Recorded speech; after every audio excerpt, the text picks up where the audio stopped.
Rebecca held the core rights of Liss City. Within the city, she possessed an irreplaceable public credibility and influence. Whether a noble or a beggar from the slums, they might not know how many legs a frog has, but they would certainly know who Rebecca is. If one were to set up a clothing store in the city, Rebecca would be the best advertising model.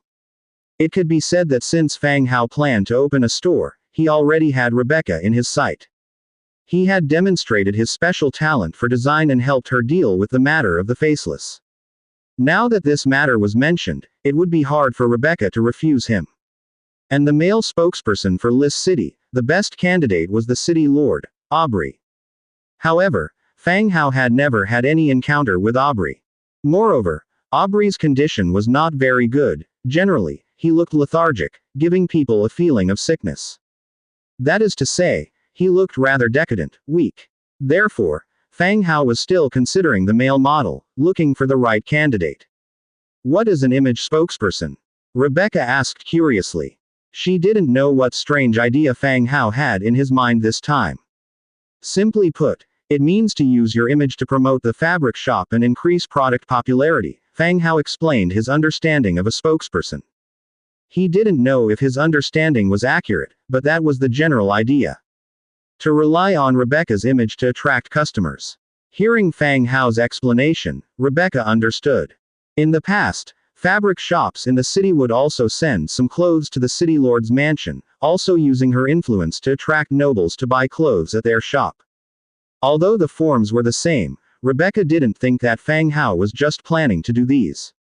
He definitely had more ideas. Thinking of this, Rebecca's heart moved, deliberately straightening her face and putting on a slightly unhappy look. She said, "Is that all? Don't you think I don't know any better?" Fang Hao was struck by a thought. Had the concept of a spokesperson already appeared here? It shouldn't be. He had visited a few fabric shops but had never seen any model advertising boards. So what's your idea, madam? Fang Hao asked tentatively. Rebecca leaned on the desk and spoke softly. You don't think I, Liss City, need this little money from these clothes, do you? Naturally, Rebecca wouldn't need the money from these few pieces of clothing. She was even willing to spend a lot of money to customize a dress that suits her taste. Of course, Fang Hao didn't think Rebecca would agree to his idea so easily. However, by pricing low, he could better handle Rebecca's price increase. Fang Hao continued to speak. How about this? For every piece of clothing you endorse that is sold, you get 5% of the profit. If you sell a lot, you can also get a considerable income. No, it's too little, 50%, Rebecca shook her head and named her price after. At most 10%, if not, I'll have to switch to someone else. Fang Hao's expression also turned serious. The price Rebecca asked for nearly made him lose his breath. Fine, deal. Tell me, what exactly does a spokesperson do? Rebecca immediately put on a triumphant smile, then emphasized again, let's get it straight, I don't have time to follow you around in the store for promotion. I will invite a painter to draw full-body pictures of a few clothing styles at that time, which can be displayed in the store. You don't have to go to the store, Fang Hao explained. Rebecca thought for a moment. It could work, but these portraits take a long time. 1 or 2 would be fine, but too many and I won't have time.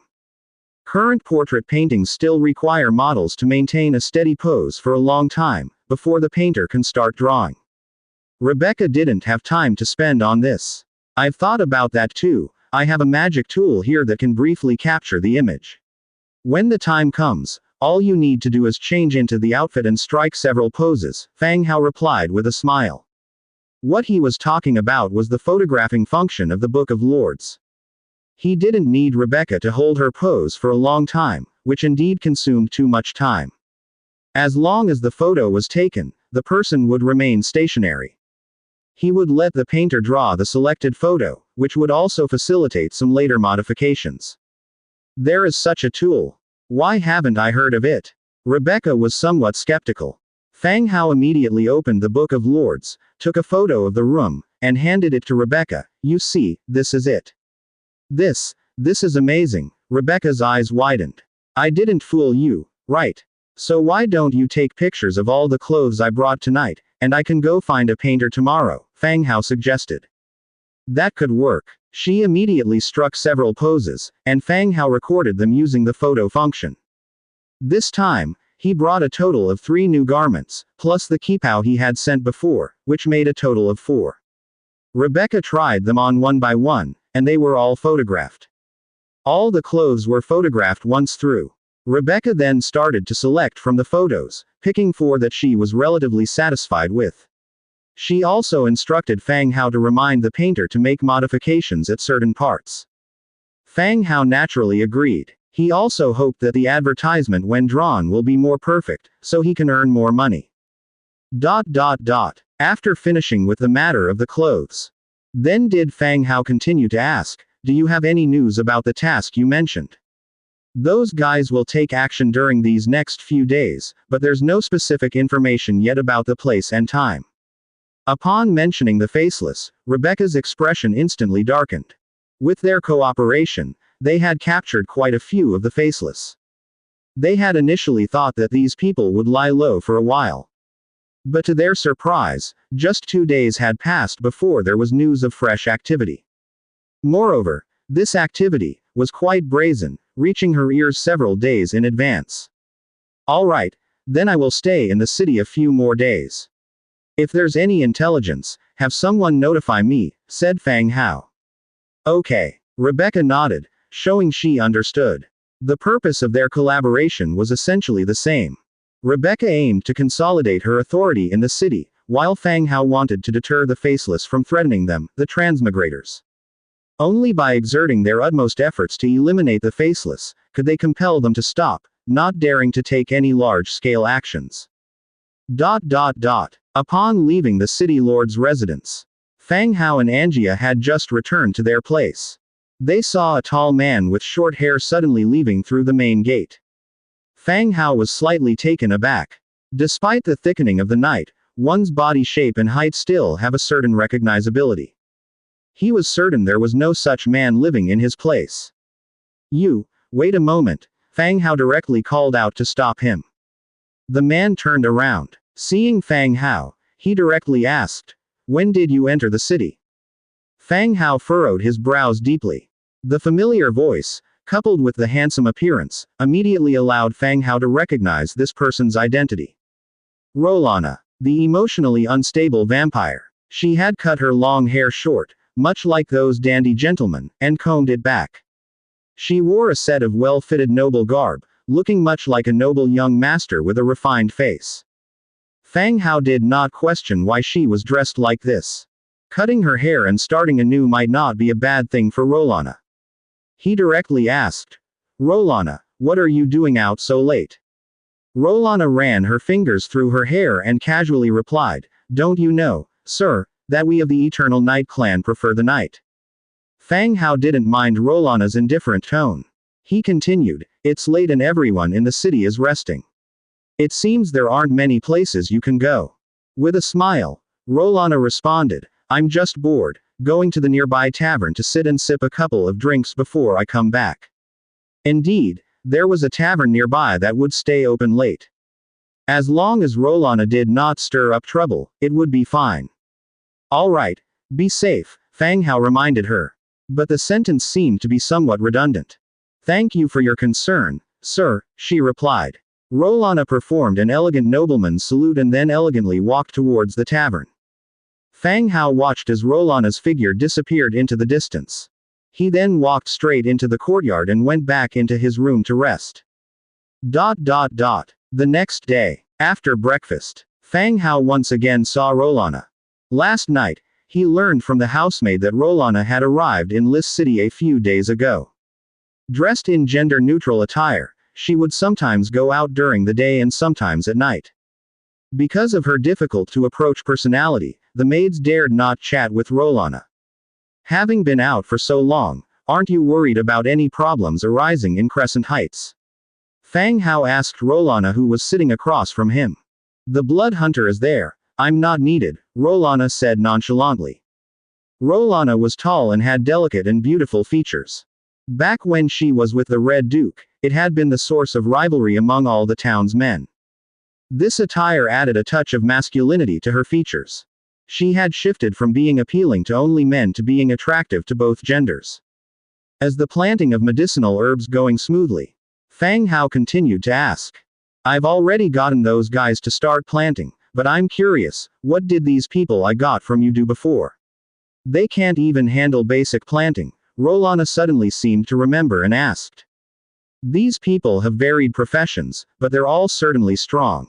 Just have the farmers teach them, explained Fang Hao. Those sent to Crescent Heights were all rounded up bandits.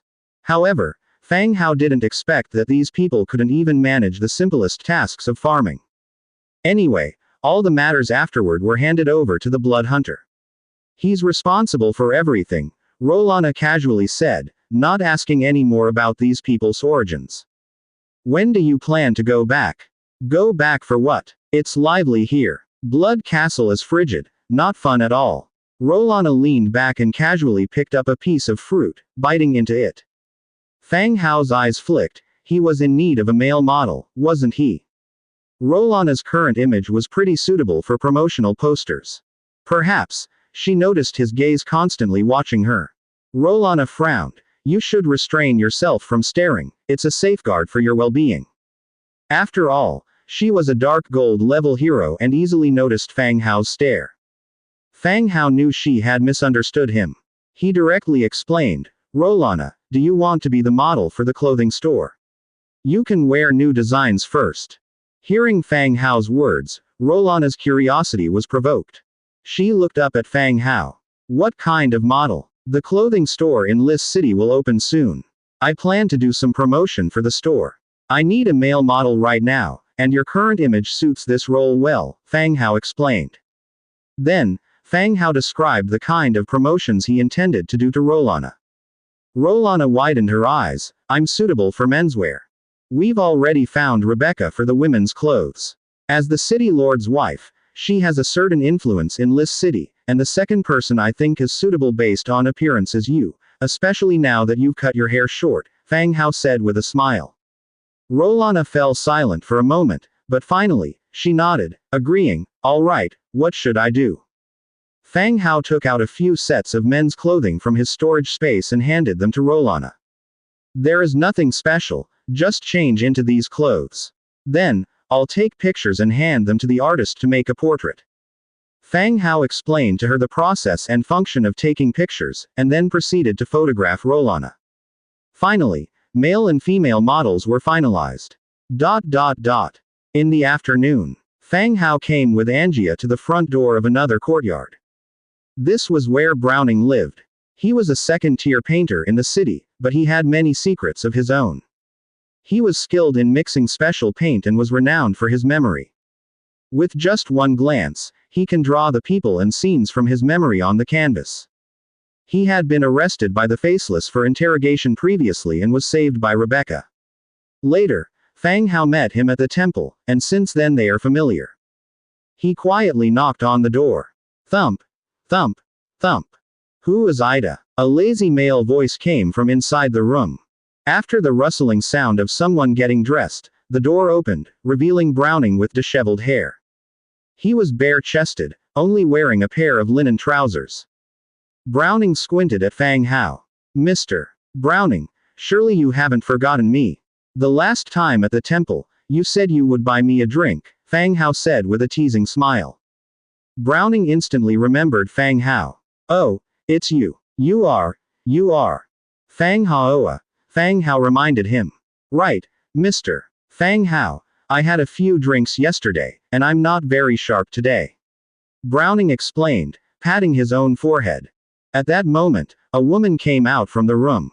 Her clothing hung casually on her body, revealing a large expanse of skin. The woman leaned against Browning, looking at the visitor, Fang Hao. She cooed in a sweet voice, Browning, who is this? You didn't introduce us. Whose handsome young master is this? This is Mr. Fang Hao, a famous businessman in the city. After introducing him, Browning gave the woman's buttocks a light pat and said, go back first. I will come to you tonight. All right, but don't forget, she said flirtatiously. As she passed Fang Hao, she added, you could join us tonight. I'll give you a freebie. After saying this, she walked away, throwing flirtatious glances all the way. Browning's room was a bit messy. There were items scattered all over the floor, and heaps of unwashed clothes in the corners. However, the walls were adorned with various framed oil paintings, primarily of female figures. Mr. Fang Hao, you must have something important to talk about this time, don't you? Browning moved 2 chairs in front of Fang Hao and Angia. Yes, I wanted to ask Mr. Browning to paint a few pieces for me. I need them to be of high quality. Of course, price is negotiable. Fang Hao was direct about his intentions. Oh, that's absolutely no problem at all. Are they portraits of you?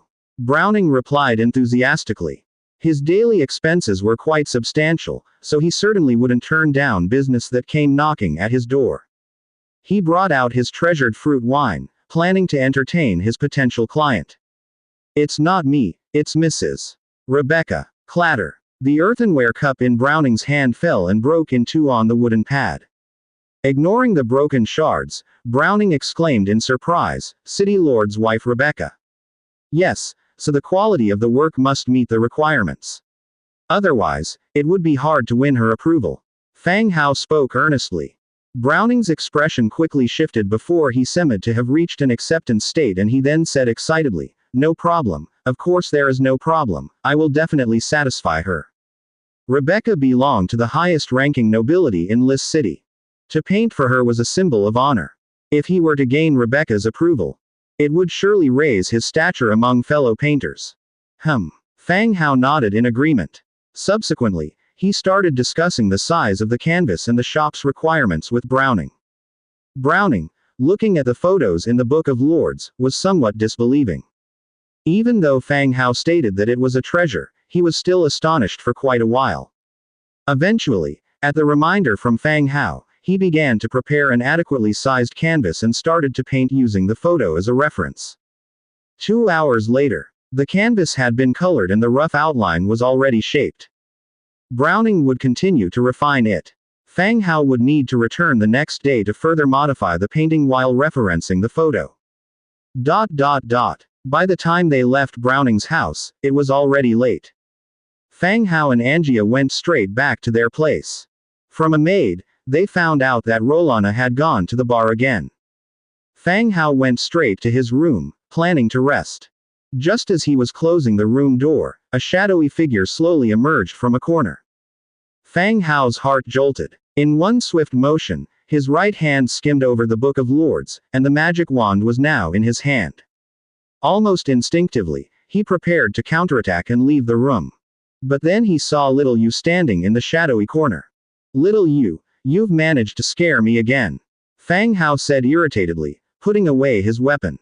Barely managing a smile, Little Yu apologized. I'm sorry, my lord, I have some important intelligence to share with you. Little Yu had constantly been playing the role of Li Go. She was gathering information about the hidden secrets of the Faceless for Fang Hao.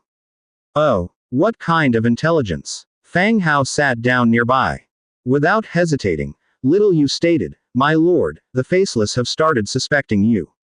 They intend to leak some false information to the City Lord's mansion to confirm whether you are the one assisting Rebecca. Fang Hao's brows furrowed immediately upon hearing this news. In an era devoid of surveillance and security equipment, he had thought he would remain unnoticed by his enemies due to his careful actions and Rebecca's protection. Why was he the one they were suspecting? How did they come to suspect me? Fang Hao asked. Little Yu replied, there's a high-ranking official of the City Lord's mansion among the Faceless. He discovered that you've concealed your mercenary registration in the task hall. Coupled with your frequent visits to the City Lord's mansion, he was led to suspect you. After a pause, she added, there are some Faceless who do not think you're involved. However, they still plan to circulate some fake intelligence to confirm whether or not it's related to your mercenary group. Hearing this, Fang Hao finally understood where he had made a mistake with his identity. Rebecca must have hidden his mercenary registration information to ensure his anonymity, but it had inadvertently become a clue for their suspicion. So this operation, as long as I don't go, will be all right, right? Said Fang Hao. That's indeed the simplest way, but it won't dispel their suspicions completely. I would recommend using this opportunity to get rid of any remaining doubts they might have about you, Little Yu suggested. Fang Hao looked at Little Yu. His mind was racing. The easiest way would be to cancel the operation altogether, knowing about their conspiracy. However, this in turn might increase their suspicions. Likewise, they may prepare other plots to test Fang Hao or directly assassinate him. Little Yu's idea was to use the Faceless's investigation to dispel their doubts and make future operations more convenient. You do make a valid point. Do you have any specific ideas on how to accomplish this? Little Yu stated, My lord, I feel the best way is to let the Faceless's operation succeed while you happen to appear in front of them. This way, you have a solid alibi in place. That said, these are just my thoughts. You need to carefully plan how to proceed without raising their suspicion. That does sound like a good plan, agreed Fang Hao, nodding his head. The threat of the Faceless lies in the unknown from the shadows. If the targets of all Faceless could be identified, these guys are not that much of a threat after all. Mr. Fang Hao could suppress them all with his martial power in an instant, or kill them directly to eliminate the future problems. But they are like a swarm of mosquitoes in the dark, they will only sting you when you're not paying attention. Though Fang Hao didn't believe they had the ability to kill him or wanted to be their direct target. Alright, I'll arrange a fairly good plan before taking action. Do you have anything else about the Faceless? Fang Hao continued to ask. Little Yu said, A few days ago, I followed Lei Li to attend one of Faceless meetings, and found out that the Faceless actually had a kind of ranking system. Each city has a leader, who is in charge of distributing tasks and consolidating task information, and the whole investigation on you was proposed by this leader. Fang Hao listened in silence as Little Yu spoke. He only knew that the Faceless was an intelligence organization that infiltrated all walks of life, but he did not know much about the specific internal situation. Also, anything that Rebecca investigated wouldn't be revealed to him. Therefore, the rank, leader, and task distribution method that Little Yu mentioned were all news to him. As the leader Lei Li? Fang Hao asked. Little Yu shook her head, not him. Lei Li is just a member. After the meeting, I tracked the leader and his carriage entered the city lord's mansion. It can be confirmed he is someone from there. The power center of the Lis city and the leader of the Faceless were both at the city lord's mansion. This news was surprising to Fang Hao, yet it seemed reasonable. Can the identity be confirmed? Fang Hao continued to ask. Not for the time being. He made his move very secretly. As he entered the city lord mansion, I lost my target. So, I haven't found out his true identity yet. Little Yu said awkwardly. The amount of people living in the city lord's mansion is not small. Besides the city lord's family, there are various guards and servants. The number is also quite large. It is hard to determine the enemy's identity through guessing. By the way, you said last time that a higher-up from the Faceless was coming. Has he arrived? Fang Hao suddenly remembered that Little Yu mentioned last time that a higher-up from the Faceless was coming. Not yet. His arrival time is still uncertain. But from Lei Li and their conversations, we can see that they attach great importance to him. He even has the ability to change the current situation in Lis City and bring them greater benefits and safety guarantee. Little Yu continued.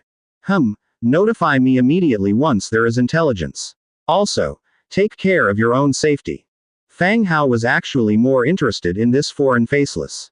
He must be a hero-level figure to have the local Faceless take him so seriously. The hostility shown by the Faceless against the transmigrators required serious attention, even though he felt safe for now. Basically, there is no way for them to coexist peacefully anymore. It's a matter of who will be the first to show their hand. All right, my lord, also take care. Little Yu finished speaking and then disappeared into the night like scattered ink. In Lis City, Fang Hao was not worried about his safety. As long as the city lord's mansion does not want to get rid of him. As for any assassination attempts, Demetria and Rolana presence would be enough to ensure his safety. The next day, Fang Hao and Angia took their time strolling through the city again. At dusk, as expected, the city lord's mansion sent a message. It was still Rebecca's maid who strolled into Fang Hao's room. Mr. Fang Hao, this is for you from the lady. Having said this, she handed over a map. Fang Hao took a look at the location on the map. It was still a relatively secluded place outside the city. Indeed, if you set up an ambush, it won't be in some place inside the city. Obviously, it would be more suitable for them to arrange it outside the city. Alright, I got it. Tell Lady Rebecca we will leave the city on our own this time, no need to arrange a guide for us. Fang Hao put away the map in his hand. Yes, sir, I'll report exactly as you said. The city lord's mansion maid replied softly. After sending away the maid, Fang Hao looked at the map in his hand and pondered the strategy in his mind. This operation was undoubtedly a trap laid by the Faceless. Though he had already received news, Rebecca remained oblivious. The next step was to act out a play, with the unsuspecting Rebecca cooperating to exclude himself. Night, 9 o'clock. The carriage arrived at West City, a bustling street. Although night was setting in, there were still many wandering crowds on the street. Pulling aside the carriage curtain, Fang Hao's gaze landed on a building named Powder Fox. This is a very famous pub under Lei Li. In modern terms, it could be referred to as an entertainment club. Alcohol was only a small part of the shop's income, more came from the skin trade, the casino, and the underground fight club. Fang Hao and Angia got off the carriage. They strutted down the street in West City. All the shops on this street were under Lei Li control, a few closed shops had scantily clad women standing out front. They leaned against the wall, waiting for business to come. Just as he stepped onto the street, a woman came straight over. Sir, want a woman? We have all ages, guaranteed to make you satisfied. At this time, plus this location was perfect for this kind of business. Fang Hao was young and well dressed. He was easily mistaken for wealthy thrill seekers, as well as their important customers. Although Fang Hao continued walking, the woman still followed closely behind. Non-stop babble from her mouth. Sir, we have all ages of services, there are even soft-skinned young misses from noble families. Guaranteed to make you satisfied, the price is not expensive, you can choose anything from 50 gold coins to 500 gold coins. Fang Hao ignored her, took Angia's waist and carried on walking forward. Such an action showed his intention, the woman sneered and stopped following Fang Hao. Angia allowed herself to be embraced by Fang Hao and hugged his shoulder like a big sister. It's okay, I'm here. They won't coerce you. Thank you. Fang Hao felt the softness on his shoulder. The intimate actions of the two managed to fend off the women from both sides of the street. They reached the entrance of the Powder Fox pub. A little girl walked over. Sir, how about buying a bunch of flowers for your lady? Fang Hao looked at the little girl, who was just over a meter tall and simply dressed, and asked, how much? 1 silver coin, sir.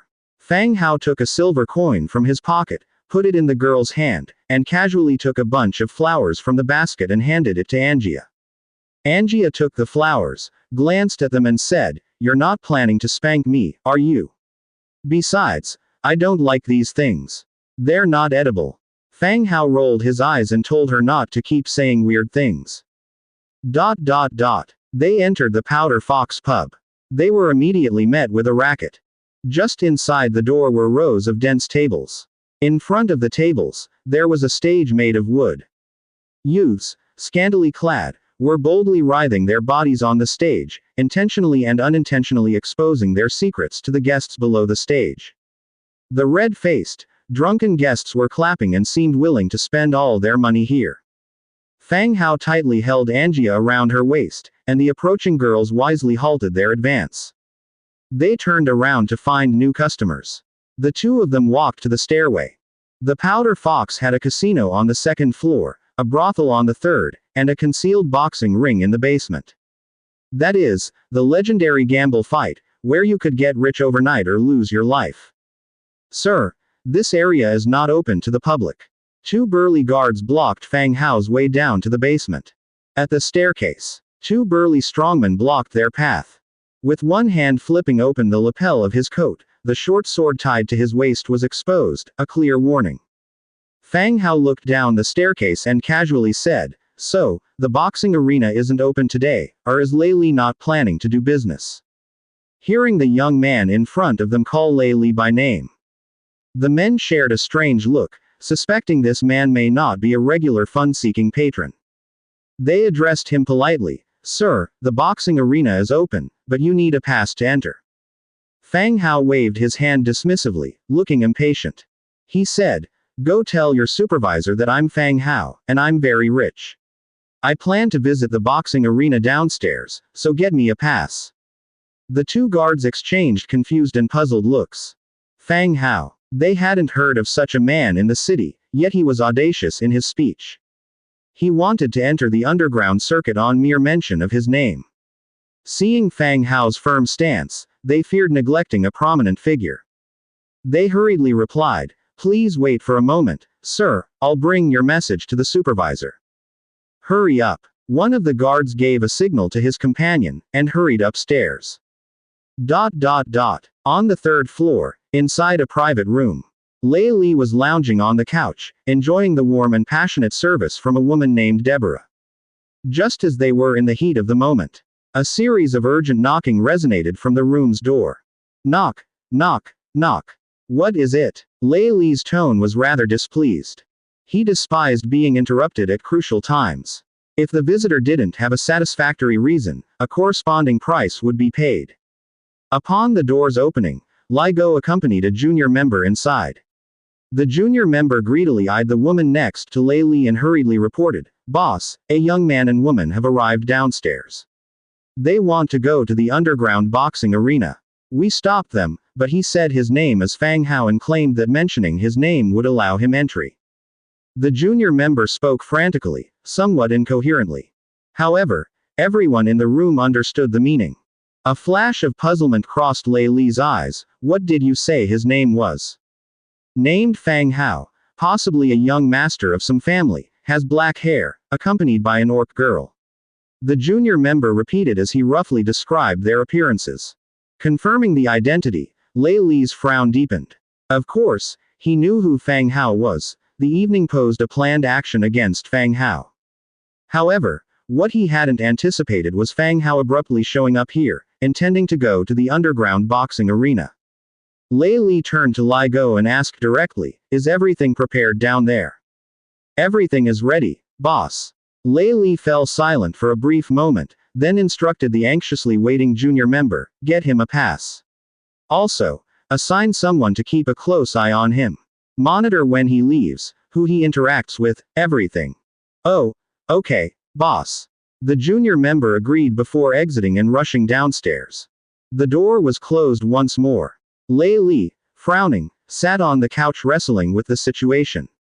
After several days of investigation, he also began to suspect that it was Fang Hao's team assisting Rebecca. Yet, news had already covertly reached the city lord's mansion. If it were Fang Hao, then he wasn't supposed to appear here. Yet here he was. Could it be? It's not him. Lei Li began to doubt his previous speculation. Boss, could it be that he's merely issuing orders and the one actually operating is his subordinate? Li Go proposed his own doubts. Lei Li thought there might be some truth to it. The kid was fair and soft, heeding flamboyant manners. There was indeed a chance he wouldn't participate in battles.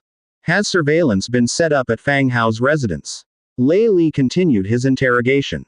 Rest assured, boss, arrangements have been made to monitor his residence. Not even a fly could slip past. Li Go assured. Lei Li gave a satisfied nod. Today was the day he would verify if Fang Hao was indeed assisting Rebecca. Let's go. Let's see what this boy is here for. Lei Li got up, took a few people with him, and headed out. Fang Hao waited a little while on the downstairs. The guard who went upstairs returned, hurrying down. He quickly said, Sir, right this way, this is your token. Once in the boxing arena, you can use this token to place bets. I hope you have fun. The guard's attitude had undergone a complete, 180-degree transformation. He was bowing his body the whole time, even more humble and respectful than when addressing a noble lord. Fang Hao casually accepted the token, which was marked with the number 72 in red paint. Well, continue with your work. Fang Hao, accompanied by Angia, proceeded down the stairs. The defenses of Lei Li's casino were indeed rigorous. Walking down the stairs, they underwent 4 identity checks. Only when the last 2 guards had inspected the information on the wooden plaque, did they give way and allowed the 2 to enter the boxing arena. The lights were no longer dim. 4 huge nightstone chandeliers illuminated the entire basement. The air was filled with an intoxicating herbal scent and a faint trace of blood. Kill him, kill him. Damn, all my bets are on you. Get up, you useless bum. Attack his lower body, kick him. The basement was spacious. In the center was a ring enclosed for fighting. Apart from the first level, there was also a second level of spaces, private rooms set up around the ring. On the ring, 2 burly men covered in blood, shirtless, were entangled in a fight. Beneath the ring, cheers and yells accompanied the match. Loudly encouraging and rooting for the contestants they'd placed bets on. Fang Hao and Angia, observing this spectacle for the first time, halted at the stairwell. As they paused, a curvaceous lady approached them. She smiled and said, "Sir, madam, could you please show your number plates?" Fang Hao casually handed over the number 72 plate to the lady. She looked at the number before saying, "Sir, your seating area is this way." With these words, she led Fang Hao and Angia towards the public viewing area. Seems like the numbers on the plates corresponded to the designated seating areas. Apart from the public seats surrounding the central ring, there were also private rooms on a higher level. Are these private rooms open to the public? Fang Hao inquired. Yes, sir. The private rooms cost 5 gold coins per hour, and they offer a better view of the matches, the lady replied while turning around, her face lit up with a smile. Seems like she would receive a decent commission by selling a private room. Book 1. Do I pay now? Fang Hao asked. The lady's cheeks blossomed into an even brighter smile. Her voice was sweet and soft. No need for immediate payment, sir. I'll note it down and you can settle the bill when you leave.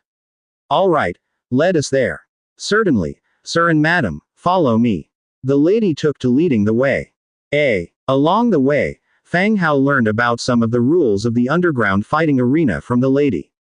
There were 2 rules in the ring: bare-knuckle fighting and weapon combat. Once someone stepped into the ring, they essentially signed a life or death contract, absolving the arena of any responsibility should there be any fatalities. And the spectators below the ring were sometimes more keen on brutal, violent spectacles. The victory rules included knocking out and killing the opponent. There were no restrictions on rounds or scores. It was all about who could last longer in the ring. And this brutal way of competition did inspire the fighters' zeal to some extent. Near-death comebacks were not uncommon and brought high entertainment value to the matches. They reached the second floor of the underground arena. The lady opened a private room and continued, "Sir, we offer free drinks and cakes here. The items listed on the menu come at an additional cost. You can place bets on the fighters in the ring, not just on who wins, but also on how long a competitor lasts and the number of times he defeats his opponent. All right, I'll bet on the red corner winning, 100 gold." Fang Hao didn't believe that Lei Li hadn't arranged someone to keep an eye on him. If he was in an underground boxing match, he had to act like a gambler. Not playing at all would arouse Lei Li's suspicion. The lady's smile deepened as she took the money from Fang Hao. As she did so, her finger lightly brushed against the back of his hand. "I hope you guess right, sir. If I win, remember to come back for your tip." "Oh, thank you, sir." The lady didn't forget to remind Fang Hao, as she was leaving, "Sir, if you need anything, don't forget to call me." Fang Hao understood the implication behind the lady's flirtatious behaviors. Down here, a hostess seeking to please a wealthy client would not mind providing some special services. Help the client to relax a bit. Finding men in here was a way quicker route to making more money compared to soliciting on the streets. After the lady had left, only Fang Hao and Angia remained in the room. Angia began to snack on the complimentary cakes. Fang Hao moved to the window of the private room, looking down at the bloody, brutal fight taking place in the ring below. The crowd in the stands was bristling with excitement, cheering loudly. They were all chanting, "Kill him, tear him apart." The private suite offered not only separation from the crowd but also a good degree of privacy. Fang Hao could see the entire audience in the ring, while the crowd below was unable to see him. The lights were out in the other suites across from him. Evidently, they hadn't been sold that day. Angia, eat less. You wouldn't want a toilet break later. If anyone comes in, wake me up immediately, Fang Hao told her. Fang Hao had already explained the purpose of their visit on their way here. Angia nodded. All right, I got it. Fang Hao lay on the long couch, his head resting on Angia's thighs. Even if anyone was observing from the outside, they would only think that they were engaged in some intimate activities. After getting ready, Fang Hao summoned his supernatural ability, God's Presence. In the blink of an eye, the soul fire ignited in the eyes of Skeleton, who was left back at the residence, now glowing with a spectral blue hue. With a flap of its wings, it disappeared into the night. Outside Lys City, in a dimly lit cave. Demetria, leading her team, was concealed within the cave, everyone silently eating the food in their hands. Awaiting the next series of action orders. Just then, a skeleton swift entered the cave. It spoke out, Demetria, is everyone ready? Hearing the voice, everyone present turned serious in an instant. Demetria promptly replied, Sir, everyone is ready. There are 72 of us here, ready to move out at a moment's notice. For this operation, during the day Demetria had quietly left the city on her own. Similarly, inside the hideout at the Grey Bear Mountain, Fang Hao's instructions were received. Ming Wolf, the bandit, had brought 70 of his cohort to this cave, waiting for Fang Hao's message. Fang Hao naturally didn't trust these bandits. But with Commander Demetria leading the team, there shouldn't be any issues. Fang Hao nodded, still admonishing, everyone follows Demetria's dispatch. After eliminating the enemy, simply search the building, and leave before the city guards arrive. Be very careful not to be tracked during withdrawal. All right, understood, Lord, said Demetria. Don't worry, my lord, we will follow Commander Demetria's orders, Ming Wolf and others hastily answered. Good. Then everyone follows me out. Everyone followed Fang Hao out of the cave, moving swiftly through the darkness in the hazy moonlight.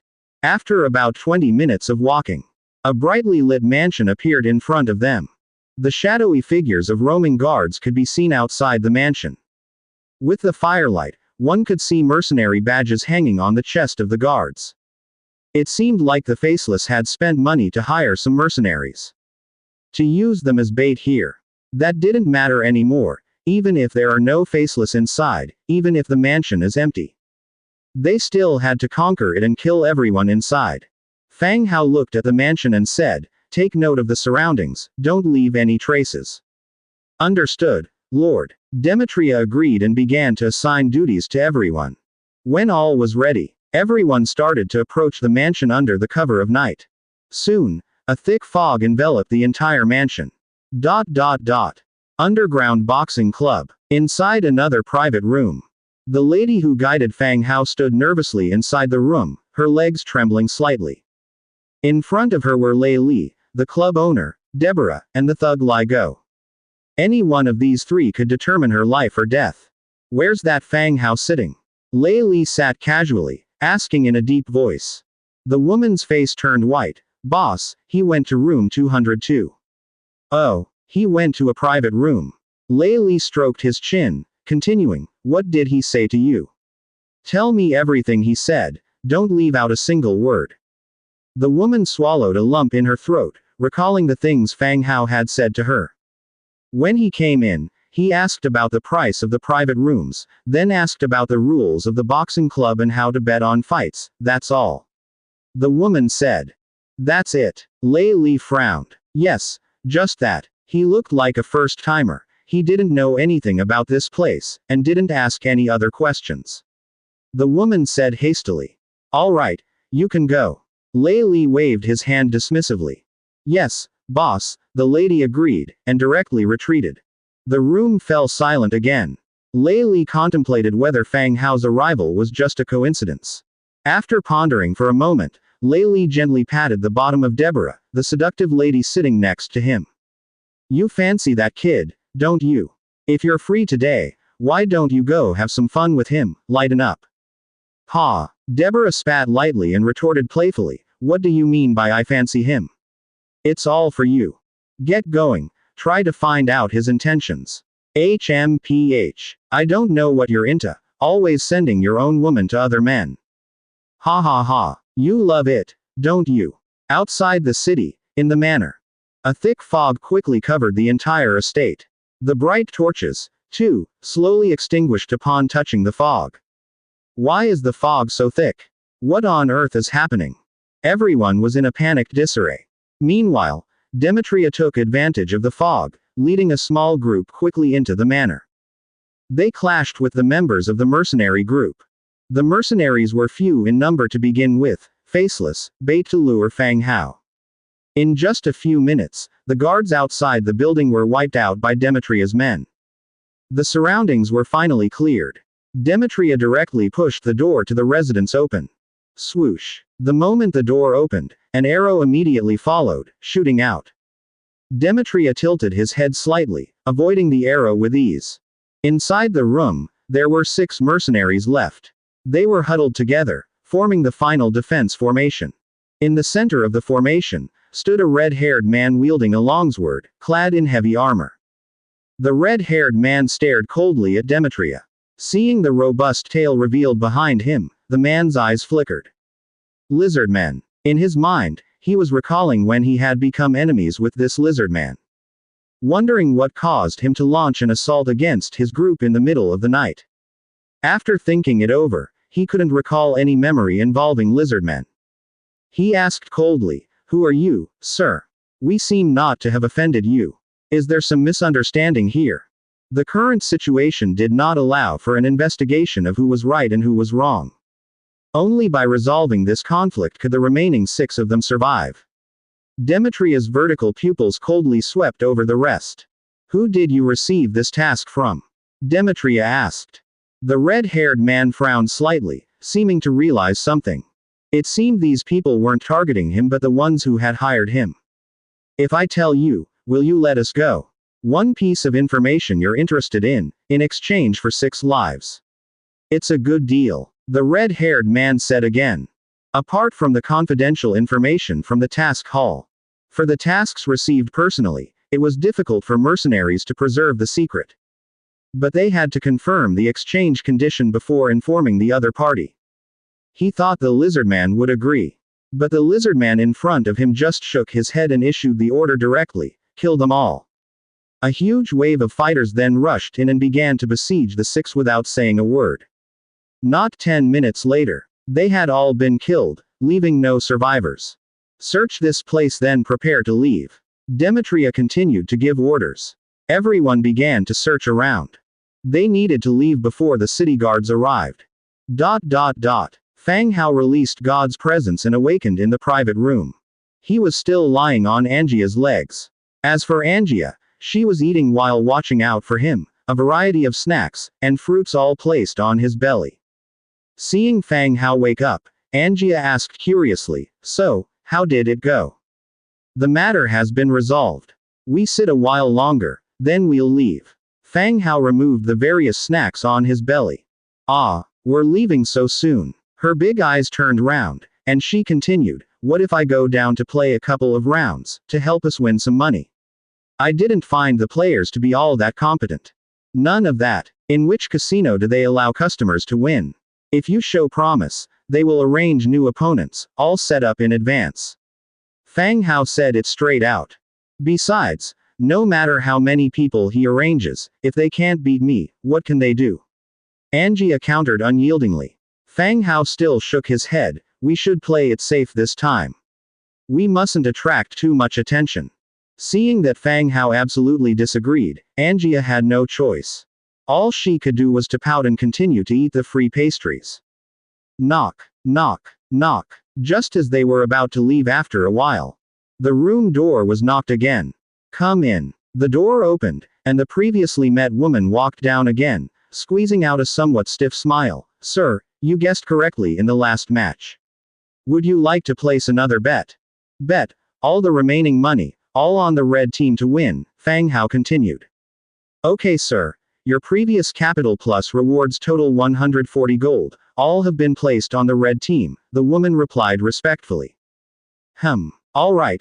I will not bother you and the lady anymore, the woman said and slowly retreated. But the door was not closed.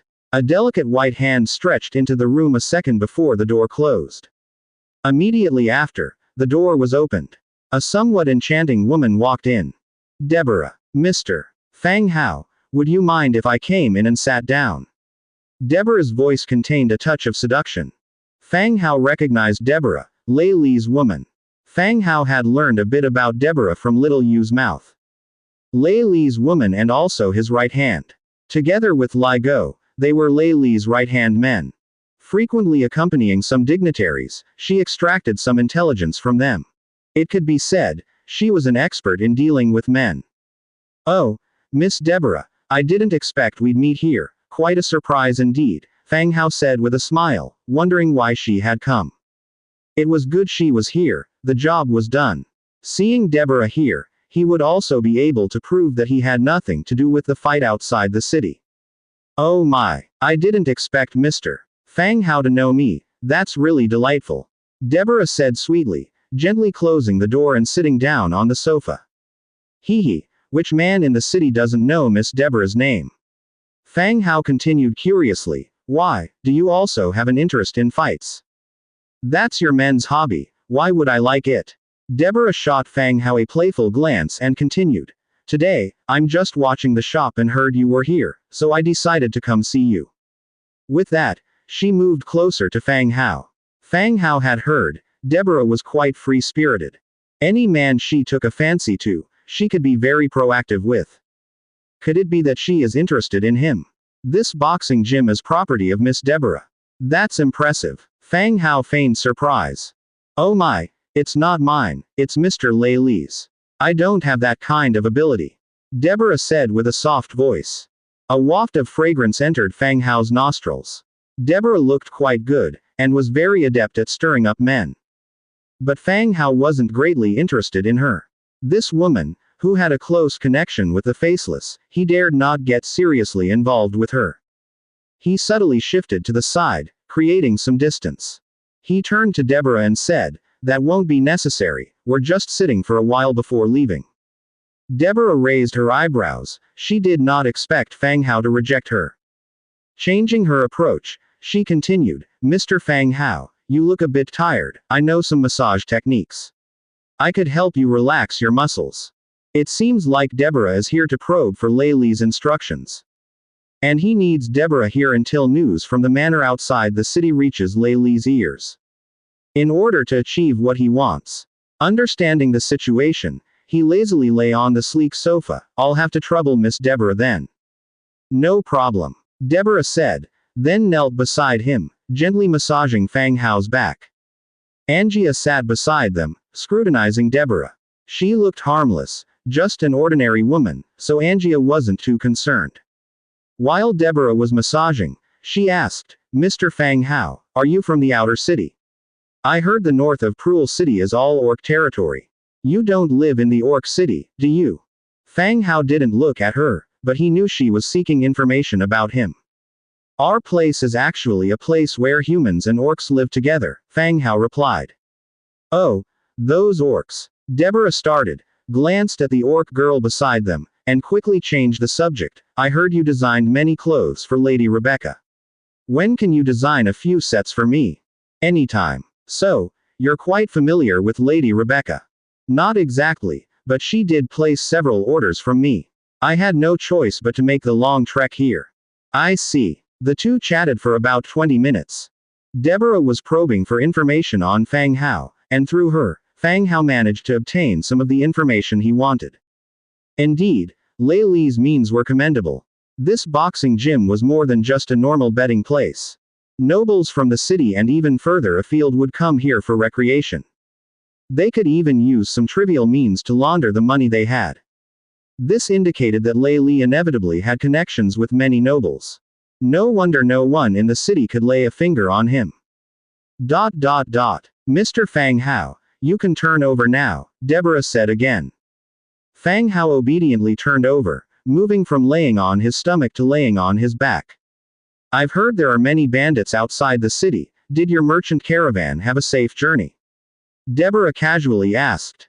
Fang Hao smiled. I'm not afraid of bandits. I have my own mercenary group in charge of escorting. Oh, so your mercenary group is quite outstanding. Not bad. Their number isn't that large. They just take care of security. They can't handle other tasks. Fang Hao gave a nonchalant reply. The two were talking casually. They were each inquiring about each other's information while evaluating its veracity. They knew quite a bit about each other now. Deborah flirtatiously said, so, shall we relax a bit more intimately? Knock, knock, knock. There was a soft knocking sound from outside the door. The next second, the door opened and the girl walked in. She kept her head down without observing the situation inside and directly said, Sir, here are the 450 gold coins you won. Miss Deborah, Boss Lei Li has arrived and is asking for you. Upon hearing these words, Deborah's complexion slightly changed. Did Lei Li call for her to return? It seems like something had happened. Unfazed, she redressed and, without minding the girl's presence, told Fang Hao, oh dear. Lei Li is here, I'll accompany you next time when he's not around. Having said this, she threw him a flirty glance and briskly walked out of the room. Fang Hao looked at the girl and said, just keep betting, after a couple more rounds I'm going home. Yes sir. The girl exited the room once more. Once again, only Fang Hao and Angia were left in the room. Why are you so slow? See, the man's already back. Angia said in a disappointed tone. Ah, is that my fault? Fang Hao was getting dressed. She was right there and you couldn't seize the opportunity. She is Lei Li's spy. If we did anything with her, it would have been easier for things to go wrong. Fang Hao explained in a hushed voice. Fang Hao glanced at his watch. From the end of his god's presence to Deborah's departure. It had taken 23 minutes. This was quicker than the speed at which news could be sent back from the manor on the outskirts of the city. It was possible that the Faceless had some special methods of transmitting information. It wouldn't have been through the sound transmitting shell, else it wouldn't have taken 23 minutes. Oh, really? Angia set aside the snacks in her mouth, gave Fang Hao a little push and said, I can give you a massage too. She wiped her hands on his body and began to apply pressure to Fang Hao's chest. No. Angia, are you needing dough? What? Is there anything wrong with it? Angia didn't notice any difference between her massage and the other woman's. I feel like you don't see me as a person. ... In another private room. Deborah came back in a hurry. As she opened the door, she saw a man with short hair and a small beard standing in the middle of the room with a serious expression on his face. Deborah knew him. He was the one assigned to monitor the manor on the outskirts of the city. Deborah asked with a furrowed brow, what happened? The city lord's soldiers have been dispatched. They've surrounded the manor on the outskirts of the city, the bearded man answered. After a quick glance towards Lei Li, Deborah continued to ask, have we figured out who those people are yet? We've been monitoring the manor, but when the fight broke out, the manor was covered in a fog, and we couldn't identify them. We can only confirm that there were quite a few of them, at least 70 to 80. The man replied quietly, his head bowed. Didn't you trail them? We did, but halfway through they scattered in the forest, somewhat like the whip-carrying bandits. So you're saying you lost them? What a bunch of losers, you've wasted so much effort for nothing. Deborah cursed angrily. Enough, you can go. Tell those brothers to come and get their money tomorrow. Lei Li waved his hand and said. Yes, boss. The man agreed and slowly retreated. Lei Li turned to Li Go, any movement from his place? No, the mercenaries he hired are still quiet. A few of them are drinking at the tavern under our surveillance. Li Go answered. Lei Li nodded, it's not a total loss, at least we know it's not that kid. The next day, Fang Hao had just opened his eyes and found Angia sleeping soundly next to him. Her upper body was tightly wrapped around Fang Hao's waist, occasionally sticking out her little tongue to lick his arm while in dreamland. Yummy, she mumbled. Damn it. Fang Hao cursed silently in his heart. This was just too much. Angia's stamina was much stronger than Fang Hao's. Having kept him up the entire night, she was just endless. However big she talked about satisfying him, all were bluffs. When the time came, she was all bluster and no substance. It took a lot of effort from the two of them to finish their act. Gently patting Angia's perky butt and pinching the little tongue she had sticking out, Fang Hao woke up the lazy girl. Spit. Are you sick? Why are you pulling my tongue? Angia glared at him, retorting angrily. Wake up. It's late already. Fang Hao said with a smile. Oh, Angia replied, occasionally casting glances at Fang Hao. The events of last night brought them closer. Angia's loyalty also rose from 98% to 100%. Fighting Tooth Angia, her loyalty to you has reached 100 points and will not be affected by any negative statuses such as betrayal or dissension. Before, Angia was forced to sign a hero contract by Fang Hao, making her obey his command on certain things. But with time, Angia began to develop special feelings for Fang Hao. Having come from Orc City, Fang Hao was the cleanest male she had encountered, and he didn't carry an unpleasant smell. Moreover, she appreciated his character and talents apart from his inability to fight and being too tender. She had noticed Fang Hao's flirtations with Era all along. She decided to give it a try last night. The experience was pretty satisfying. Having dressed and burst out of the room with a bang, Angia headed straight out. Close the door, Angia. Fang Hao shouted as he pulled up his pants. Striding out of the room confidently, Angia was greeted by the maid and the little gray bear. Good morning, Miss Angia. Morning, Angia. Everyone seemed unsurprised by Angia's overnight stay in Fang Hao's room. In their eyes, it would be strange if nothing had happened between the two. For someone at Fang Hao's age with significant power, it was natural to have numerous women. Even the bunny maids were secretly brainstorming how to attract this handsome lord. Unfazed, Angia nodded casually while putting on her coat. You are all up early. Yes, Miss Angia. Everyone responded in turn.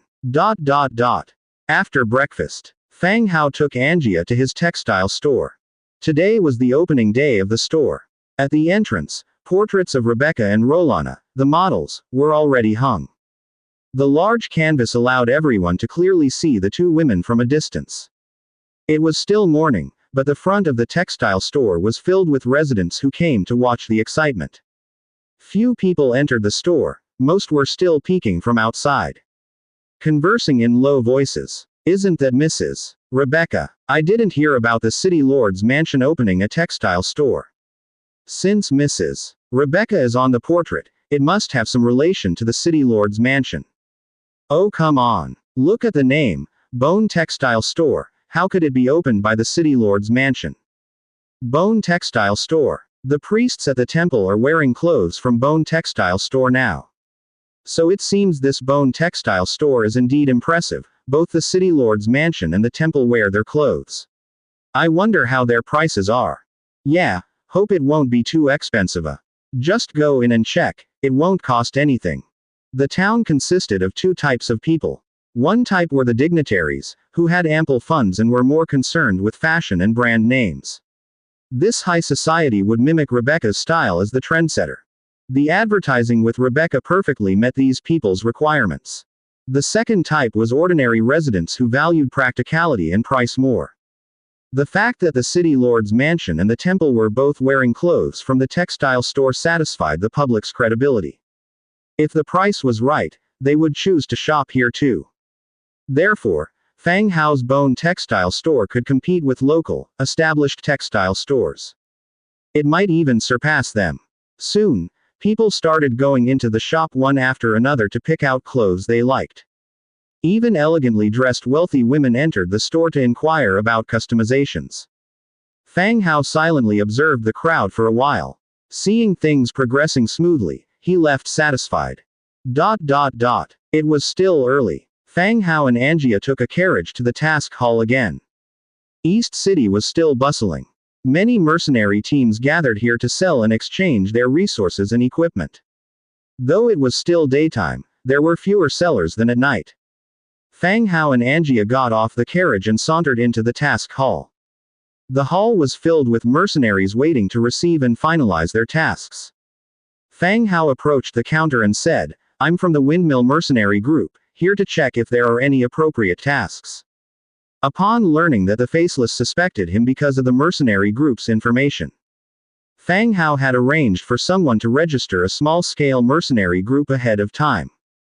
He would no longer use the name of his previous Bone Knight group, and would instead use the name of the Windmill Mercenary Group to accept tasks in the future. This would give those individuals the wrong information. Fang Hao's mercenary group was just too small, it was not intentionally hidden by anyone. Plus, the alibi he showed up with yesterday from Lei Li would be enough to confuse the other party for a while. At least for some time to come, they wouldn't suspect him. "Very well, sir." The lady at the desk placed a task information sheet in front of Fang Hao. Fang Hao quickly skimmed through. Mission: escort a caravan out of the city, requires 30 or more personnel, a mercenary group with good reputation preferred, on-the-spot settlement upon arrival, no delay on payment. Mission: the Cowless family is hiring swordsmanship teachers to teach the family's children. Heroes specializing in swordsmanship will be given priority in hiring. Single-page map. Bandit Village. Mission: clear out the bandit village north of the city. Fang Hao quickly flipped through and had already read through the task information once. These were still ordinary tasks, either escorting caravans or suppressing bandits. None of which Fang Hao couldn't complete. However, Hao still wanted to accept tasks that could yield treasure chest rewards. Not because he really wanted to earn the task reward money. After looking through again, still no satisfactory tasks were found. It seems like this time, he was going to accept some bandit extermination tasks again. Just as he was about to accept a mission, a voice suddenly reached him from behind. "Mr. Fang Hao, Miss Angia, is that you?" Fang Hao turned his head and saw a somewhat fat Eric with naturally curly hair, staring at him curiously. "It really is you, Mr. Fang Hao. I didn't expect to meet you here," Eric said somewhat excitedly. As his spiritual power grew, his memory also greatly improved. With a little recall, he was able to remember the name and identity of this chubby man. At the same time, he cracked a smile. "Yes, I never thought I'd run into Mr. Eric here." "Yes, what a coincidence," Eric said, his gaze drifting. "Right, you didn't run into any trouble after the auction last time, did you?" "Trouble?" Fang Hao was confused. "Ha ha ha, it's good if there weren't any, it's good if there weren't any." Eric awkwardly laughed, aware that he had overstepped, and quickly changed the subject. "Brother Fang Hao, you really are making it tough on us, not only setting up a textile store in Lis City and even got Mrs. Rebecca to advertise for you. How are we supposed to survive after this?" Eric too was a cloth merchant in the city, although his shop wasn't as large or famous as some of the other textile shops. But Lis City had a large population, enough to keep cloth merchants like him going. But Fang Hao's actions had alerted all the cloth merchants to a crisis. No one else was able to invite Rebecca to advertise for their shops. It seemed likely that the opening of the Bone Textile store would directly take over most of the business in the city.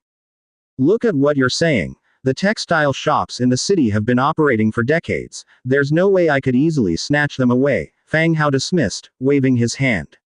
Eric didn't press further, changing his tone. "Mr. Fang Hao, the man in the portrait, isn't it Miss Rolana? Ever since we parted ways last time, I hadn't heard from her." After the last auction, Eric had lost track of Rolana. He had specifically arranged for people to inquire in the city, but they could not find any trace of her. It was as if she had evaporated from the world, as if this person had never appeared. This made him somewhat anxious, as if a cake delivered to his mouth had suddenly vanished. Until today, when he saw the male model in the painting. At first glance, he recognized her as the Rolana he had been searching for. If it hadn't been for Fang Hao knowing about Rolana and Lei Li keeping an eye on him, he would never have come to say hello. Looking at him strangely, Fang Hao said, "Maybe you should drop it. You guys haven't been in touch for a long time, and I reckon she's probably not into you." "How could that be? You knew what happened last time, it's just that she's too shy to tell." I should have taken the initiative. Eric continued, can you give me her address? I'll buy you a drink later. Well, I can't just casually spill someone else's address. She might find it intrusive, said Fang Hao, hesitating. He's not making excuses. If Rolana knew that he was freely giving out her information to others, the little loyalty he had painstakingly built up might just go down in flames. He would never participate in an unfair deal. Hearing Fang Hao's words, Eric felt they made sense. Thinking for a bit, he said, what about this? I'll write a letter, and you can pass it to Miss Rolana. In this way, her information stays with her. That could work. Fang Hao agreed. Hearing Fang Hao's agreement, Eric's face beamed with joy. He was so grateful that he forgot they were competitors. As Eric thanked him profusely, noticing the list of tasks in Fang Hao's hand, he learned of his purpose. Suddenly he said, Mr. Fang Hao, are you accepting mercenary tasks as well? I have a decent task here. It's an expedition to explore a ruin organized by the second team leader of the Dragon Scale mercenary group. I heard it's not very risky and the reward is quite generous. Are you interested? Mercenary group ups are common occurrences. Important information and unique locations can only be acquired by large mercenary groups. For various reasons, these groups would often collaborate with trustworthy teams or other mercenary groups for exploration. The rewards would be distributed as previously discussed. Fang Hao didn't really care for the reward he mentioned, but he was intrigued by the word, ruins. Ruins. Yes, I'm kind of close with the team leader. If you're interested, I can see about adding you. We can watch each other's back when the time comes, Eric said. Clearly, Eric was returning a favor. Otherwise, there is a little chance this inside information would have reached Fang Hao. Alright, I've been looking for the right task anyway. If you think this will work, you can introduce me, Fang Hao nodded. No problem, follow me, I'll help you register. When the time comes, we can head out together. After saying this, Eric led Fang Hao out.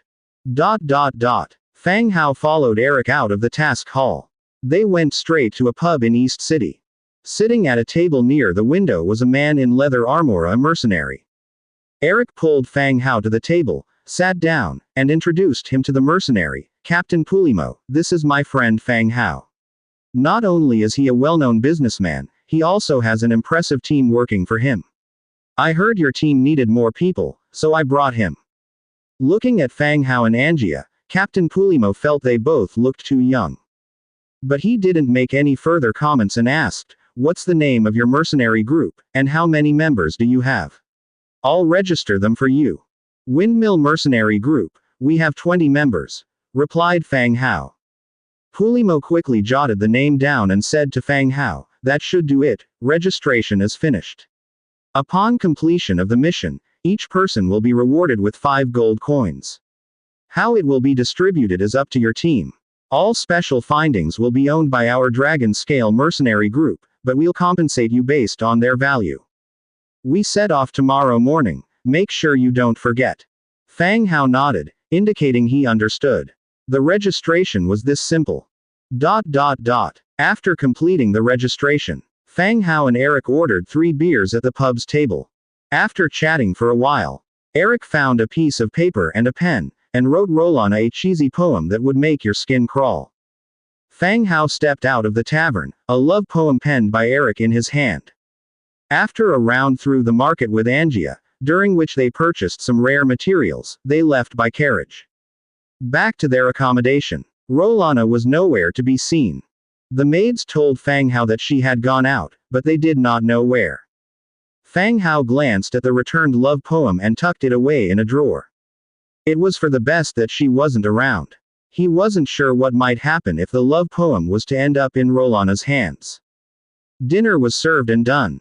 The workers from the clothing store and hot pot restaurant had returned as well. Fang Hao casually inquired about the business in the shop and then everyone returned to their rooms to rest. Come early morning. At the city gate in the East City district, hundreds of fully armed mercenaries had already gathered. Judging by the mercenary group insignia on their chests, more than a dozen large and small mercenary groups were present. Fang Hao walked over with Angia, Demetria, Grey Bear, and a band of subordinates in tow, totaling 23 in number. Among the mercenary groups, Fang Hao's group was arguably the smallest in terms of manpower. If it weren't for Eric's recommendation, Fang Hao's tiny team would not have been selected by the Dragon Scale mercenary group. As they approached the assembly point, they heard Eric's shouting voice, "Fang Hao, over here, come this way." Looking in the direction of the voice, they saw Eric waving at them from the right side of the mercenary formation. Eric's mercenary group wasn't large, either. A quick once-over revealed they numbered about 50, which was a typical size for a mercenary group. Among these 50 or so individuals, there were warriors, archers, and several people toting large bundles and emergency equipment who were presumably support personnel. Fang Hao's group also brought their own baggage, all of which he had stashed into his storage space. No one needed to carry anything. Fang Hao approached Eric's group with his people and asked, "Eric, are you also heading to the ruins?" Eric was dressed in a linen robe and donned a set of leather armor outside. Strapped to his waist was a slender longsword. Despite not having moved yet, he was already soaking with sweat from just standing there. "Of course, I'm going. And I have trained in swordsmanship since I was a kid, I just lack some real combat experience. On the other hand, are you sure you are up to this, Mr. Fang Hao?" In retort, Eric asked, patting the longsword at his waist. Fang Hao observed Eric's sweat-slicked, rotund figure skeptically. Eric did the same, noting Fang Hao's wiry frame and the rumors of his effeminate character. "I've trained too." Fang Hao patted the light feather shortsword at his waist as well. The two looked at each other, each feeling that the other was nothing more than dead weight. Nevertheless, the size of the group and the assurance from the Dragon Scale mercenary group that the mission was simple and lucrative gave them some solace. Otherwise, Eric wouldn't have agreed to be a part of this mission. After a word or two, Eric's gaze fell on Demetria behind Fang Hao. Demetria was indeed striking a tall and clad in a full set of golden-scaled armor. He was quite mesmerizing and easily drew the attention of those around him. "Who is this?" Eric asked again. "This is our deputy leader, Demetria, from the Lizardmen tribe," Fang Hao introduced politely. Demetria too reciprocated the cordiality, "Mr. Eric." The Lizardmen's language had some quirks, but communication was not a problem. "Hello, Mr. Demetria," Eric greeted him in return. Then, pulling Fang Hao aside, Eric eagerly inquired, "How did it go? Did you deliver the letter I gave you yesterday? What did Miss Rolana say?" Eric's face reddened, his eyes filled with anticipation. Fang Hao glanced at Eric. He did not understand why Eric would risk Rolana's wrath. The man seemed to take perverse pleasure in dancing on the edge of disaster. If Rolana were to get angry, Eric's fat-laden body would be squeezed dry in no time. "I didn't have time to deliver it when I got home so late. I'll help you deliver it after we return from the ruins, but as I said before, I can't guarantee how things will turn out. From what I can tell, it's best not to press on if she's not interested," Fang Hao hastily explained. "It's just as well that you didn't manage to deliver it," Eric immediately responded. Oh, had he changed his mind, realized that Rolana was not interested in him?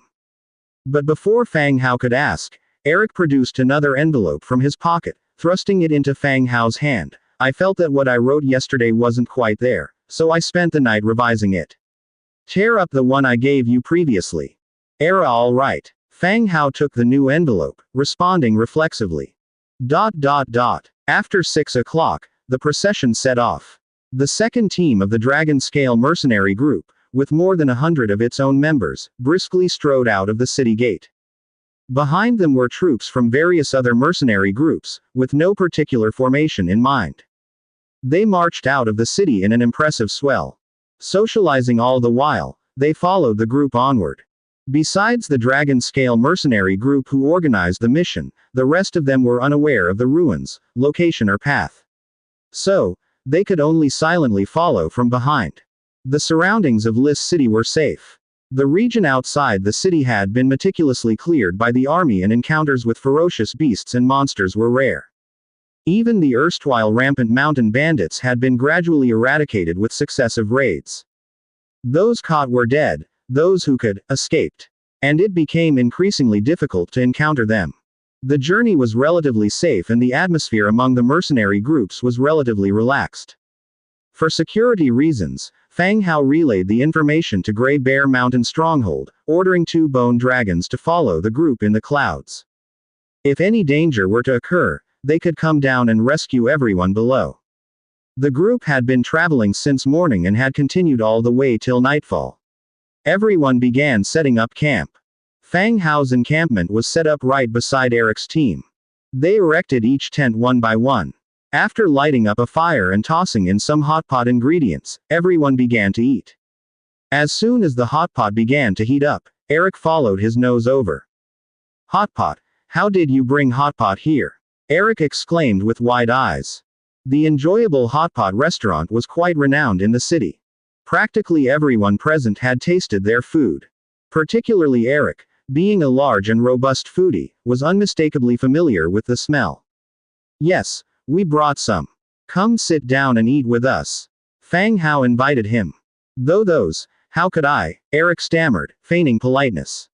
But his body had already begun settling down. They added some strips of meat and vegetables to the pot, and everyone began eating. After dinner, the night watch was arranged and Fang Hao returned to his tent to rest. Angia now shared a tent with Fang Hao. She could thus protect him up close. The next day, the group set off again. Several wild animals began to follow them on the road, as well as a minimal number of monster attacks. After traveling for half a day, they finally arrived at their planned destination. It was the ruins of a city. Large parts of the city walls had collapsed. Through the broken city gates, the collapsed homes and buildings within the city could be seen. Broken walls and desolate buildings now sported new growths of plant life. In the desolation, there was a sense of vitality. Everything within the city was clear to see, but they did not spot anything dangerous. "We've arrived, but there aren't any enemies." Eric found this quite curious and asked a nearby mercenary. The mercenary replied, "Isn't the absence of enemies a good thing? Stroll around and then receive 5 gold coins once we return. What a great job." Unlike Eric and Fang Hao, the mercenaries did not wish to see any monsters. On the contrary, they preferred to casually stroll around and receive their rewards afterwards. "Guess you're right." Eric nodded in agreement. Everyone may have thought so, but the Dragon Scale mercenaries weren't fools. Why would they hire them just for a leisurely stroll? The captain of the Dragon Scale mercenaries, Pulimo, halted at the gate and shouted to everyone, "Everyone take note. Stay in place for 10 minutes, take care of your needs and check your equipment. We are about to enter a dangerous zone." At the sound of Pulimo's warning, everyone became tense. No one responded, but the leaders of each team had already begun to urge their members to check their equipment. They didn't want to suffer unnecessary losses due to minor issues during combat. Upon hearing that the fighting was about to begin, Eric's face reddened once again, a mixture of excitement and anxiety showing in his expression. Fang Hao, let's keep our teams close, it's good to have each other's backs." Eric had a tremor in his voice, one hand placed on his longsword. "Okay." Fang Hao had no objections. His goal was the treasure chest in these ruins. Having someone to watch his back would make the task easier and was certainly welcome. The 10 minutes passed quickly. Pulimo waved his hand and the group continued to march forward. Without any delay, they went straight through the city gates and into the ruins. Perhaps due to Pulimo's earlier warning, the atmosphere among the mercenaries was tense. No one was chattering or goofing off, everyone had their weapons drawn and were on high alert. Screech, screech. A weird luring cry came from the ruins. Some creatures that looked like skin-flayed monkeys suddenly appeared from nowhere, hunched over and standing on the broken walls, their gazes fixed on the sudden intrusion of humans. As they weren't too far away, Fang Hao could see them clearly. He was instantly alerted to their presence. Ruin ghouls, Tier 5. They were actually Tier 5 creatures. In a territory conversion, Tier 5 wasn't high. But amongst the mercenaries present, Tier 5 was already considered quite high. Except for Demetria and Angia, the only other individual of high level was the captain of the second team, Pulimo, who had reached Tier 7. The remaining majority were mostly between Tier 3 and Tier 4. In a one-on-one battle, it would be quite difficult to deal with such a creature. The ruin ghouls looked like monkeys suffering from skin pigmentation disease. Their pointed ears, protruding teeth and disproportionate facial features were quite menacing, their long arms and pointy claws added to the terror. They all had massive misshapen tumors protruding from their backs, like carrying torn burlap sacks. Archers, clear out the white monkeys on the ruins. Captain Pulimo ordered. Whoosh, whoosh, whoosh. As the order was given, the airy sound of arrows flying instantly filled the air. Even for the melee units, most were also equipped with long-range weapons. All pulled out their bows and started shooting at the ruin ghouls in the surroundings. Upon being attacked, the ruin ghouls let out menacing, dangerous cries. Meanwhile, the surrounding area quickly filled with even more white monkeys. In the blink of an eye, there were 70 or 80 of them, and their numbers were still increasing. The next moment, all the white monkeys launched an attack on the crowd. Pick up your weapons, form a circle for protection. Damn it, one of my men was dragged away by those monkeys, damn it. These bastards, blood is poisonous, don't let it get in your mouth or eyes. Damn it, their numbers are still increasing. The various mercenary groups seemed somewhat chaotic. Fang Hao's team was right next to Eric's mercenary group. They formed a defense circle together, executing swift kills on the attacking white monkeys. Except for Demetria and Angia, the rest of the members were all mountain bandits by origin. They exhibited a more ferocious fighting method than the white monkeys. Fang Hao only pulled out the longsword at his waist without casting any spells. He chopped down any attacking monkeys. But as he stayed protected in the center, opportunities to attack were scarce. Fortunately, their large group had a numerical advantage. After leaving behind dozens of corpses, the white monkeys also chose to retreat, hiding far behind the ruins, waiting for their next chance. Everyone took advantage of this opportunity to regain their strength and take some detox potions. Eric, are you okay? Fang Hao asked Eric, who seemed a bit nervous. I'm fine, one of my team members got injured and is currently getting detoxified. Eric replied. Their two teams moved together. Despite having a smaller size, they suffered the least injury and casualties after the battle. The presence of two heroes contributed greatly to this result. Not only did they alleviate most of the pressure, their heroic characters also provided many attribute bonuses. Everyone, brace yourselves and move forward. Seeing that the bottle's loss was not significant, Captain Pulimo ordered to go deeper. People, while still on the alert of the white monkeys following them, kicked aside the bodies beneath their feet and pressed onwards. Fang Hao and his party continued to follow suit. But his eyes fell on the surrounding buildings. He furrowed his brows. The buildings still carried some rune symbols and gave an overall religious vibe. Could it be, there is a connection between this place and the temple? Before Fang Hao had much time to ponder, the team had already moved away from this place, continuing their journey deeper into the ruins of the city. Increasing numbers of lurking monsters started sneaking around them, apparently preparing for a second strike anytime. But Captain Pulimo still led the team deeper into the city. This made Fang Hao ponder the objective of this Dragonscale mercenary group. The task released by the Dragonscale mercenary group this time was confidential. That is to say, before coming here, all the other mercenary groups had no clue of the purpose and goal of the mission. And now, the mercenary group was moving deeper into the city, rather than clearing out the surrounding monsters. It seemed that they had a fixed target. They were probably retrieving something, knowing quite well the exact location of this object. After repelling 2 waves of monkey attacks, the mercenary group finally neared the core building. It was a huge stone castle. Parts of the stone castle had collapsed, and vines covered the walls.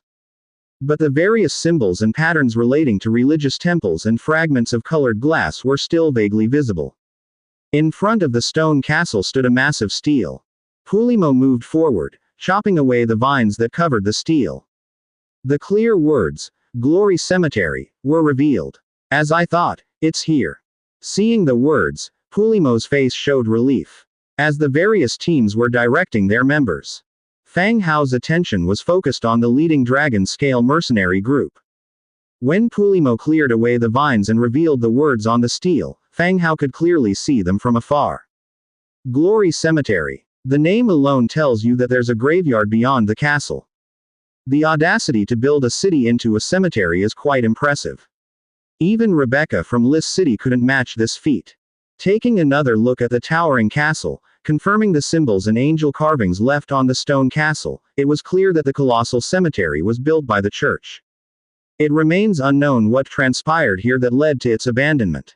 Yet the temple in Lys City only has a Tier 10 elderly priestess as its highest-ranking official. There is a great contrast between this glory and decay.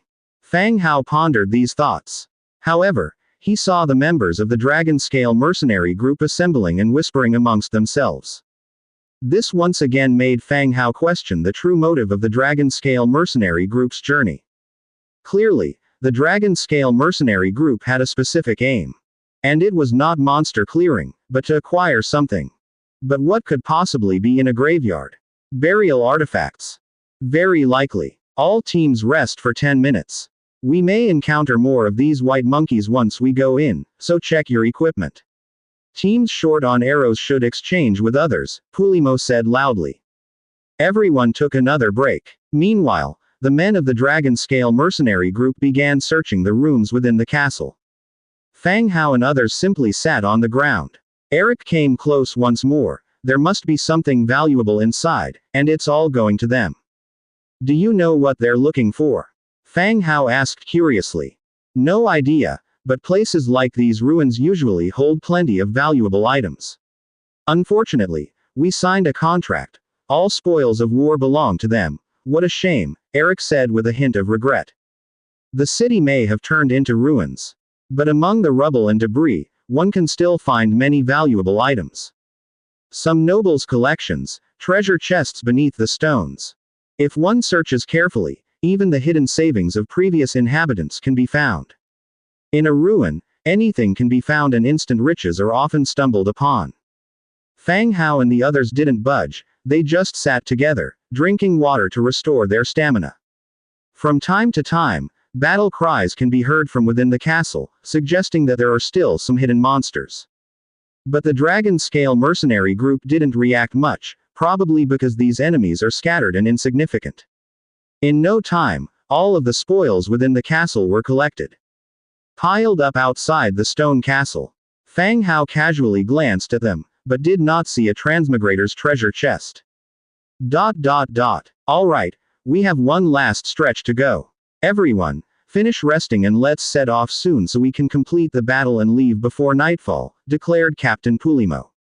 It seems that the items that dragon-scale mercenary group were seeking were not inside the stone castle. Everyone got up, began reforming the ranks, and continued advancing. They passed the abandoned stone castle. Behind them was a massive cemetery. The cemetery was incredibly vast, with remnants of flower beds and shattered stone statues visible. But everything was now covered by green plants and vines. Desolate. At the center of the cemetery, there was a dense array of stels. Some stels had already shattered, some had collapsed coffins, with flowers and grass growing on the skeletal remains. Crack. A crisp sound. One of the tombstones cracked, and a white monkey sprung up, crouching on top of it. The weathered tombstone directly split open a crack. Then, one by one, the white monkeys emerged from various corners. Their numbers had quickly exceeded that of the mercenaries. The white monkeys stared at the crowd from a distance, their tongues flicking over their shriveled lips like snakes' forked tongues. Gulp. All the mercenaries jointly swallowed their saliva. Other than the members of the dragon-scale mercenary group, everyone else was cursing. Didn't they say it was easy money? They freaking called this an easy money situation. We've clearly kicked a hornet's nest of white monkeys. Prepare for battle. Each mercenary group cover each other, beware of friendly fire. At this time, Pulimo still issued the order to prepare for battle. All the teams were stunned. Under these circumstances, shouldn't everyone collectively cover each other and retreat? Arg. But reality didn't afford them too much time to think. A white monkey suddenly let out a sharp, ear-piercing scream. All the white monkeys echoed with their own screams. The next second, they all charged towards the team. Fight. Maintain formation. Each team began issuing battle-ready commands. Whoosh whoosh whoosh. The archers from each team started their attack. Arrows whizzing through the air, one after another. White monkeys ran on all fours, their forms agile. Arrows flying straight towards them were easily dodged. But their speed only kept increasing. As they neared the teams, they jumped high, wielding sharp, sturdy claws, and crashed directly into the ranks. Instantly, cries of war and painful screams filled the whole cemetery. Initially, Fang Hao's team and Eric's mercenary group were covering for each other. But with the ceaseless attacks from the white monkeys, they were instantly scattered. All had begun to retreat towards the base of the wall while defending against the white monkeys' attacks. Using the wall behind them as cover, they defended against the frontal attacks. Fang Hao too joined the battle, his right hand wielding an iron sword. He cast a frost armor on himself in case of unexpected situations. The number of members from each mercenary corps kept decreasing as the fight went on. Although their own team had suffered no casualties yet, they would be in danger if all the others were killed. He was contemplating whether to hide first, and then let the bone dragon breathe over this area. This thought just arose in his mind. Out of Fang Hao's corner of his eye, he saw the dragon-scale mercenaries not only staving off the white monkey's attacks but also swiftly moving towards the right side. They swiftly pulled out an earth-colored spell scroll and immediately opened it near the wall of the stone castle. The ground underneath the dragon-scale mercenaries gave the impression it was starting to churn. The very next second, an earthen wall rose, forming an oval earth-yellow cover, enveloping all the team members inside. The appearance of the earth elemental magic defense attracted everyone's attention. Damn it, Pulimo, what do you mean by this? Dragon scale, you cowards, hiding like turtles at this time. Damn it, retreat, we ain't gonna fight anymore. Retreat, we ain't gonna fight anymore. Seeing the dragon-scale mercenaries huddle within the defense of earth elemental magic, all the other bands of mercenaries promptly quit. Apart from cursing, most people directly led their team to flee. But human speed could not compare to the four-limbed rush of the monkeys. The fights resumed before they could leave the reach of the stone castle. Demetria. Fang Hao whispered. Understood, Master. Demetria agreed and took a deep breath before exhaling a cloud of mist. It shielded their team. Their team was small to begin with, and the range of the mist wasn't vast. The intelligence of the white monkeys was evidently low. They stopped in their tracks, turning to attack the other teams when they saw their targets disappear in the mist. The multiple bands of mercenaries fell one by one, annihilated by the attacking white monkeys. Not too far off. Eric sat on the ground, visibly exhausted. His once fine armor was now covered in scratches. The man was soaked in blood, sitting there powerless. Mr. Fang Hao, are you still alive? Eric shouted. All his people were dead. Only he was left, who had survived by sheer luck, after having fallen into a collapsed coffin. But he wouldn't live much longer either. He looked at the fog rising on one side, remembering that was where Fang Hao's team was stationed. Perhaps Fang Hao and his team were still alive. Seeing several white monkeys licking their lips and approaching, he shouted towards the direction of the fog. But the fog was thick, making it impossible to see the conditions inside. What am I thinking? There's no way they could survive, Eric murmured, shaking his head bitterly. He would not only get himself killed for taking this goddamn risk but his subordinates as well. He would die here. Despite owning property in the city, and already having chosen a name for his first child with Miss Rolana, he was on the verge of death. Sensing the white monkey charging at him, he closed his eyes. Just as he was cursing inwardly and ready to give up staying alive just to kill these white monkeys. Whoosh! A flying sound swiftly emerged. When he forcefully opened his eyes, he saw a fiery arrow explode in front of him. A white monkey, flying towards him, was sent tumbling several meters away. Immediately after, a figure rushed towards him at high speed. He recognized her as Angia, the orc girl from Fang Hao's team. Wasn't she the maid by Fang Hao's side? How could she be so fast? Angia rushed in front of him, grabbed his neck, and tossed him into the mist. He felt himself being lifted off and surrounded by the whistling wind. The next second, he landed, feeling dizzy, only to see Fang Hao's team drinking water and looking at him. What was going on? Everyone was fighting frantically outside, and they were enjoying tea here. At this moment, Angia, who had gone to rescue him, also rushed back. The 3 white monkeys chasing her were casually eliminated by the lizard men. Mr. Fang Hao. Eric got up clumsily, murmuring lowly. Eric, what happened to your team?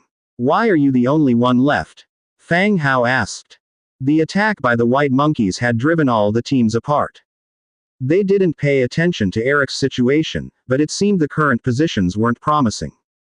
Ah, I'm the only one left. Eric's expression was one of utter despair. The injuries on his body made him seem like a blood man. His face was significantly paler, too. Do you have a healing potion?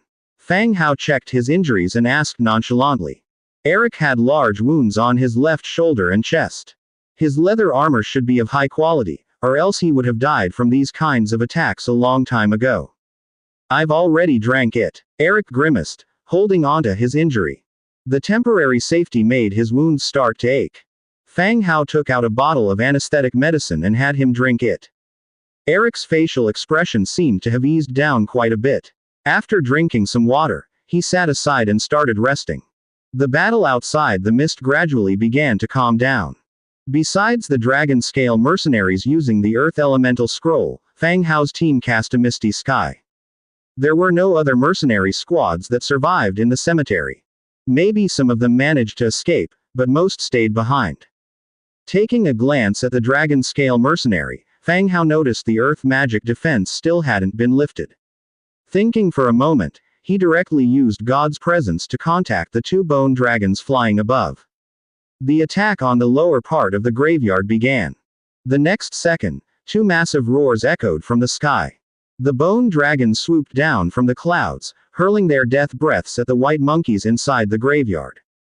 The monkeys that were hit deteriorated instantaneously, disintegrating into scattered white bones. The white monkeys showed no fear towards the bone dragons.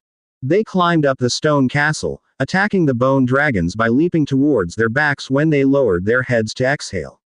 Some of the white monkeys that successfully jumped onto the dragons' backs began to swing their sharp claws in attack. But the bone dragon was a rank 10 unit. With a simple shake of its body in midair, it flung the monkeys away. The monkeys thudded into the ground, their bodies squishing upon impact. What's happening out there? Is there some new beast? That damn Pulimo, what has he got us into? Eric was blurry due to the sedative but still cursing incessantly. He couldn't see clearly what was happening outside, but the intense roars and screeches of the monkeys made it clear to him that new creatures have arrived. Fang Hao gave a significant glance to Angia at his side. She promptly swung a punch, hitting Eric right at his neck. Eric's tirade halted mid-sentence, and he immediately fainted. Outside the mist, the bone dragons were still hurling their death breaths. The white monkeys were fighting back in varied ways. Some climbed up the buildings and lunged towards the dragons, while some picked up stones from the ground to retaliate. However, their attacks had no effect on the bone dragons. The white monkeys were perishing in droves. Simultaneously, more and more monkeys were scampering into the misty area amidst the confusion. After a moment's confusion at the sight of the people hidden in the mist, the monkeys launched an attack and a fierce battle ensued. Soon, the number of white monkeys rapidly dwindled, and those who were lucky enough to escape were now scattering in all directions, not daring to continue the attack. The mist cleared, and the bone dragons landed on one side of the team. The whole area fell silent. A disheartening sight met their eyes. Limbs and bodies were strewn about every corner of the graveyard. Fang Hao's gaze settled on the dragon-scale mercenaries on one side, enveloped by the earth element. This earth element could evidently be controlled. 2 round holes were visible on the intact earth wall, pointed directly towards the direction of Fang Hao and his team. It appeared that the dragon-scale mercenaries were observing the situation outside. Fang Hao glanced at the bone dragon beside him, then at the earth wall nearby. He ordered, "Break open the earth wall and kill everyone inside." Roar. The 2 bone dragons let out roars. Again taking flight, landing next to the earth wall. They ripped open the wall with their claws and breathed their death breath directly inside. In that instant, heart-wrenching howls erupted again. Fang Hao, hearing the screams, didn't stop them. Dragon-scale mercenaries, intentions of bringing them here weren't good. The secret of his bone dragons also must not be revealed. If these people hadn't seen the bone dragons, Fang Hao might have been willing to play along with them. But since all has been seen, he had to resort to simpler and more effective methods. The fight didn't last long. Soon, all the dragon-scale people had been eliminated. Clean up the battlefield, collect all the items and see if there are any treasure chests, Fang Hao ordered loudly. Everyone sprang into action, starting to clean up the battlefield. Obtained. Quicksand Trap Scroll, 1207 white weapons, 2242 white armor parts, 358 blue weapons, 555 blue armor parts, 542 gold and silver ware, 89 bright stones, 3,421 gold coins, 335 warfire coins, 72 healing potions, 41 detox potions. Note: the equipment search is slow because of the large number of bodies and limited manpower. Scattered around, there are so many items. Fang Hao picked up the Quicksand Trap Scroll to examine it. Another Earth Elemental Magic Scroll. Quicksand Trap. Category: Magic Scroll. Description: can set a range trap in a specified location to control and restrict the enemy. Magic scrolls adopt a simple-to-use mechanism. Once opened, it would spring into action. The dragon-scale mercenary group, it seemed, was quite rich to bring 2 scrolls with them. Just then, 2 of his subordinates carried over a golden treasure chest from deep within the graveyard. "Boss, we found a door over there. Seems like there's another yard behind it." "A door?" Fang Hao shifts his gaze away from the chest. "Yes, it's covered by vines. I cleared them away to make sure, and it's indeed a door. It's decorated with many beautiful women and winged angels," the minion confirms earnestly. Based on previous experiences, a door leading to the next area often signifies a new space, which can also be understood as the second sector of the instance. Similarly, one can also obtain a chest after clearing it. "All right, I got it. Everyone, rest here. We will investigate what's behind the door later," Fang Hao nodded in acknowledgement. "Yes, sir." Everyone retreats to where they were when the fog previously covered them and sits down. This part of the graveyard seems to be slightly cleaner. There aren't any severed limbs or remains.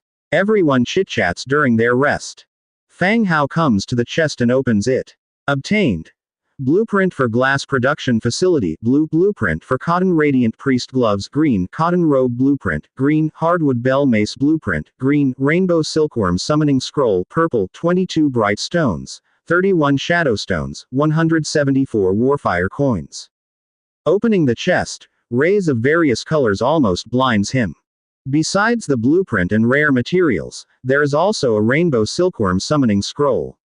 It's the first time he has seen such a summoning scroll.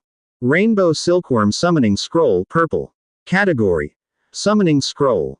Description: after use, 50 to 100 units of Rainbow Silkworm hatchlings can be summoned which can reproduce. The Rainbow Silkworms can randomly produce silk of various colors. Currently, the luxurious silks produced in the territory are Holy Snow Silk and Nightfall Silk. Silk of other colors requires further processing and dyeing. However, this procedure affects the texture and features of the silk. Direct production of colored silk can eliminate many complex steps. This not only enhances the quality of the silk, but also saves labor and consumption. It will significantly impact the development of the cloth shops in the territory. After checking the summoning scroll, he continues examining the glass production facility. Glass Production Facility. 2,200 wood, 3,500 stone bricks, 1,200 iron, 820 metal parts, 5 red flame essence. Description: through processing, it can produce non-crystalline solids that maintain certain shapes. Glass Production Facility. Currently, on his territory, no building has glass windows. Although the weather is mostly sunny, sometimes fog dampens the bedding in the rooms. Moreover, Autumn is about to come in half a month. With glass, the weather during the rainy season and cold would not affect the buildings. Fang Hao handles the Book of Lords again, remembering that a blueprint there requires glass. Flipping through it, he does indeed find the blueprint for an ironstone lamplight pedestal. Glass lampshade is one of its required materials. However, he isn't sure whether the production of glass will be sufficient after completing the construction, or whether it can directly produce glass for windows and lampshades. He then checks out the 3 equipment blueprints. Cotton radiant priest gloves. 1 linen, 2 cotton, 3 twine. Cotton robes. 5 cotton, 4 twine, 1 iron. Hardwood bell mace. 2 hardwood, 3 leather, 2 copper, 1 iron. Description. Artisanal cane with copper bells, shaking it will get the herded sheep to return. The former 2 pieces are the equipment required by the auxiliary priests. They aren't necessary for the territory, but can be sold to the temple. However, Priest Miriam seems rather traditional, and he wonders whether she will consider purchasing these items. The third blueprint, the hardwood bell mace, though initially considered to be priest wear, is according to its description, more like a staff used to herd cattle and sheep. Upon returning, he may attempt to manufacture it, checking its attributes and understanding its function. Besides the blueprint rewards, there are also 22 bright stones and 31 shadow stones. Even though he is seeing the bright stone for the first time, he is no stranger to its function, which is similar to that of shadow stones and blood stones. It is a material for summoning corresponding factions. The appearance of bright stones and shadow stones together is, however, quite surprising. He stores all the blueprints using the Book of Lords. The remaining spoils, deemed for takeaway, are also gathered into the storage space. Fang Hao stands up, dusts off his hands, and shouts, "All right, it's time to see what's behind the door. Let's get this over with so we can leave this place sooner." Everyone stands up and checks their equipment. They're ready to go. What about this guy? Angia nudges Eric, who's lying nearby with his leg. Perhaps due to the anesthetic effects, Eric has been out cold, snoring on the ground. The wounds on his body have stopped bleeding. However, healing seems to require some time and care. Let's have 2 people carry him. We'll see if it's safe behind the door, Fang Hao pondered. Eric is a good guy, and he was the one who connected Fang Hao to this mission. Even though the mission may, in actuality, be a dragon-scale mercenary trap, he means well. If they can afford to evacuate him, they should. After all, it would be difficult to explain if Fang Hao were the only one to return to Lis City. White monkey monsters are still lingering around in the distance. While they are afraid to get closer, they remain watching from afar. If they were to leave Eric here alone, I fear the poor chap will immediately become food for these creatures. So first, let's confirm if there is any danger behind that door. As soon as Fang Hao finished speaking, 2 robust men hoisted Eric up, 1 on each side. The group moved forward once again, stepping over corpses, and arrived directly at the next door. The door was at the end of the cemetery. No one had noticed that there was another door here because the wall was covered in dense vines. Clear these vines and check what's behind the door, Fang Hao continued. His men drew their long swords from their belts. They started slashing wildly at the vines on the wall. Quickly, the door was cleared, revealing the motifs carved into it. Apart from the religious symbols all around, there were also images of angels wielding swords and figures of singing human women etched into the stone door. The image of the woman was very impressive. One could tell that the craftsman who carved it was very skilled. Subconsciously, one of the young followers touched the bas-relief a few times. Holy Light Cemetery. 4 words were carved at the top of the stone door. Another burial ground. However, from the exquisite carvings on the door, one could tell that the Holy Light Cemetery and the Glory Cemetery were obviously of different grades. Open the door. Several followers stepped forward and forcefully pushed the stone door open. Accompanied by the sound of stone slabs rubbing against each other, the door slowly opened. As the stone door gradually opened, the scene behind the door came into view. The expressions on everyone's faces turned from curiosity to surprise bit by bit. In front of them was a standalone cemetery. Although it was not as big as the cemetery on the outside. But the structure of the cemetery was quite magnificent, and rather than looking like an abandoned graveyard, it seemed more like a park filled with a sacred aura. Behind the stone door was an archway leading to the depths of the Holy Light Cemetery. Several arches connected to form a long corridor, with a variety of plants climbing all over them. On either side of the archway, there were various elegant female stone sculptures. Some hold books and ceremonial items in their hands, while some held harps and sang aloud. "Damn, this place is better than our stronghold," a follower said subconsciously. The gray bear turned around and kicked this follower who couldn't keep his mouth shut. He cursed in a cold voice, "This is a cemetery. If you don't shut up, you might as well consider this your new home." Hee hee, I was just kidding. Boss, let's take these statues back. They look nice. Yeah, these women are much better looking than those street girls in the West District. Impressively big, the bandits whispered to each other as they took in the scene around them. There was absolutely no sense of tension despite the imminent battle. At the end of the corridor stood a colossal stone stele. Although the inscription on the stele was covered in vines, it could be established that the owner of this stele held a high position. "It seems like there's no enemy in here." Angia peeked in. If there was any enemy, they would have launched an attack as soon as the door opened.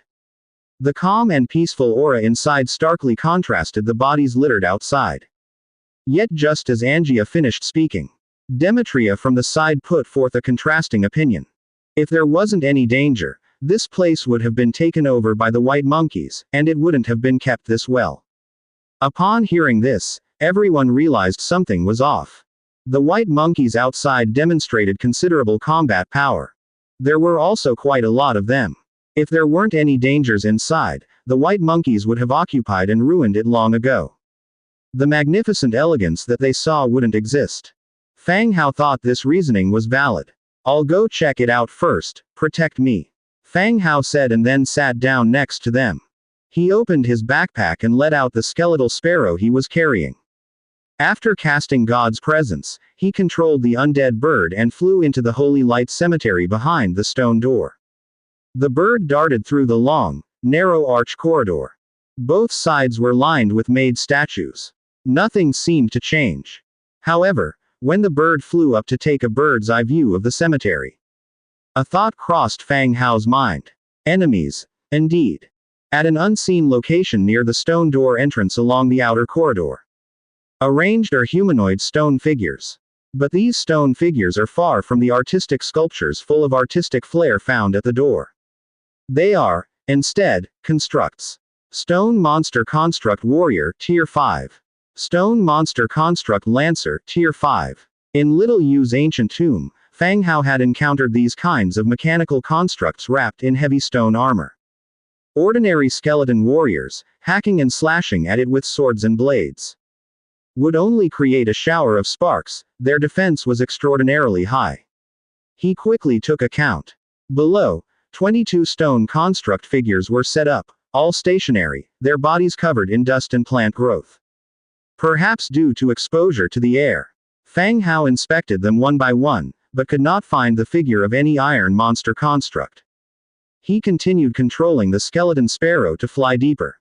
As he neared the stele, Fang Hao's pupils constricted once more. On either side of the stele, there were 4 female constructs completely made of metal, kneeling. The reason they're referred to as females is because these 4 constructs, unlike those towering, heavy iron monster constructs, have figures closer to humans, with feminine waistlines. If it weren't for the properties he saw, Fang Hao would have thought that they were 4 real women, donning armor while kneeling. Valkyrie Construct, Tier 10. Damn. Fang Hao cursed inwardly, who in the world was buried here? To actually arrange for Tier 10 constructs to serve as guards. After flying a full round of the cemetery without finding any other dangers, he flew back. With God's presence dismissed, Fang Hao also snapped back to reality. "How is it?" Angia curiously asked. "Indeed, there are dangers. 22 Tier 5 stone construct figures and 4 Tier 10 constructs called Valkyries are set up inside. It is not clear if there are other dangers," Fang Hao shared his findings with the others. After hearing Fang Hao's words, the two heroes did not show any reaction. However, the faces of Gray Bear and his gang changed color. While they didn't know what constructs were, hearing about 22 Tier 5 and Tier 10 enemies made their faces turn ugly. There were just 23 of them this time, including the two bone dragons, that made 25. Given the number of enemies, they would have to fight them one-on-one. Most of the gang members were only at Tier 3 or 4, nowhere near a match for these constructs. Chaos broke out in the rear ranks for a moment. Fang Hao naturally understood everyone's worries. He would act according to his ability, if it turned out too risky to fight with their current manpower. He would not dare to make an unwise move. Just wait until he could call in the White Bone Army, those constructs would be nothing, not to mention the cemetery that could be completely flattened by them. Do you think we can win with our group? What's our probability of winning? Fang Hao looked at the two heroes in front of him. We can fight, Angia said firmly, but without a reason. Demetria thought for a moment and said, My lord, I agree with Miss Angia. In these circumstances, we can't be sure about the integrity of the constructs' functions. If they're all still operational, we can set some traps and obstacles in advance to reduce the number of constructs. Constructs are indeed good cemetery guards. They have no life and are eternal guards. However, they are also influenced by the environment. If the environment is too damp or full of dust, or if its internal parts get damaged, constructs can still be damaged. In an underground ancient tomb like the one little you had, the conditions for preservation might be a bit better. In their current situation, there were even plants growing in the joints of the constructs. It was difficult to determine how many of them could still be operational. Listening, Fang Hao suddenly thought of the quicksand trap magic scroll that he had just obtained when he heard Demetria mention setting traps. Could this be a preparation made in advance by the Dragon Scale mercenary group? Fang Hao thought for a while. It seemed like they could give it a try. Looking at the nearby Eric, who was snoring and sleeping soundly, he said, Find a complete coffin, and hide him inside. Next, they still had to continue the fight, with no time to look after the fat man, Eric. The best way was to find him a safe spot to hide for the moment. Once the fight was over, they could get him out. Hearing Fang Hao's words, everyone else also started moving. They opened an intact stone coffin and removed the body inside. 2 ventilation holes were carved into the side of the coffin, and Eric was placed directly inside, sealing the coffin lid. For added security, they placed 2 layers of hard stone slabs on top. Even if those white monkeys found Eric inside the coffin, it would take them some time to open the heavily reinforced stone coffin. After getting Eric settled, everyone began preparing for the ensuing fight. 22 stone monster constructs, 4 Valkyrie constructs. Even though Demetria and Angia could handle the constructs without issue, they still posed a threat to the others. Luckily, there was a certain distance between the stone monster constructs and the Valkyrie constructs. Given their locations, the two groups wouldn't be triggered simultaneously. They could exploit this, annihilating the stone monster constructs first, then dealing with the Valkyrie constructs. After discussing the plan in detail with Demetria and others, everyone began to act. Fang Hao said to Angia, Don't go near the steel. Draw the stone monster over here. I'll use the magic scroll. Don't take any risks. There were no skeletons in the team, and even after flying around for a while, the skeleton sparrow hadn't triggered any constructs. Thus, the task of drawing the monster was given to Angia. With her blue hero attributes, triggering the stone monster constructs and luring them over wouldn't be an issue.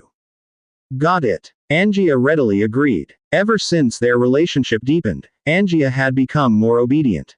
At this time, a few of the bandit underlings also returned. Sir, everything is set. Fang Hao nodded, not continuing to delay. He directly issued an order. All right, proceed according to the plan. Angia, be careful. Yes, everyone responded. As soon as he finished speaking, Angia charged into the Holy Light Cemetery. She quickly dashed through the arched corridor, circling around the stone monster constructs. Crack, crack. With Angia running ahead, the sound of shards of stone rubbing together echoed from behind. 22 stone monster constructs were activated, their bodies shook violently as they stretched out. Dust fell from their bodies. They carelessly tore off the vines climbing over their bodies, picking up the rusty weapons nearby. Crack, crack. They turned their rigid heads, all looking towards the fleeing intruder not far off. Following that, they moved with heavy strides. They gave chase in the direction of the intruder. The shrill sound of friction filled every corner. Angia activated the stone monster constructs and did not continue to venture deeper. She started running back in the direction she came from after drawing them in a circle.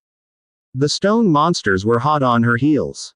They charged recklessly, turning the made statues and flower bed archways along the way into rubble. Debris scattered all over the ground. Fang Hao watched the distance, and when they reached the predetermined location, he pulled open the magic scroll, quicksand trap, pointing his finger towards the feet of the constructs. The next second, a stream of yellow energy light flew out from the scroll. It sank into the ground under the feet of the constructs. The previously hard ground started to soften, forming a vortex of sand more than 10 meters in diameter. It began to swallow everything around it, including the constructs that walked on it. Flower beds and statues around started to be swallowed by the quicksand, and the steps of the forward-charging constructs began to slow down. They also started to sink little by little. Blasting caps. Fang Hao ordered again. A bandit underling waiting beside him quickly pulled the fuse line. From the outset, they had hidden many blasting caps at the ambush point. The constructs lacked intelligence. Even if they saw the blasting caps in the open, they wouldn't retreat or evade. The fuse line was pulled, and the fuse of the blasting cap at the ambush point was also pulled simultaneously. After a puff of black smoke. Boom, boom, boom, boom. The earth-shattering explosions filled the entire cemetery. Fang Hao and the others quickly retreated, avoiding the walls that were shaking due to the blast. After the explosion, everything fell silent. I knew I put too many blasting caps. Fang Hao complained, covering his ringing ears. With 22 constructs, that was quite a number. Trying to avoid casualties, Fang Hao increased the number of blasting caps. He didn't expect that he still put too many. He almost blew up the whole cemetery. After the smoke cleared, everyone recovered. Looking at the Holy Light Cemetery again, the stone monster constructs had already disappeared, even the quicksand trap had vanished. The ground was scattered with large depressions. Clean up the battlefield. Don't get near the central area. Fang Hao continued. Everyone started moving, collecting any spoils of war that could be found. Harvest. Energy Core 4, Metal Parts 142, Precision Parts 72, Shadowstone 5. Explosions don't differentiate between parts. The only things that could be collected intact were these items. The rest had all been turned into debris in the explosion. After collecting the spoils of war, everyone entered the Holy Light Cemetery. Without the arched hallway, the line of sight was much broader.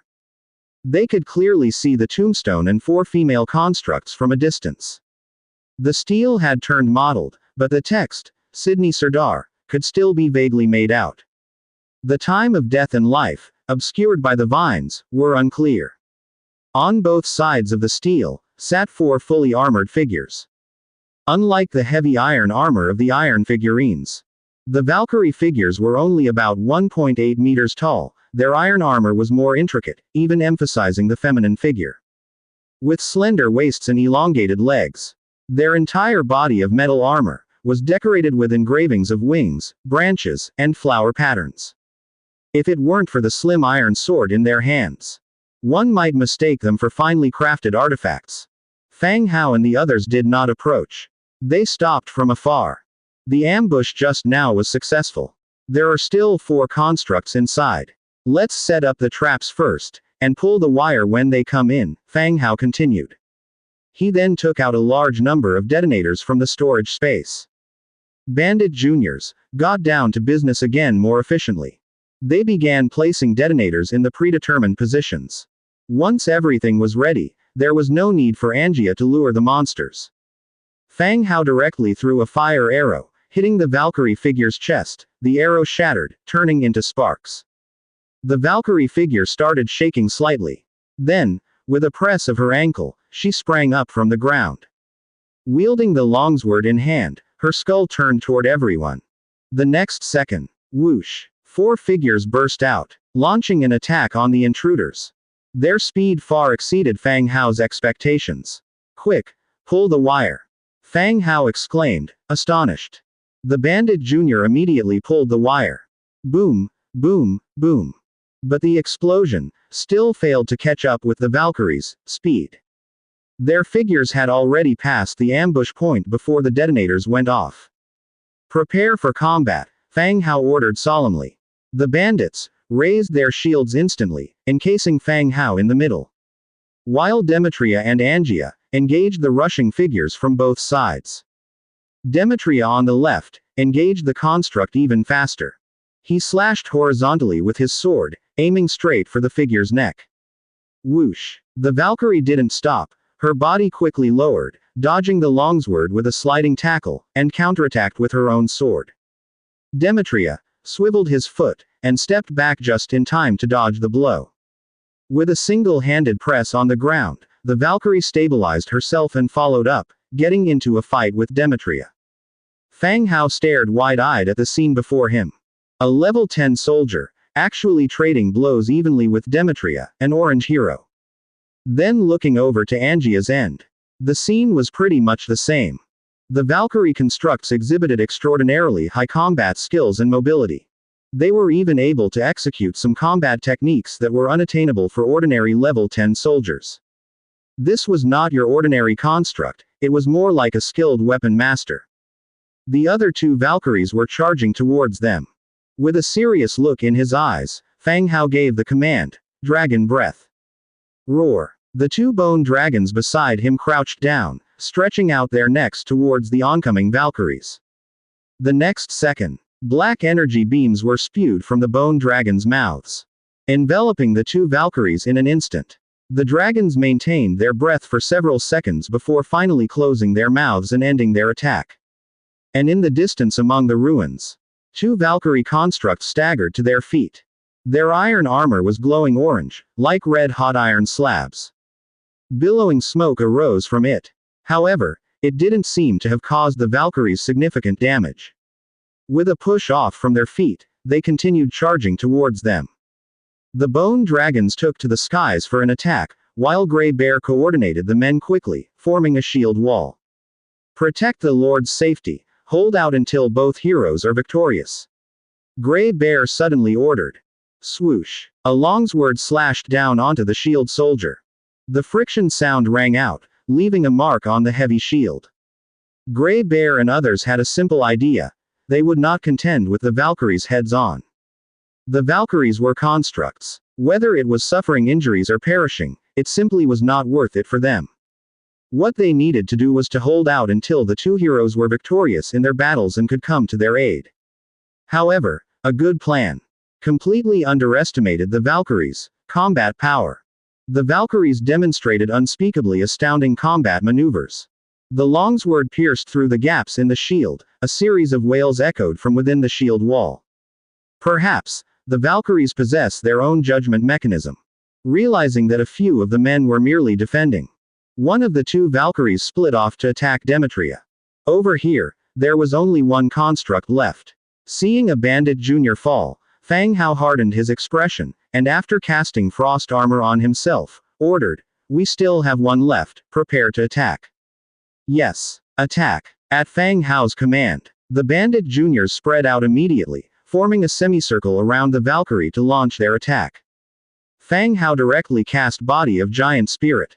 As the power surged within him, a giant blue figure, emerged behind him. Summon Wood Spirit, Flame Spider, 2 skills were cast in succession. In front of Fang Hao, 3 wood spirits and 6 flame spiders materialized. The giant spirit also churned out the same spells, albeit a nearly 3 meters tall wood spirit and a calf-sized flame spider. With a point of his magic wand, all kinds of summoned beings charged towards the Valkyrie. The giant spirit projection only lasted for 15 seconds. Fang Hao once again summoned a fire arrow, and the giant spirit followed suit, conjuring a burning flame spear. Whoosh! Huff! Arrows shattered against the Valkyrie's body. The flame spear, on the other hand, pierced through the Valkyrie's body with a loud rumble, revealing precision parts at the wound. The Valkyrie's body began to tremble and stutter. The summoned creatures swarmed it, instantly engulfing the construct. Fang Hao felt an immediate surge of joy at his successful attack. Its power was truly formidable. The countdown for the body of giant spirit was down to 5 seconds. Enough time for one last strike. Demetria, immobilize it. Fang Hao yelled as he once again gathered flaming arrows. Demetria understood, timed it right, and with a sweeping kick, toppled a construct over. Fang Hao's flaming arrows and flame spear arrived just in time, piercing right through the fallen construct. The time for the body of giant spirit ended. The gigantic figure instantly retreated back into Fang Hao's body. There still were 2 Valkyrie constructs left on the field, one for Demetria and one for Angia. They didn't have any problems handling these. After 5 minutes, both of the Valkyries were also destroyed. That wasn't bad at all. What was that thing? It was huge, Angia said, looking curious as she came over. At the time when Fang Hao used the totem, the Blackfoot cat, Lori, had just returned. Angia had gone to play with Lori and hadn't seen Fang Hao test the effectiveness of the body of giant spirit. Everyone else was also quite curious, as they had never seen Fang Hao fight. They thought he was relatively weak. But today, they were surprised to see the power of the skill he unleashed. He killed 2 Valkyrie constructs in a row. Body of giant spirit, the power of the spirits, would you say it's impressive? Fang Hao said nonchalantly as he dispelled the flame spider. He kept the wooden spirit, just in case it could continue to protect him. Keep bragging. Angia scoffed. Fang Hao just lightly smiled without explaining further. All right, let's treat the wounded and dismantle these constructs to see what we can take. He took out herbs and potions to give to the injured. Fortunately, no one was in a critical condition. Before long, all the parts of the Valkyries were collected. Obtained. Energy Core X2, Precision Parts X85, Rune Components X42. He got a new type of material called Rune Components from the Valkyries. It should also be a type of high-grade material. After gathering the dropped energy cores and materials, everyone conducted a thorough check around the Holy Light Cemetery again. Behind the steel, they found a golden chest. Fang Hao wasn't in a rush to open it. He was more curious about what was inside the tomb that persuaded the dragon-scale mercenaries to take the risk and come here. Open this tomb and see what's inside, but be careful, Fang Hao continued. They had enough experience with grave digging as bandits. They all pitched in, using ropes to hoist the stone coffin out. They opened the coffin, took precaution and quickly retreated. After a few seconds of silence, with no danger presenting itself, Fang Hao and the others gathered again to investigate what was inside. Inside the stone coffin rested a set of incomplete skeleton. Although covered in stains, the bones were as translucent and lustrous as jade. This instantly reminded Fang Hao of the left arm bone covered in runes that he had found in the basement of the temple orphanage. This skeleton also appeared to be missing 2 arms. Inside the stone coffin lay a complete skull, sternum and both legs. Could they be from the same skeleton? Fang Hao couldn't help but suspect that the bone arm he found earlier and this skeleton may belong to the same body. The more he pondered, the more doubts filled his mind. If these bones are from the same corpse from which he obtained the bone arm, then, the person arranging missions for the dragon-scale mercenaries is somehow connected to the orphanage's underground workshop where demon dolls are produced. If he thought deeper, could it be that the person assigning these missions could be in Liss City? Or, possibly, even a high-ranking member of the dragon-scale mercenaries themselves? What's all this effort for, only to end up with a heap of bones? Angia popped her head out, her tone reflecting her disappointment. Nothing of value can be seen in the abandoned cemetery. Even the coffins were bereft of any burial accompaniments. The ruins on this site were virtually barren. The items they found were worth even less than the potions and scrolls they had wasted. The rest of the bandits also seemed rather discontent with what they found. Clean up the bones and bring them out, Fang Hao commanded further. The bandits lifted the bones out. After cleaning off the filth and yellowish tattered cloth, Fang Hao stored them right in his holding space. Even if Fang Hao belongs to the Undead faction. However, before any conflict arises, he did not believe that he would tangle with the church. But now, having exhumed the grave of the church's priest, and taking the bones for future use. This development of hostility seems inevitable now. The matter of these bones requires strict confidentiality. If word got out, it would unsurprisingly stir up a lot of trouble. Having been so busy, dusk was now approaching. Fang Hao commanded everyone to wrap things up. From his holding space, he took out a leather bundle and plenty of hemp ropes, using them to organize and secure all the items they were taking with them. The bone dragon used its dragon breath to transform some of the higher-level corpses into white bone for easy transportation. Everyone was bustling about. Fang Hao approached the newly received treasure chest and opened it. Obtained.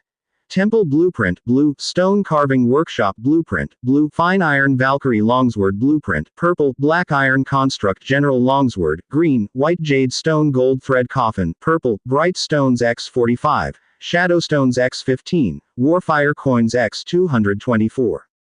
Again, a burst of light. Fang Hao scanned it casually, finding no blueprints or items that particularly amazed him. Temple.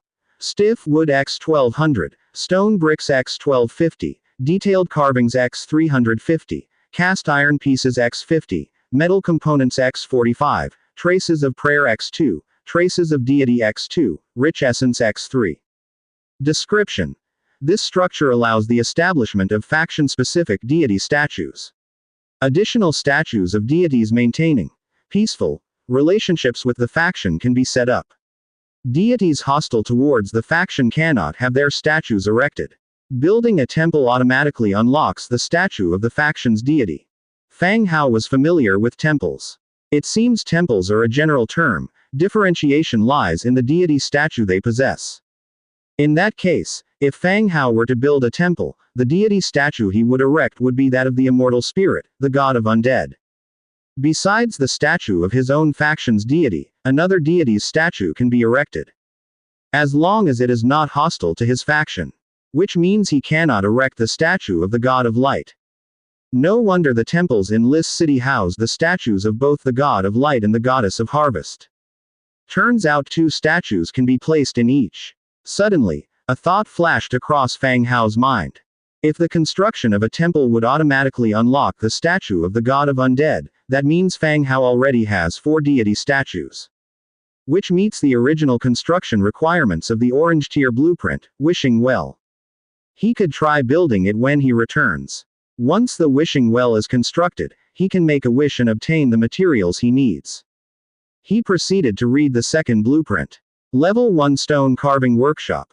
Wood X1500, Stone X2000, Leather X800, Hemp Rope X500, Iron X200, Metal Components X120. Description. Allows the recruitment of faction-specific soldiers for stone carving and relief art within the building. A stone carving workshop, that's a peculiar name. But the description clarified its purpose. It must function similarly to a blacksmith's shop or a jewelry store. Within this building, soldiers skilled in stone carving can be recruited. As for their specific attributes, he will have to wait until they are recruited to see. However, these types of shops have never disappointed Fang Hao in the past. Although not combat soldiers, the purpose they serve in the territory cannot be replaced by those.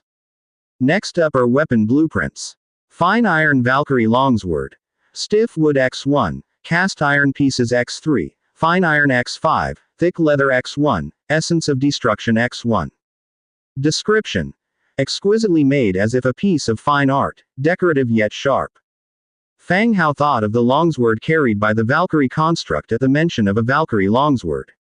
Though the construct wields it with one hand, the slender blade should be classified as a two-handed sword.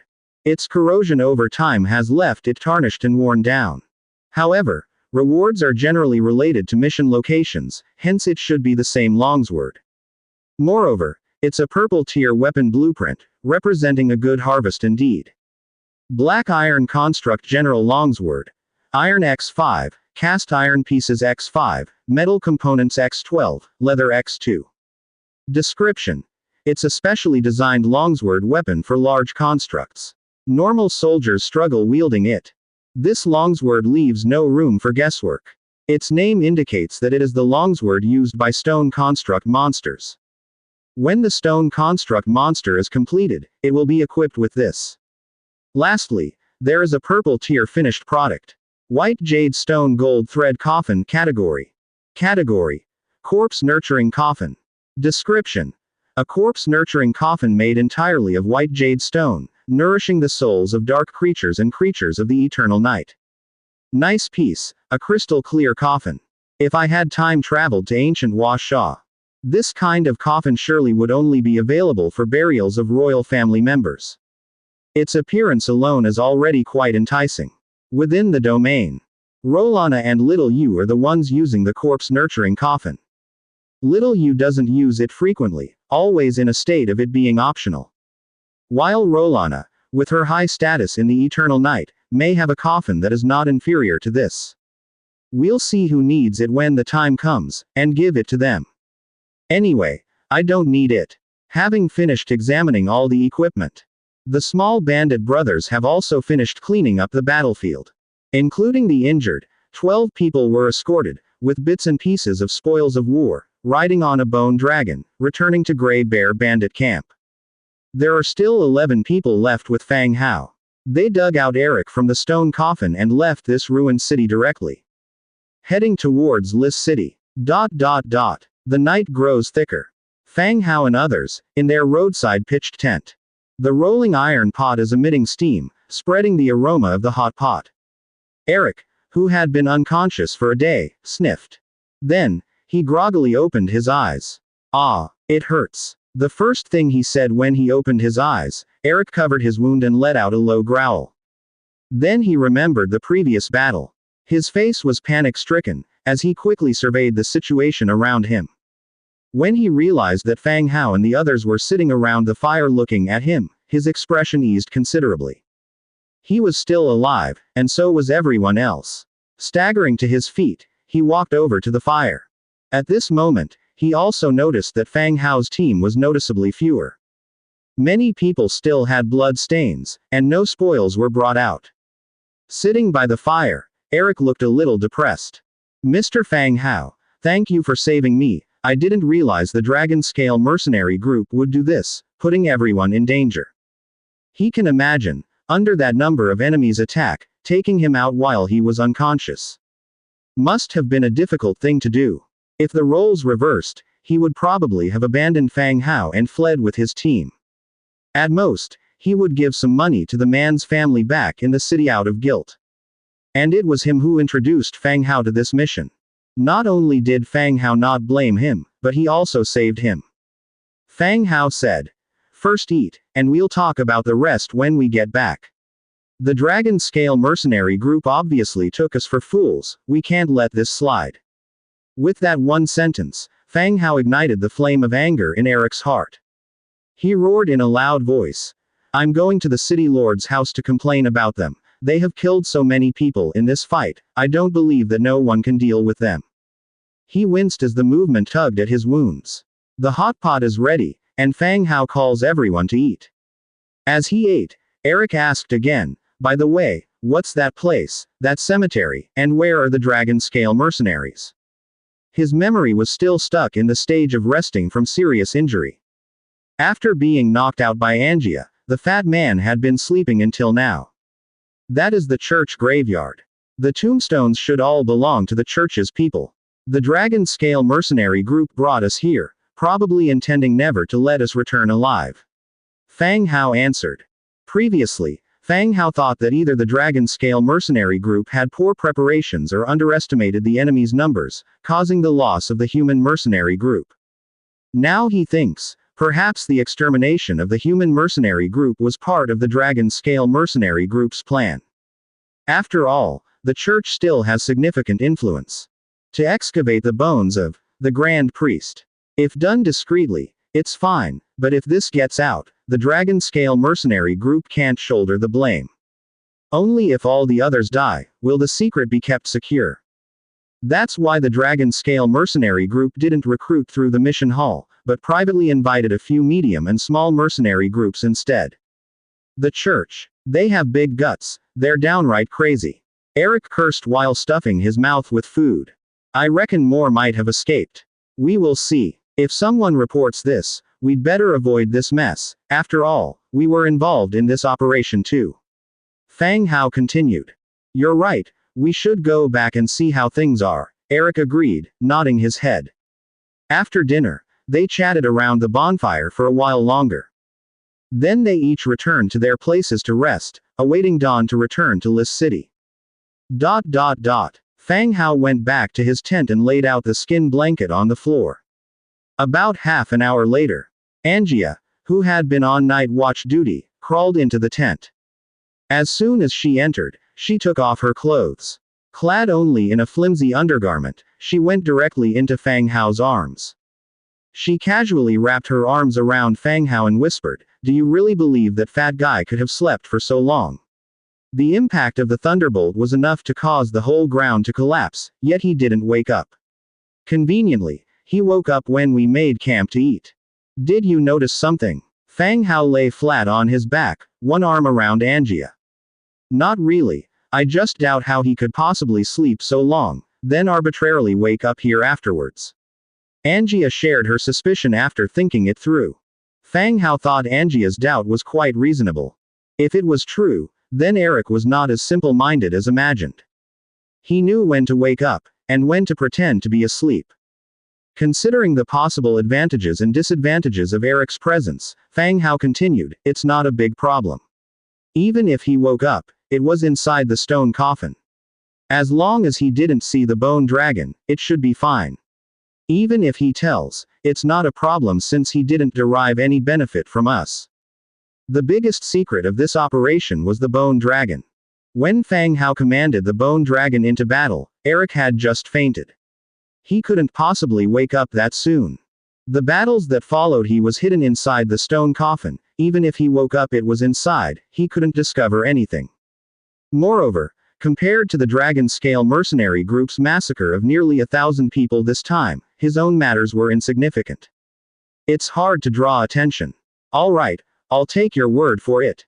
Angia snuggled further into his arms, blinked, and whispered, it's still early. Do you want to play for a while? Fang Hao looked at her teasingly, understanding her meaning. Is that okay? It's late and we're both tired from today's events. Angia's eyes were twinkling. I'm not tired, and you only used 2 magic spells. So, why are you tired? After saying so, she didn't wait for Fang Hao and took the initiative herself. The nightstone emitted a faint glow. Angia's figure was completely exposed in the air. Her wheat-colored skin was smooth and firm, her body sporty and well-proportioned. It exuded youthful vitality. By the soft, gentle light, her upright silhouette gently swayed with the light. I was raised by an old orc who wanted to find a village willing to accept me, where he could spend his old age. However, after a long search, no one was willing to take me in. Angia suddenly spoke, her moving waist gradually slowing down. She looked into Fang Hao's eyes and felt his warmth. It was Fang Hao's first time hearing Angia share her past. The Fighting Tooth clan amongst the Beast clan was the type fond of fighting. Who would have thought that as a child, she didn't even have a village? What happened after that? Fang Hao continued asking. After that, we stopped searching for villages and built a house ourselves. He taught me hunting and combat until the year I turned 15 when I became a hero, and he passed away. Angia calmly narrated. The atmosphere within the tent suddenly sank. Fang Hao could distinctly feel Angia's emotions. This outgoing and thoughtless girl was revealing her emotional side for the first time. Before Fang Hao could comfort her, Angia continued, the old orc told me to go west, where there were human cities. As long as I saved enough money, I could buy a house there and live. The idea of gambling appealed to me as a quick way to raise funds, and so, I started to learn how to gamble. PFF'd. At this point, Angia suddenly laughed. Then, I lost all the money I saved along the way. I even lost my luggage. It turns out, I'm really not suited to gamble.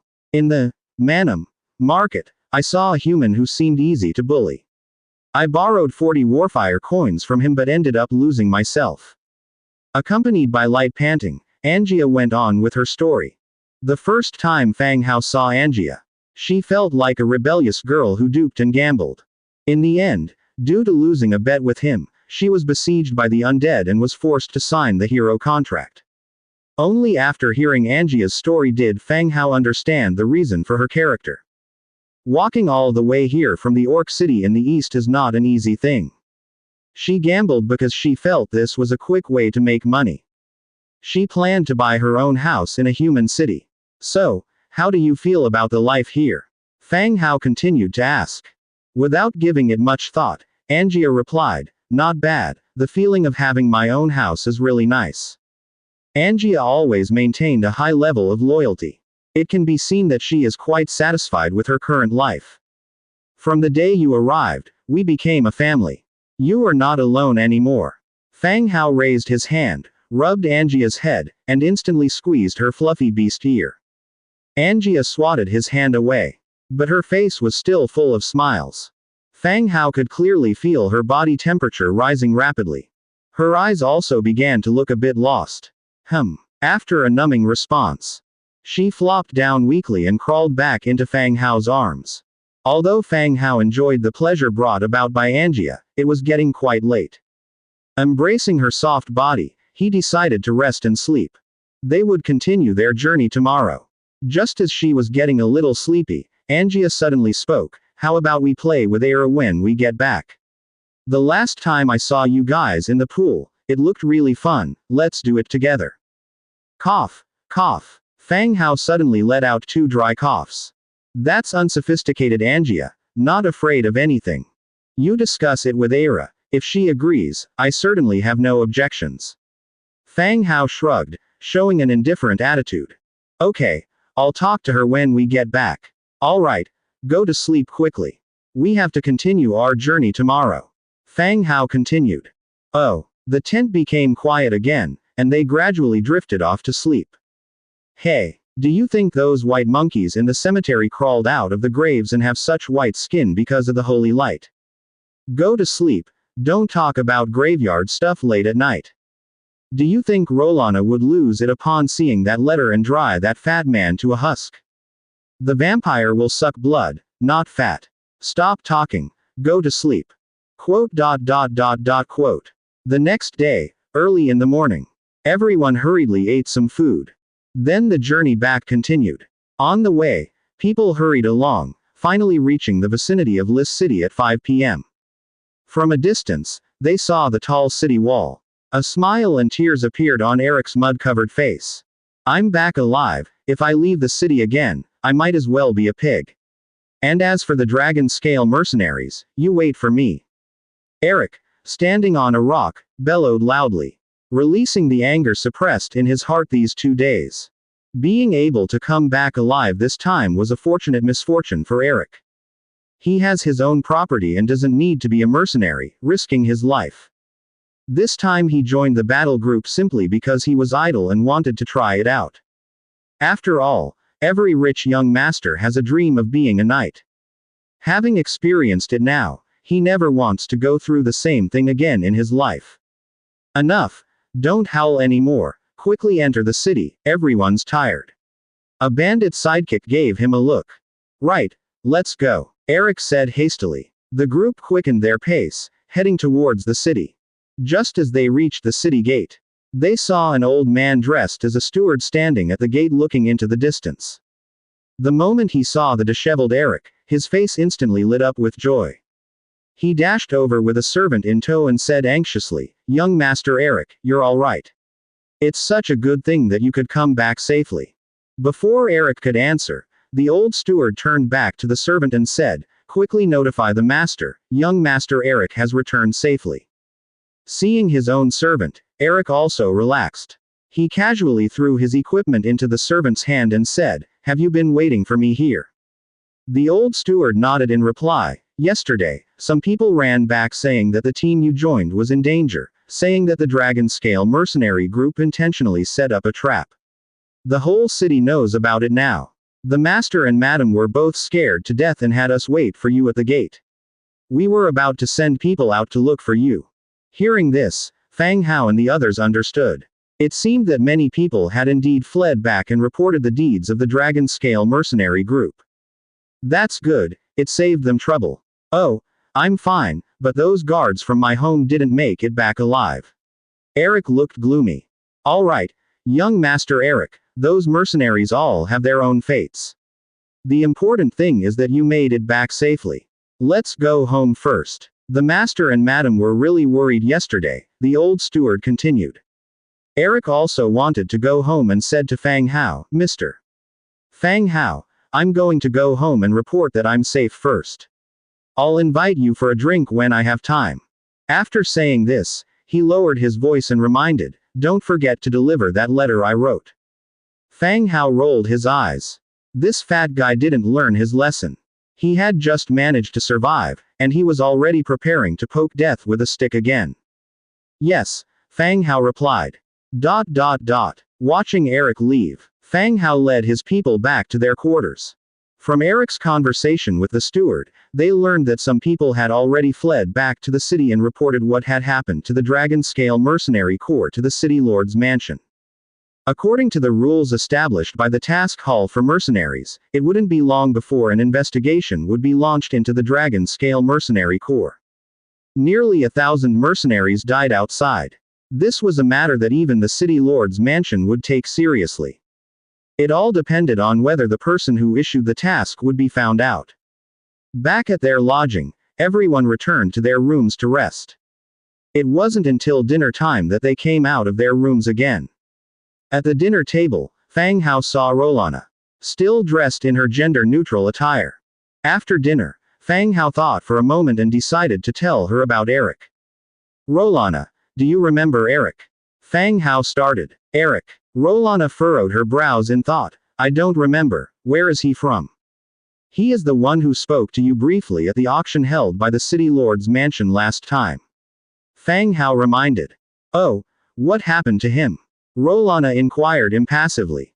"I happened to meet him on this mission, and it seems to me that he has some feelings for you.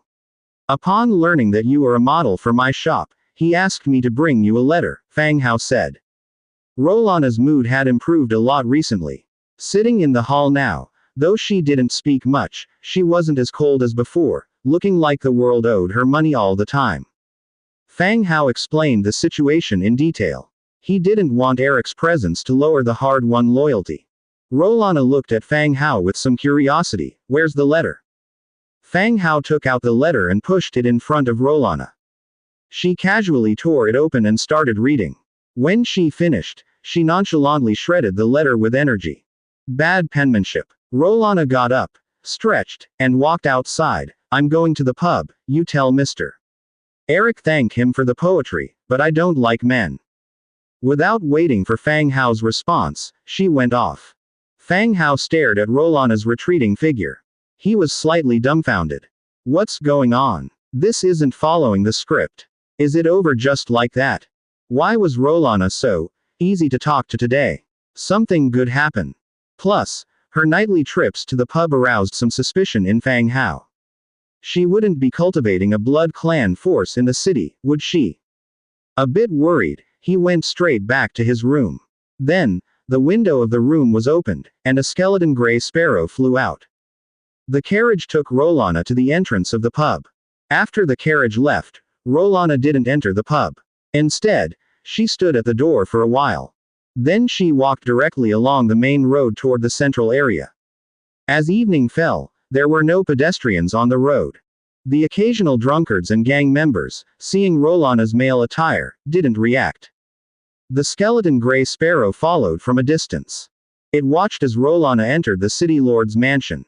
Damn. Spy in action. The night was deep. Bloody mountain range, giant horn ridge. Thud, thud, thud. Huge bone rhinos, each carrying a war drum on their backs. Bone soldiers sitting on the rhinos' backs swung the bone hammers in their hands, hitting the drums rhythmically.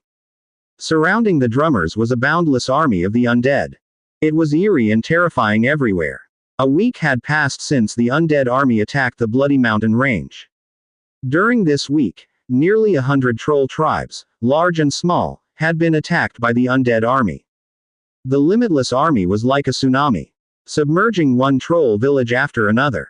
The brave and warlike trolls, when faced with the undead army, showed only their frailty and powerlessness.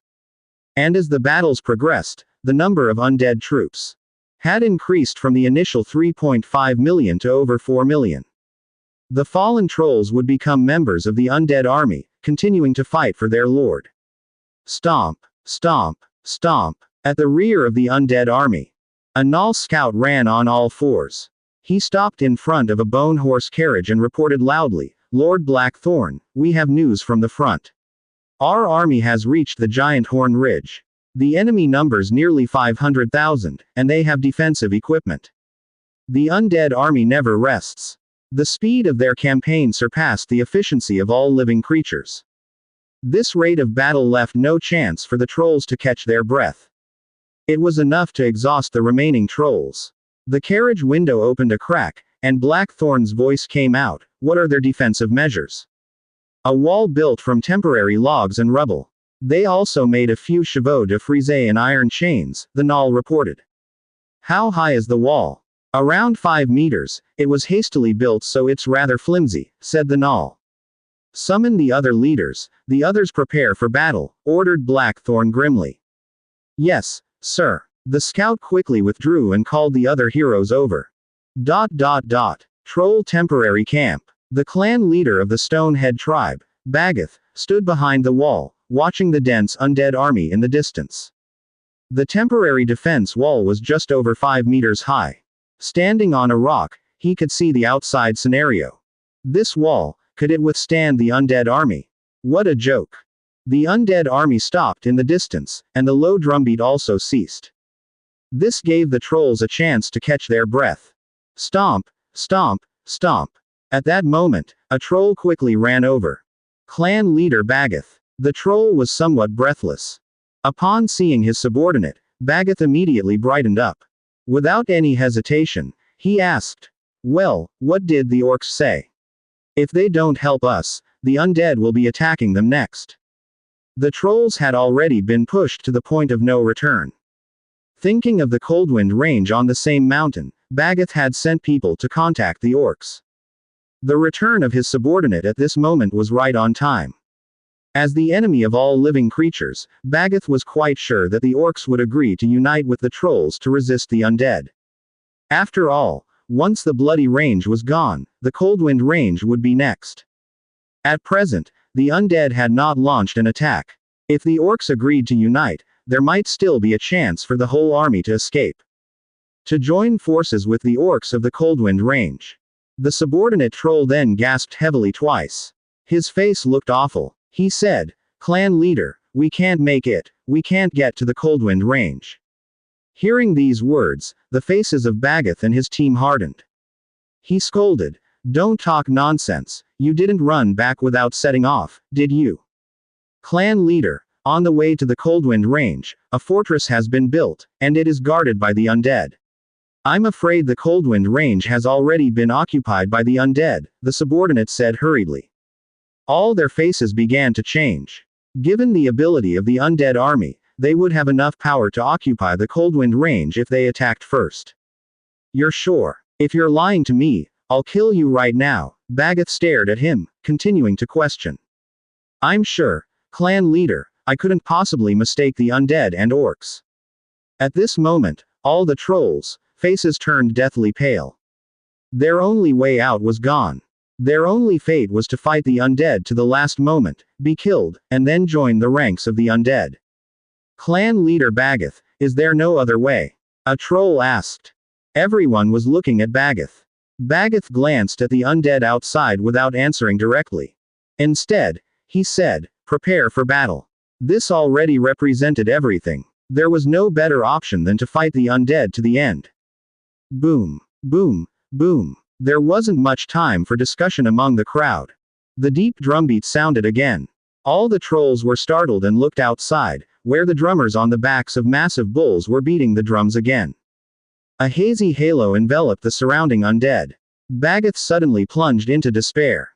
He shouted loudly, Get back to your ranks, check your equipment, and prepare for battle. Although everyone knew the outcome of this battle, they still returned to their ranks. They issued different battle orders. The drumbeats kept sounding. A series of halos enveloped the undead army. The attributes of the undead war drums were also added to each undead troop. The Blackthorn arrived at the central army position. He looked at the distant troll camp and instructed softly, "Release the skeleton giant bats and ostrich beasts, have the army ready." Yes. The messenger passed on the order. The skeleton giant bats soared into the sky and, under the cover of the night, carried thunder tubes and flew over the troll camp. Meanwhile, the shields in the front row opened like doors. The cage under the shield was opened. One by one, the ostrich beasts, each with a thunder tube placed in their abdomen, were let out. The ostrich beasts rapidly shook their heads, and the next second, they fluttered their wings and rushed towards the troll camp. Ostrich beasts were running all over the place. They weren't big, but they were incredibly fast. In just a few moments, they had already charged to the base of the troll camp. The sky was a melancholy gray. Skeleton giant bats, like a swarm of dark clouds, covered the sky. The trolls raised their heads, looking at the swarm of giant bats, drawing near. Trolls who could stand here were all experienced in battle with the undead. In the fight, they naturally had seen these skeleton bats. The danger was not the bats, but the cylindrical bombs that the bats carried. Watching the rapidly approaching skeleton giant bats in the sky, the trolls did not panic at all. Once they understood the opponent's method of attack, they were prepared to deal with it. Under the command of the team leaders, they orderly drilled into the prepared air raid shelters, waiting for the end of the detonator's explosion. Boom, boom, boom. The detonators fell and blasted indentations on the ground. The bombing lasted for 3 to 4 minutes. Except for 2 air defense holes being collapsed, causing casualties. Most of the trolls have been preserved intact, unharmed. Baggeth walked out from the defense hole and glanced at the casualties. He shouted, "Prepare for battle, we are familiar with their way of fighting, crushing these skeletons is our only hope." The battle had come to this point. Although constantly being oppressed by the undead, they had learned the undead's battle methods. And what each skeleton soldier class does. The undead's explosives and arrows were also reducing in usage. It proved, their ammunition storage was not plentiful anymore. Next, it was time for close combat. Baggeth loudly issued orders, urging the trolls to come out and get ready for battle. Even in death, they would take more of the undeads with them. At this moment, an anxious voice from his subordinate came over again. "Clan leader, they sent a bunch of chickens rushing over here." Chickens. Baggeth looked out and saw a large number of chicken bone-type soldiers racing towards them at an incredible speed. The bellies of the skeleton chickens were still the same cylindrical explosives. Damn it, how can there be such a thing? Baggeth's face changed, and he immediately changed the command, "It's an explosive, get back into the hole." In haste, the just-emerged trolls rushed back into the air defense holes. A randomly arranged defense wall. It could not stop the advance of the ostrich beast at all. The low wall, the ostrich beast flapped its wings and jumped in easily. The ostrich beasts jumped into the camp in large numbers. Looking at the empty camp, they fell into a daze. Click click. Turning their heads, their gaze fell on the pitch-black entrances of the holes. Air defense holes were shelters dug out with the collective effort of the trolls. Unless several detonators fell directly above the air defense hole in a row. A regular explosion could hardly destroy it right here. In an air defense hole, a troll was leaning on his wolf fang club in his hand. "Why did we run back again? Won't the bombings ever stop?" "There's another type of undead that looks like a chicken, carrying that explosive thing, it's charging over." Chicken. Yes, after this is over, it's going to be a melee fight, everyone should prepare. What if that chicken brings explosives and rushes in our hole? Quote. The whole room instantly fell silent. Kachak, kachak. At this time, a sound of bone friction came from the entrance of the hole. The next second, a chicken, looking like a leftover skeleton, stumbled in. Upon seeing the nearest troll, It rushed up and pecked fiercely at the troll's leg. The troll was in pain and stomped the chicken's head into pieces. As the bones scattered, two cylindrical objects appeared in the troll's eyes. Looking at the smoking cylinder, the trolls' faces filled with fear. Damn. Boom. With the first loud noise, one air defense hole after another exploded. Maybe the trolls could have escaped or dodged if they were outside. Even if injured, their powerful recovery ability would not let them die instantly. But inside the air defense hole, a large number of holes directly collapsed, burying them on the spot.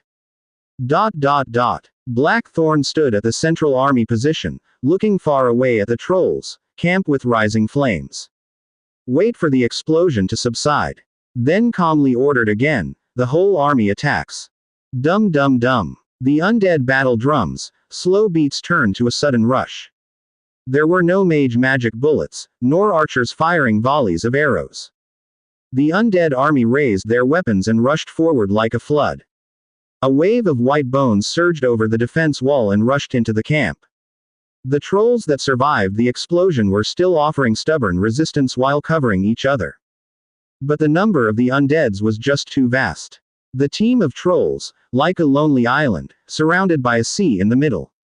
The sea waves were slamming against the island, gradually engulfing the already few trolls.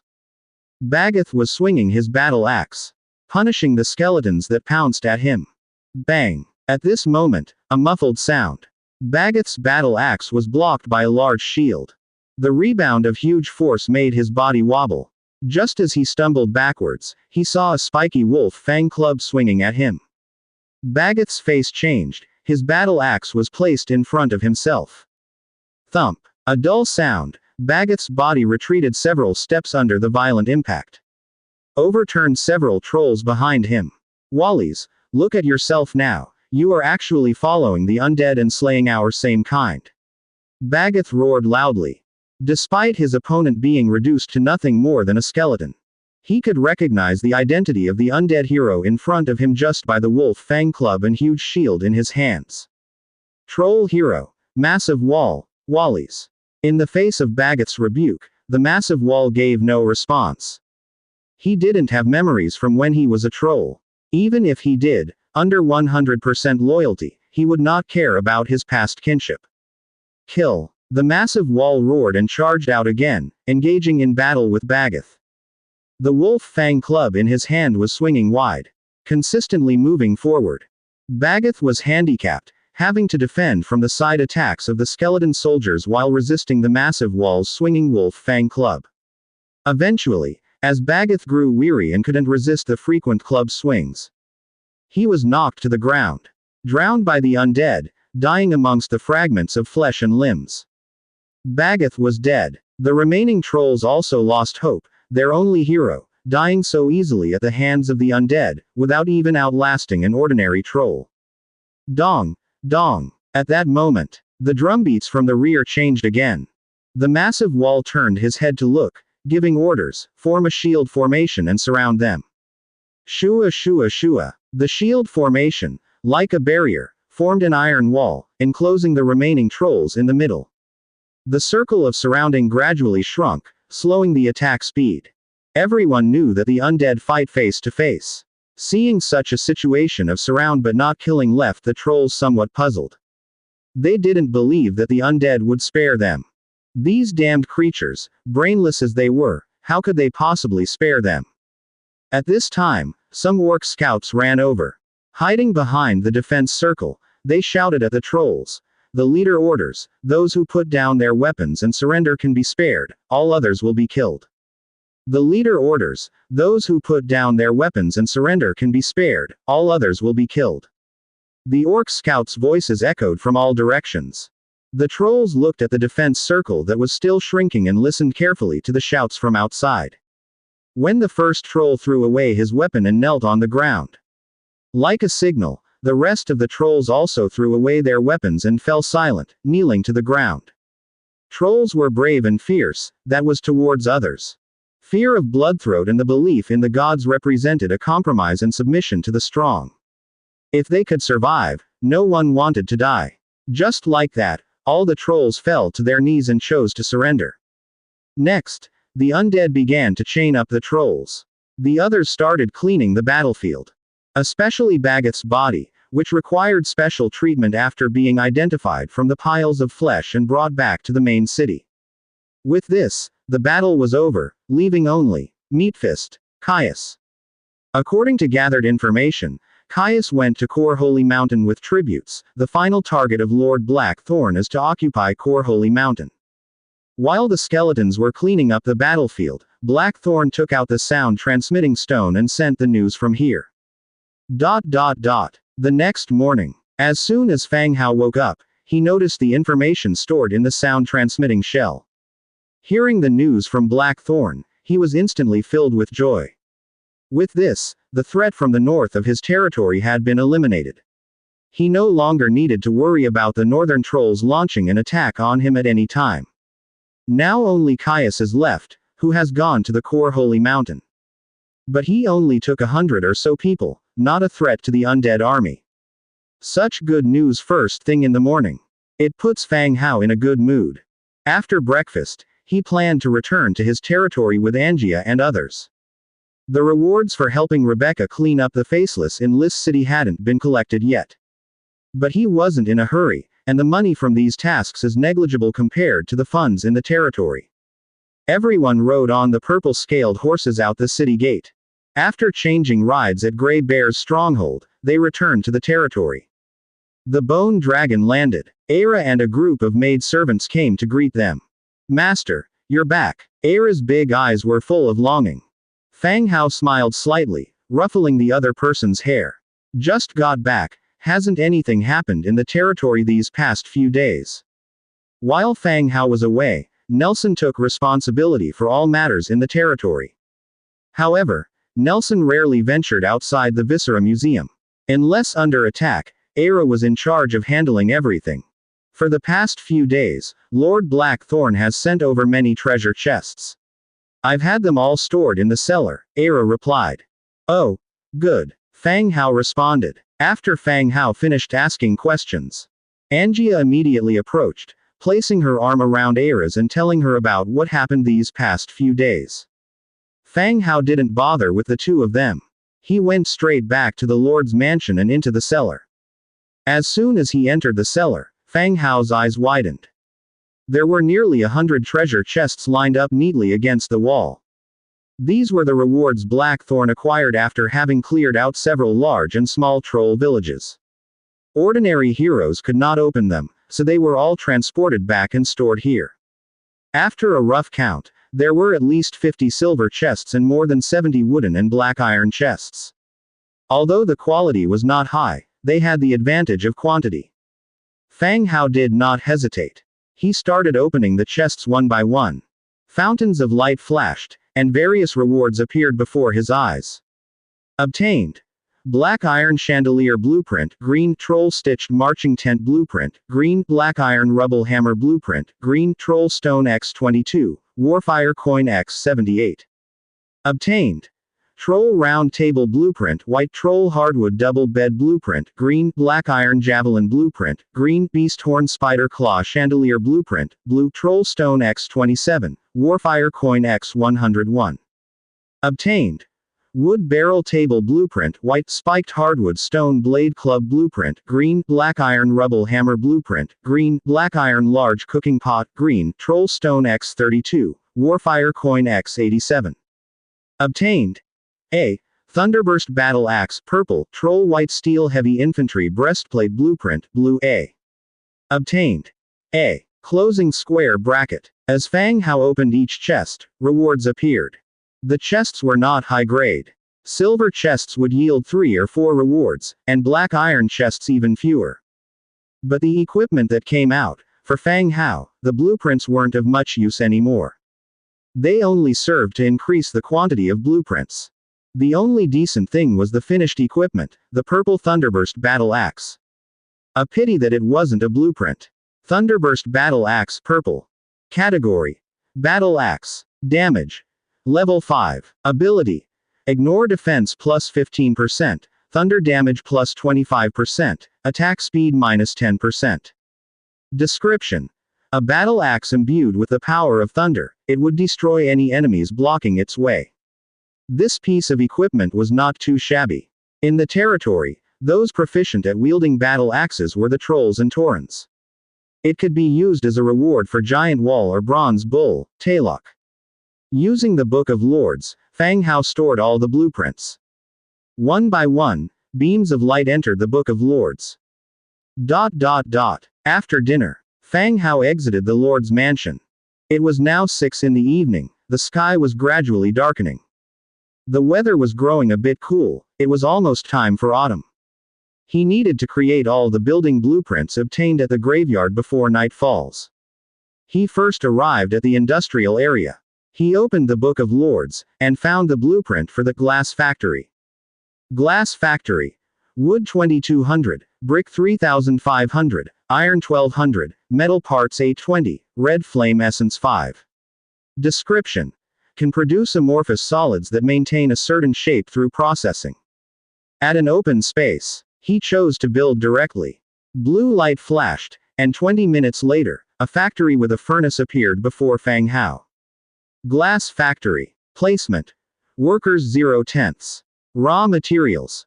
Silica sand, rock salt. Production. Fiberglass, glass panes round, square, glass cup, glass bottle, glass covers round, square. Description. Can produce amorphous solids that maintain a certain shape through processing. Finally, we have glass.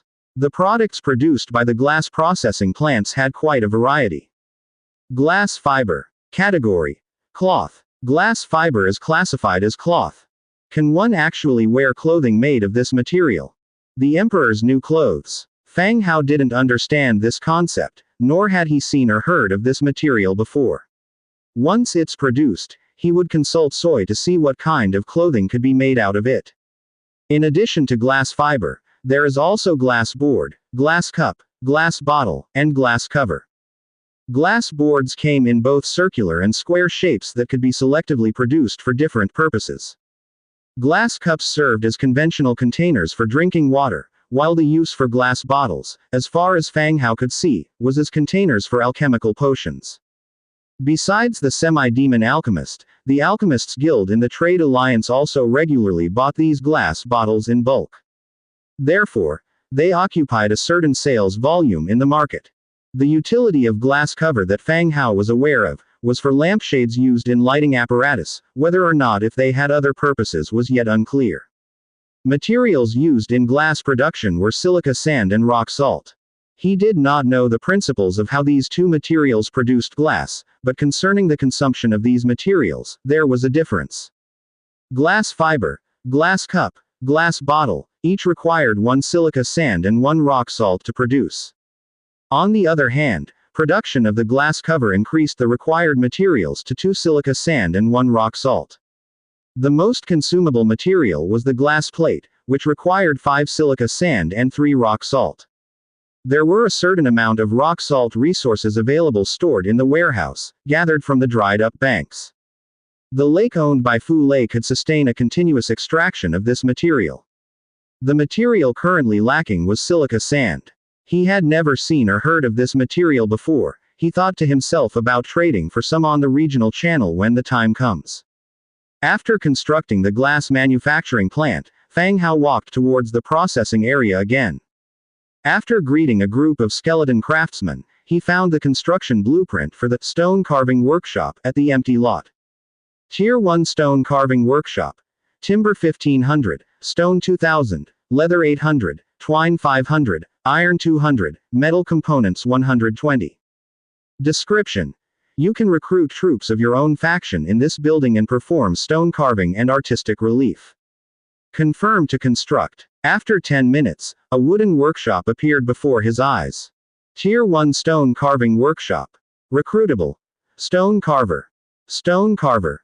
Wriggling spine 1. Description. You can recruit troops of your own faction in this building, and carry out stone carving and artistic relief work. Materials required for upgrade.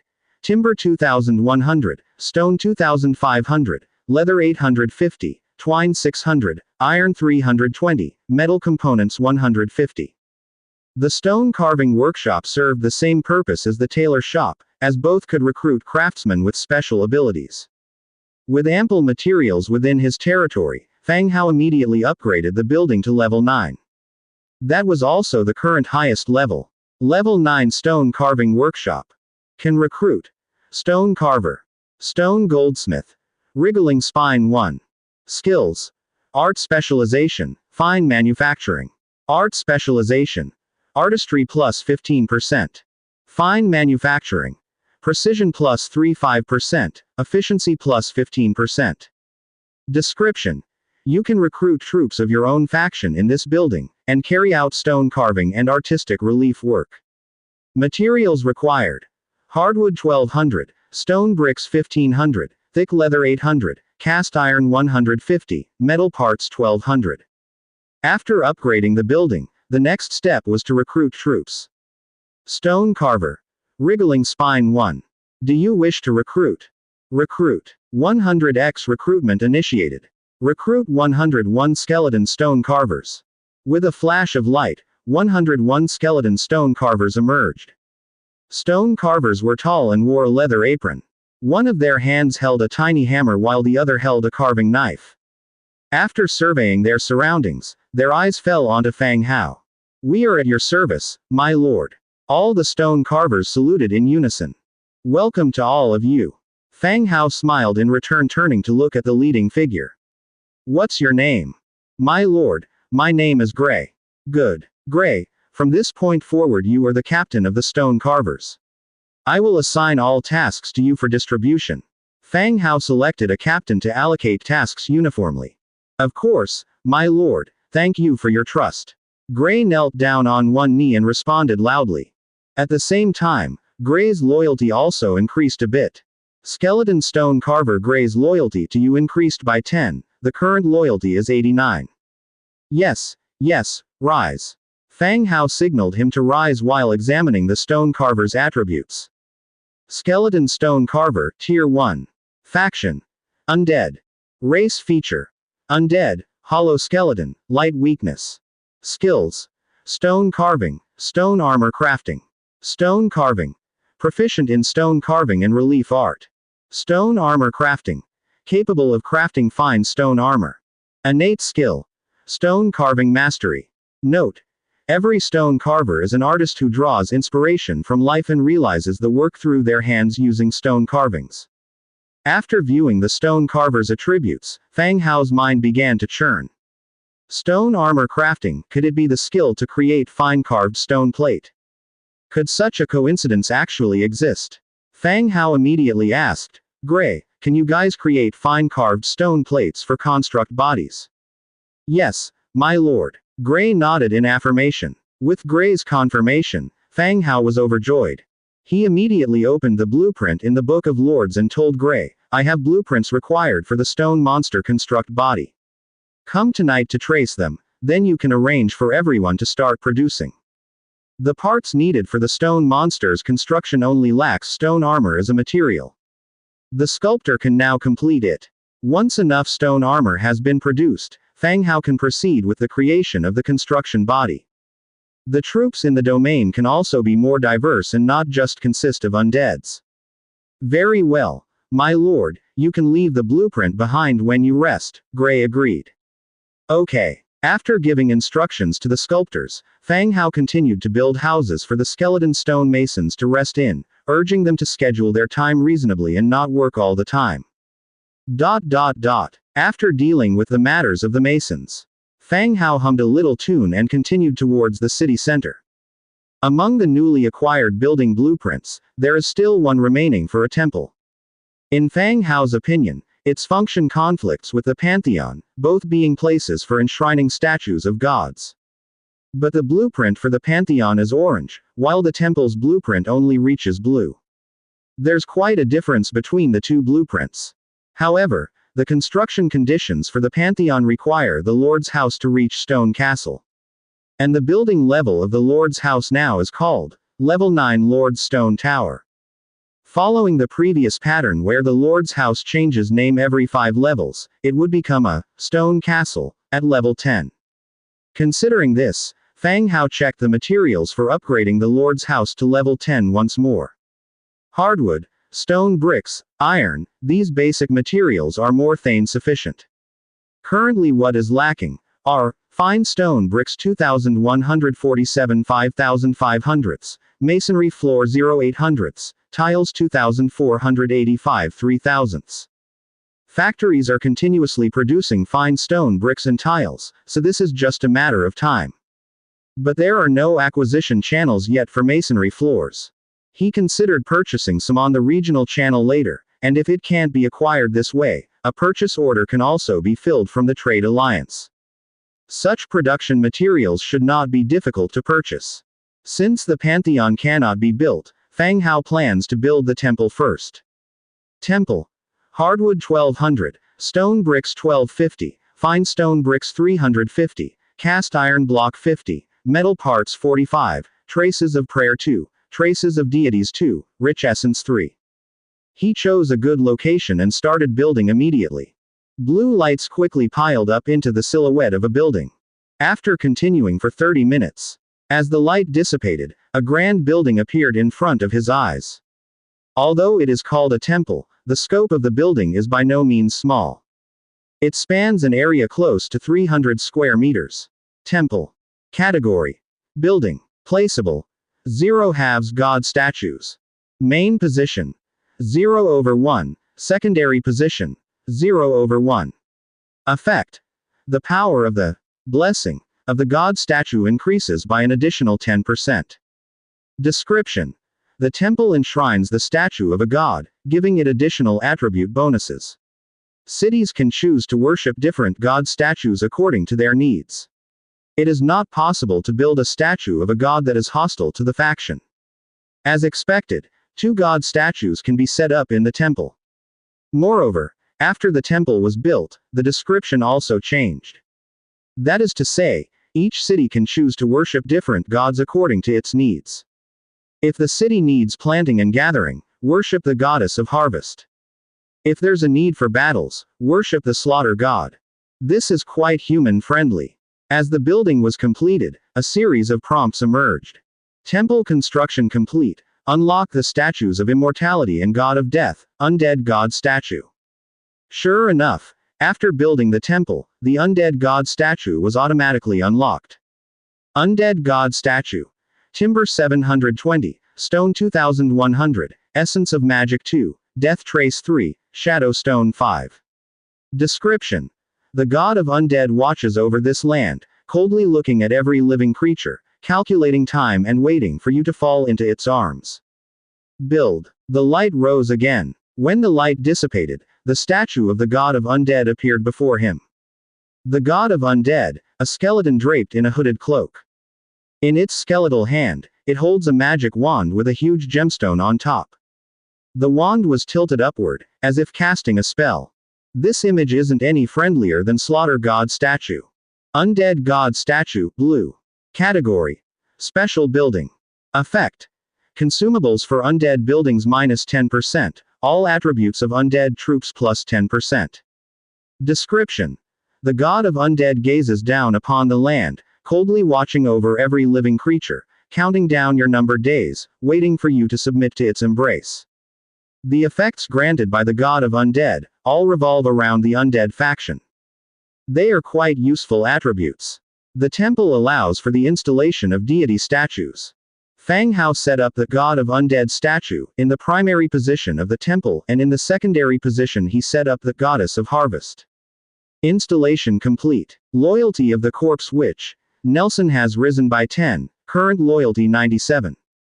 Luke, the skull carving mason, loyalty to you has increased by 10, current loyalty 95. Soy, the skeleton tailor, loyalty to you increased by 10, current loyalty 92. Skeletona, current loyalty 90. Opening square bracket ... closing square bracket. Line after line of prompts appeared on the screen in a flurry. After the installation of the god of undead statue, all undead faction heroes and troops had their loyalty increased by 10. Most have broken through 90, with the rest being above 80. That is considered high loyalty. Working until now, it had already gotten quite late. He still had some equipment blueprints left to check and produce when daylight broke. There was no rush. He returned to Lord Manor. Fang Hao directly went to the courtyard, comfortably soaking in the hot spring. The effect of the rejuvenation hot spring drove away the fatigue of these past few days of rushing about. While soaking in the hot spring, Fang Hao didn't forget to attend to his own matters. He opened the regional channel. What are the requirements to join the Tianping Alliance? I've heard it's tough to get in. Yeah, I'm level 6 in the main city, but I still don't meet the requirements. I heard there's a limited number of people they can recruit, so they only take in powerful members. I think that Brother Fang Hao could definitely get in. Speaking of which, Brother Fang Hao has been absent for some time. I hope nothing's happened to him. It's a usual occurrence for him to run into some trouble. Brother Fang Hao's store continues to sell equipment. There's no way something's happened to Hema. Fang Hao was submerged in the hot spring, observing the ongoing discussion. The Tianping Alliance is a newly formed alliance that emerged recently. Unlike the Qinglong Mutual Aid Association kind of folk organization from before, it is an alliance recognized by local forces, established after Tianping obtained a token of alliance from a previous system task. The alliance hierarch can recruit members from their own region. Fang Hao wasn't sure about the number of members that could be recruited, however, seeing the high threshold for recruitment, there should be a limitation on the number of people within the alliance, besides various member boosters and benefits. The most attractive is the support feature for alliance members. If a member is under attack, the rest of the members can offer support, with up to 150 soldiers. This support doesn't mean they need to physically run over, instead, the support is transported through the alliance building. At the moment, this place is chaotic and disorganized, death might arrive at any moment. Hence, to be able to receive support from allies is a far more enticing prospect than receiving powerful equipment. Therefore, as soon as the Tianping Alliance appeared, it received the adulation of other players. To join now, not only do you have to pay a fee, you also have to completely comply with the management of the alliance hierarch, Tianping. The admission bar is set very high. This Tianping is one of the people Fang Hao had previously blacklisted. Last time, he was concerned about the rapid expansion of the Tianping Alliance. But currently, they had not shown any hostility, and as Fang Hao didn't know their stronghold's location, finding a solution was difficult. On second thought, even if the members of Tianping Alliance are tough and can support each other, they might not even be comparable to his undead army of 1 million. People need food. How would they support this many people? If they provoke his army, he could easily trample them flat. The only obstacle is the location and distance of their territories. Even the bone dragon cannot fly aimlessly to search for the enemy's lands. After these considerations, Fang Hao returned his attention to his own affairs. He edited text in the regional channel and sent it out. Buying a large amount of silicious sand, steady long-term purchase. Also buying ash stone floor, brothers with stock please private message. When Fang Hao spoke, the channel instantly went silent. What? Did Brother Fang Hao log off Chinese internet slang for appearing after a long time supposed dead? What is silicious sand? I've only ever heard of silicone. Fang Hao's appearance broke the tranquility of the regional channel. Whatever was being discussed before, instantly unified into a single theme. What? Big shot Fang Hao, planning to create a silicone girlfriend. I don't want a girlfriend, just use the leftovers to make me a flight cup. Look closely, the big shot is talking about silicon sand. Sand guys, you want to use it to create a girlfriend, are you not afraid of scratching yourself? Don't you know the saying that constant rubbing can turn an iron rod into a needle? What sand? All I see is a girlfriend. Selective blindness, huh?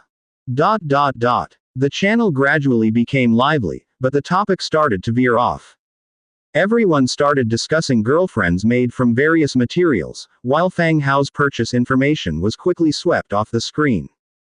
People who came afterwards only knew about the discussion on girlfriends and had no idea about Fang Hao's purchase information. Just as Fang Hao was about to post again, ding! A private chat notification suddenly sounded. He immediately opened the private chat, a message from a stranger. Big shot Fang Hao, I have some silicon sand. This lord had a memorable name, Jimo. Upon seeing that the other party had silicon sand, Fang Hao immediately asked, how much? Not much, but I have a silica sand mine here. If the price is right, I can arrange workers to mine it and ensure a continuous supply to you. Jimo replied immediately. Jimo found a silica sand mine near his territory early on. He had even assigned workers to mine it. But later he found that these white grains were of no use to his development. Nor could he sell it in the channel. So he stopped the mining operation, and some of the already mined inventory was used for paving roads. Not much was left in the warehouse. Today, he suddenly saw Fang Hao buying silicon sand in the channel. Jimo was somewhat incredulous and confirmed several times whether Fang Hao was indeed buying silicon sand instead of silicone. When he confirmed that he wasn't mistaken, he couldn't help but show a delighted expression. Fang Hao was the big shot at the pinnacle of the pyramid in the entire region. If he could establish a relationship with him, even a simple cooperation could make a steady profit.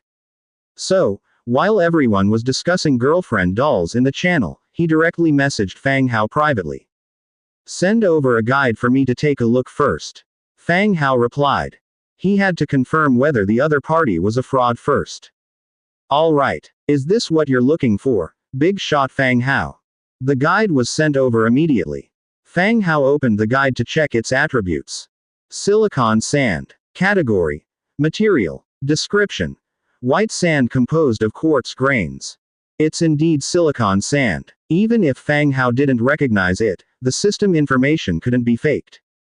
How much do you have in your current inventory, and what do you want in exchange? Fang Hao continued asking. The other party also mentioned that there is a silica sand mine nearby his territory, which could provide a continuous output of silica sand. This would be advantageous to Fang Hao's glass production, but it depends on what the other party needs and whether the price is reasonable. After Fang Hao asked, the other side fell silent. After a while, Jimo sent a message. I have 20 units in my warehouse, and I want to exchange them for 10 of your double-handed light crossbows.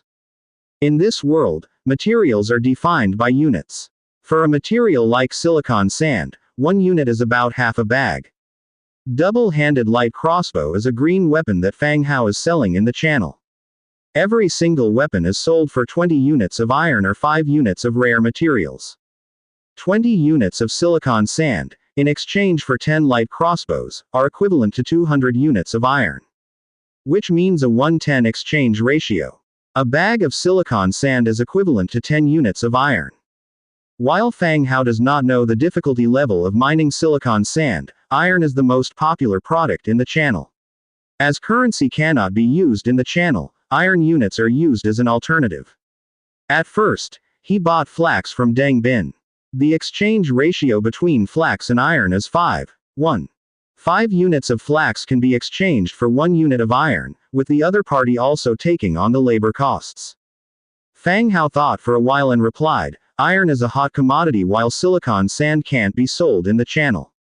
If you're willing to sell, I can swap 3 units of iron for 1 unit of silicon sand, you can think about it. Silicon sand may not sell well, but currently, there don't seem to be a lot of people who have it. It can be considered a rare processing material. Plus, he needs to engage in regular cooperation with the other party. If he offers too low a price, it might deter the other party from mining silica sand. After careful consideration, Fang Hao felt that 3 units of iron were a possible starting point for negotiations. If the other party disagreed, he could raise the price. Jimo fell silent for a while, but then finally agreed. Big shot, the difficulty of mining this silica sand is not small. Even if I sell you the remaining inventory, it will be hard to continue mining at this price. So, what's your price? There are others selling silica sand mines, and I will choose the most favorable one for cooperation. Fang Hao quickly replied. Fang Hao's words left Jimo with a difficult decision once again. If there are others selling silica sand, he can't just name his price arbitrarily. Moreover, a long-term cooperation with Fang Hao would greatly help his own development. He bit the bullet and said, Big shot Fang Hao, my lowest price is 1 silicon sand for 5 iron. If you are willing to cooperate with me, I can guarantee a stable output of silicon sand. Fang Hao felt that the exchange ratio proposed by the other party was fairly reasonable. At least for now, he hadn't found a second person selling silicon sand. I can initially cooperate with him and, if the prices are unreasonable, we can adjust them later. Alright, first list your stock of silicon sand. If you can guarantee a production volume of 100 units per week, I can maintain a long-term partnership with you.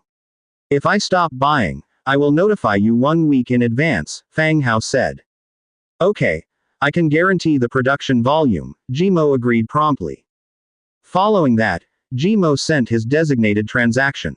Fang Hao also gave him 100 units of iron, which he could use to trade for whatever he needed in the future. Within the regional channel, iron acted as currency. After completing the transaction, Fang Hao directed the goods to the warehouse instead of keeping them by his side. Boss, should I arrange manpower to mine silicon sand now? Jimo confirmed again. Sure. Okay. Boss Fang Hao, pleasure doing business with you. After ending the chat with Jimo, Fang Hao draped a blanket around himself and walked out of the Lord's mansion. Inside the glass factory, he assigned the laboring tasks of processing the glass to the skeleton workers. He also gave the blueprint from the Book of Lords to the stone carving craftsman Gray to imitate, for the manufacturing of the fine carved stone plate. He returned to the hot spring again. There were 2 more people in it. Dressed in a sailor suit, Angia was lying on the stone steps, feeding fruits to herself. Aira sat on the side, flushed with embarrassment. She wore a black bunny girl outfit that showcased her arm as white as lotus roots and long legs sheathed in black silk stockings made from nightfall silk. Her entire body soaked in the hot spring, clothes clinging to her skin. Hearing footsteps, the 2 women looked up at Fang Hao simultaneously. Aira's cheeks turned an even deeper shade of red, while Angia's eyes sparkled with interest. Where have you been? Angia asked bluntly. I went to give some instructions to the stone carver. Why? Fang Hao also got into the hot spring. Didn't we agree to hang out together when you get back? Did you forget? Angia asked, sitting upright. Realizing what Angia meant, Fang Hao understood right away. No wonder today's atmosphere felt a bit off. It turns out Angia really took Aira and explained these matters to her. From the look on Aira's face, she also seemed to have agreed. Otherwise, she wouldn't have dressed like she was and sat there so self-consciously. Now, of course, it's bedtime soon. Angia pulled Aira up. The 2 of them surrounded Fang Hao, 1 on each side. The next day, early morning. Fang Hao awakened from his dream, with soft bodies pressed close to him. Angia and Aira, 1 black, 1 white, cuddled him tightly from either side, sound asleep. Angia's slender leg was draped over his waist, while Aira's fair arm was wrapped around him, encased by softness. Both of them seemed to have allocated good spots for themselves, each occupying 1 place, without fighting each other. Last night, the trio played until quite late before finally returning to their room to sleep. Upon seeing the sight and feeling the softness next to him, Fang Hao felt his body reacting normally once again. Taking a deep breath, he carefully moved his arm from under Aira. As soon as he moved, Aira opened her eyes, looking at Fang Hao, and then at the sunlight streaming in from the window. She immediately realized that she had overslept. She couldn't compare to Angia, who was a hero and could sleep in and play without worries.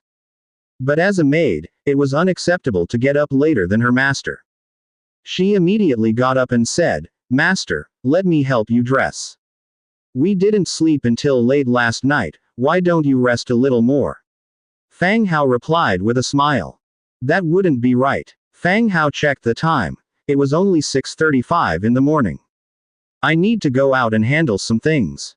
Sleep 1 more hour, then bring Angia down with you, Fang Hao said. Seeing Fang Hao's concern, Aira also broke into a soft smile.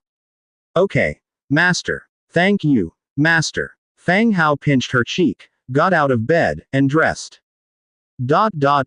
After a quick wash-up, Fang Hao left the Lord's mansion. The morning sun was still warm, bringing a cozy feeling to all. The other maids in the fief were also up, doing their own work. Fang Hao had just planned to do some morning exercises when he saw Nelson, Soy, and others walking back from afar. So many undead, what were they up to so early in the morning? Fang Hao walked towards them and each of them greeted him, "Good morning, Lord." Good morning to you all. Fang Hao responded with a smile. All the undead heroes and craftsmen have more than 80 points of loyalty, they would not do anything to harm themselves. But their return together made him somewhat curious. Fang Hao approached Nelson and asked curiously, "So, did you guys go for morning exercises?" "Lord, you are quite the joker. No amount of our exercise would strengthen our bodies," Nelson, leaning on his magic wand, continued. "We went to visit the statue of the god of the undead." Oh, he had built the statue last night, and the undead's loyalty had been improved. It seemed reasonable that they went to the temple today. After all, every undead believed in the god of the undead. Fang Hao didn't talk much about their faith, after all, it's their freedom. The human clan, the undead, the beast clan, the trolls, all had different beliefs. Believing in whatever they wished, as long as they didn't lose their loyalty. By the way, Scholar Nelson, any progress on the demon puppet? As they were walking, Fang Hao asked. The progress is going smoothly. I can now inscribe the runes on the skeleton. The method of making this set of puppets is indeed amazing. I have never heard of such an inscription method. Nelson said. Nelson may not be proficient in everything, but due to his long lifespan, he had an abundance of knowledge. It was rare for him to encounter something he was unfamiliar with. Ah, you can already inscribe them. That's great. As I've obtained some skeletons during my recent trip out, Fang Hao said as he took out the skeletons obtained from the cemetery. Transparent skeletons, exuding a faint glow. Even without Fang Hao's introduction, Nelson could tell that they came from the same body as the arm they had obtained earlier. Lord, where did you get these? Nelson asked curiously. If the bones present such a condition after death, the individual must have had a high status and position when alive. Now, they were only lacking a right arm to form a complete skeleton. It should be from the cemetery of the Church of Light. The cemetery has been deserted for a long time, it should not attract anyone's attention, Fang Hao replied softly. That's good. Nelson motioned and two skeleton warriors came over, picking up the bones on the ground and sending them into the Viscera Museum. Lord, then I shall continue with the manufacturing of the demon puppet. When the left arm of the priest was inscribed with the puppet runes, it had already transformed from a skeleton into alchemy equipment. Even if Fang Hao could assemble a complete set of bones in the future, it would not be possible to be transformed into a skeleton hero. The only use it now had was to make it into a demon puppet to test the power and utility of this unorthodox alchemy rune. Well, take care, Scholar Nelson. Fang Hao nodded. Nelson saluted again and stepped into the Viscera Museum. Boom. With a muffled sound, the stone door of the second floor of the Viscera Museum closed tightly. It seemed like Nelson was about to seclude himself for a while again. After Nelson left, Fang Hao once again went to the silkworm rearing room and used the rainbow silkworm summoning scroll. He summoned 80 rainbow silkworm hatchlings and handed them over to the maids for nurturing. Leaving the silkworm rearing room, he came to the open ground reserved in front of the warehouse. This was where he tested his equipment. After all, under the blessing of a hundredfold magnification, the number of equipment produced needed an open space. First were the cotton auxiliary priest gloves and the cotton robes. Hundredfold magnification triggered, received 101 cotton auxiliary priest gloves. Hundredfold magnification triggered, received 101 cotton robes. 200 pieces of equipment appeared around them. Cotton auxiliary priest gloves. Category: gloves. Defense. Level 2 defense. Ability: herbal processing plus 10%, bandaging plus 5%. Description: special gloves made for devout auxiliary priests. Unlike the hand armor that was produced, these gloves were made of cotton. They could serve to resist the cold, making them suitable for use in winter. The attributes were pretty good, enhancing herbal processing and bandaging. They were suitable for red fruit, who were studying herbal notes to wear. Also, Fang Hao planned to establish medicinal injury healing centers for residents in various cities in the future. These gloves could come in handy then. Cotton robe, green. Category: chest armor. Defense: level 2 defense. Ability: bandaging plus 5%, midwifery plus 10%. Description: a robe specially made for devout assistant priests. The robe and the assistant priest's gloves are both intended for winter wear. The attributes boost bandaging and midwifery skills, making them ideal for an assistant priest. Come winter, we might sell them to the temple. But it seems the temple doesn't have much money. Move on to make the next piece of equipment. Enhancement X 100 triggered, received 101 Copper Bell Hardwood Shepherd Staff. Copper Bell Hardwood Shepherd Staff, green. Category: Shepherd Staff.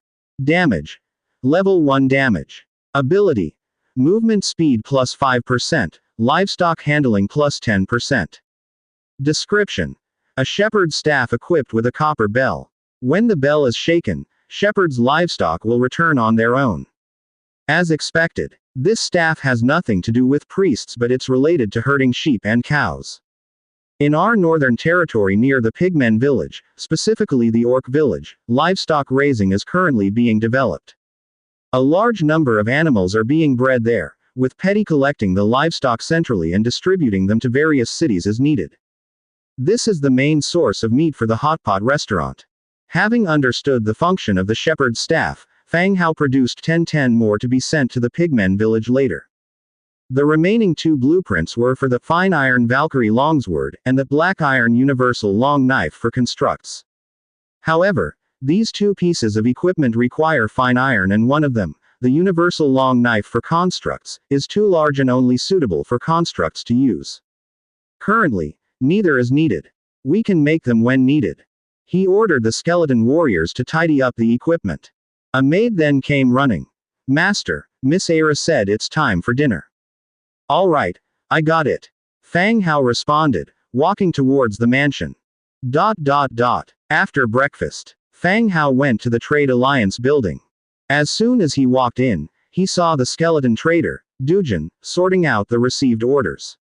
As time passed, Fang Hao's store had gained some reputation in the Trade Alliance. Uniform quality and fast delivery. This allowed him to quickly accumulate a customer base. "Good morning, Lord. I was just about to look for you." Dujin hastily greeted Fang Hao when he entered. Fang Hao came this time intending to use the order purchase function to get the limestone floor required for the level 10 building, but he didn't expect Dujin to have something for him. "What is it?" Fang Hao sat down in front of the counter. Dujin reached under the counter and pulled out a piece of paper, handing it to Fang Hao. Trade Alliance Invitation. Remark: this invitation allows you to participate in the Trade Alliance auction in this region. Invitation. Yes, my lord. The Trade Alliance is holding an auction in Outpost 0322 2 days later. This invitation is your ticket to the auction. Dujin explained. He had heard about the Trade Alliance auction the first time he went to their outpost. The auctions were not frequent and had no fixed schedule. The items for auction were usually rare and seldom seen on ordinary days. Participants included members of the Trade Alliance and heads of the top powers in the area. There's a good chance to see the Skeleton King Gaades, the immortal king who recommended him to join the Trade Alliance. Thinking about this, Fang Hao suddenly remembered the mix of good and bad there, wondering if his poor melee combat skills would put him at risk. Is there a limit to the number of people for this invitation? Fang Hao asked. After some thought, Dujin replied. There's no set number requirement, but the Trade Alliance outpost has a rule of no more than 10 per force. The total number of people going from a single force can't exceed 10. The Trade Alliance outpost is a neutral public area and also a place to sell high-end goods. Fearing conflicts between forces in the outpost, a rule of no more than 10 people was set. But generally only 2 or 3 people would go to the outpost. If there were real conflicts, a war would be started instead of having a few people fussing inside the Trade Alliance outpost. That means, as long as it's no more than 10 people. Yes, my lord. Fang Hao nodded, showing he understood. He can bring along more heroes at that time. With all the big shots at the auction, his side has to look impressive too. Pocketing the invitation card, Fang Hao continued, Dujin, are there any limestone floors for sale? Dujin pulled out a shelf from behind him and started looking. Eventually, his eyes fell on a space in the middle. My lord, there are 500 units of limestone floor for sale here, priced at 1,000 warfire coins, said Dujin. Well, 1,000 warfire coins. This price truthfully startled Fang Hao. Warfire coins are very valuable, this equates to 2 warfire coins per limestone floor tile. With 2 warfire coins, you could buy a slave from the slave market. With 50, you could get a girl of any race to enjoy the moon with you at the Trade Alliance Tavern. Floor tiles are indeed expensive. Are there only 500 tiles? A level 10 mansion requires 800 units of limestone floor. 500 is not enough. My lord, limestone floors are usually common, but there's only one seller and they only have 500, Dujin replied. Fang Hao considered it. Since they're usually common and 500 tiles are not enough for the upgrade. There's no need for him to rush. Are there any blank purchase orders left? Purchase orders are refreshed every 7 days. Dujin usually handles them, mostly filling in orders for rare materials the territory lacks, unless there are special needs. Yes, my lord. Use a form to request the stone floor making blueprint, Fang Hao ordered. Main and secondary cities will need stone floors for future upgrades. If we need to purchase them every time, the cost will be too high. It's much more economical to produce them ourselves. Understood, my lord. Dujin, without wasting any words, took out a blank purchase order and wrote down the procurement information for the stone floor making blueprint. After he finished, he threw it into the mailbox behind him. All that was left to do was to wait for someone to sell the blueprint. After sitting for a while, Fang Hao left the Trade Alliance building. He entrusted others to send the staff he had manufactured to the Orc village in the north. He, accompanied by Angia, went to several affiliated cities in succession to check their development. Soon, 2 days passed. At noon of that day, Fang Hao left the Lord's mansion. Accompanied by Angia, Demetria, and Rolana, who had come over the previous night, he planned to go to the Trade Alliance station. Rolana had stayed in Lis City. Previously, Fang Hao had suspected her of being linked to the City Lord's mansion when he saw her enter the mansion late at night. But Rolana's loyalty to him had not decreased, indicating she hadn't done anything harmful to him. This, on the contrary, filled Fang Hao with curiosity. This crazy woman, she can't possibly have developed a romantic interest in playing the role of the City Lord's wife, and got together with Aubrey, right? Impossible. Rolana's tastes shouldn't accommodate a man like Aubrey. He found it very hard to guess the truth. As for asking Rolana to come back and accompany him to the auction, Fang Hao did not issue a command, but when he conveyed the news, he mentioned that he had been invited to attend the Trade Alliance auction and asked if she would like to attend and relax. As soon as the message was sent out, Rolana rushed back overnight. She was waiting to attend the Trade Alliance auction with Fang Hao. Fang Hao and the 3 others exchanged enough warfire cards in the shop and then took out the teleportation scroll to the Trade Alliance's base. Tearing open the teleportation scroll, a faint blue curtain of light appeared in front of them. Once they stepped into the light, there was a sensation of the world spinning. When they opened their eyes again, they were already standing on the streets of station number 032. The streets were well maintained and the flower beds were lush. The environment was quite nice. Compared to the empty streets of last time, this time there were quite a lot of people. They were grouped by race, walking in groups of 3 or 5. Their magnificent outfits indicated that they had significant status in their respective races. Is this the new Trade Alliance post? Rolana curiously looked around. Haven't you been here before? Fang Hao looked at her.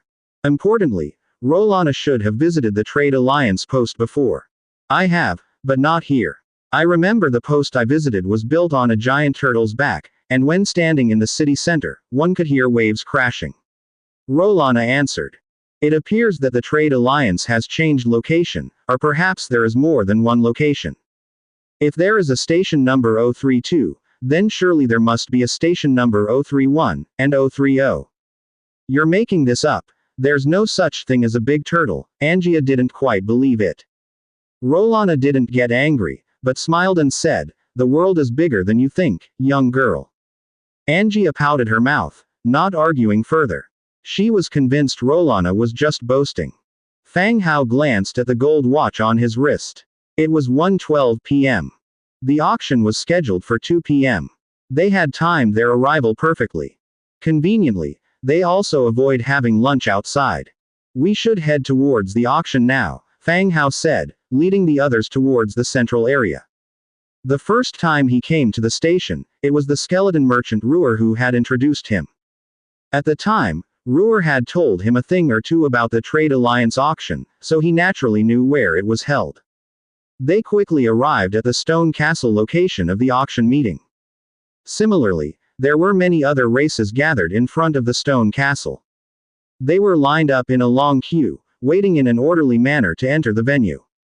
Fang Hao scanned the crowd, which included orcs, humans, fairies with dragonfly wings, and bearded dwarves.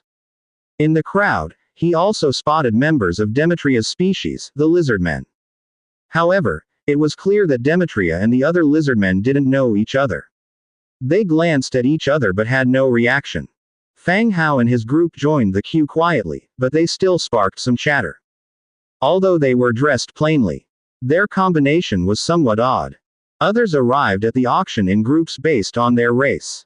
In their group, they had humans, an orc, a lizardman, and a handsome individual wearing a black hood in the daytime, which led others to surmise if he had a hidden identity. Many curious gazes were cast their way. People murmuring to their companions lowly. Fang Hao ignored the whispers of others. Even if there were danger, Demetria and Rolana would be enough to ensure his safety, and he could use a teleportation scroll to return to his territory. The group quietly waited as the line moved forward bit by bit. Behind them, several power factions joined the queue.